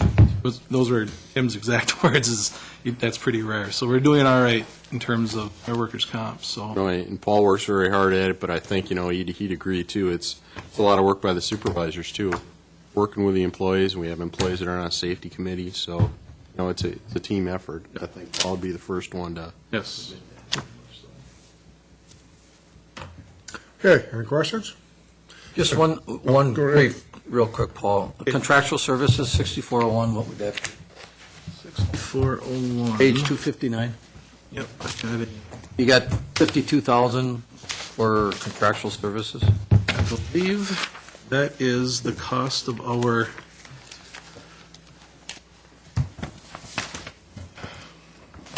6401 is a combination of many. Okay. We have a third-party administrator monthly fee that Okay. they charge us, roughly $23,000 there.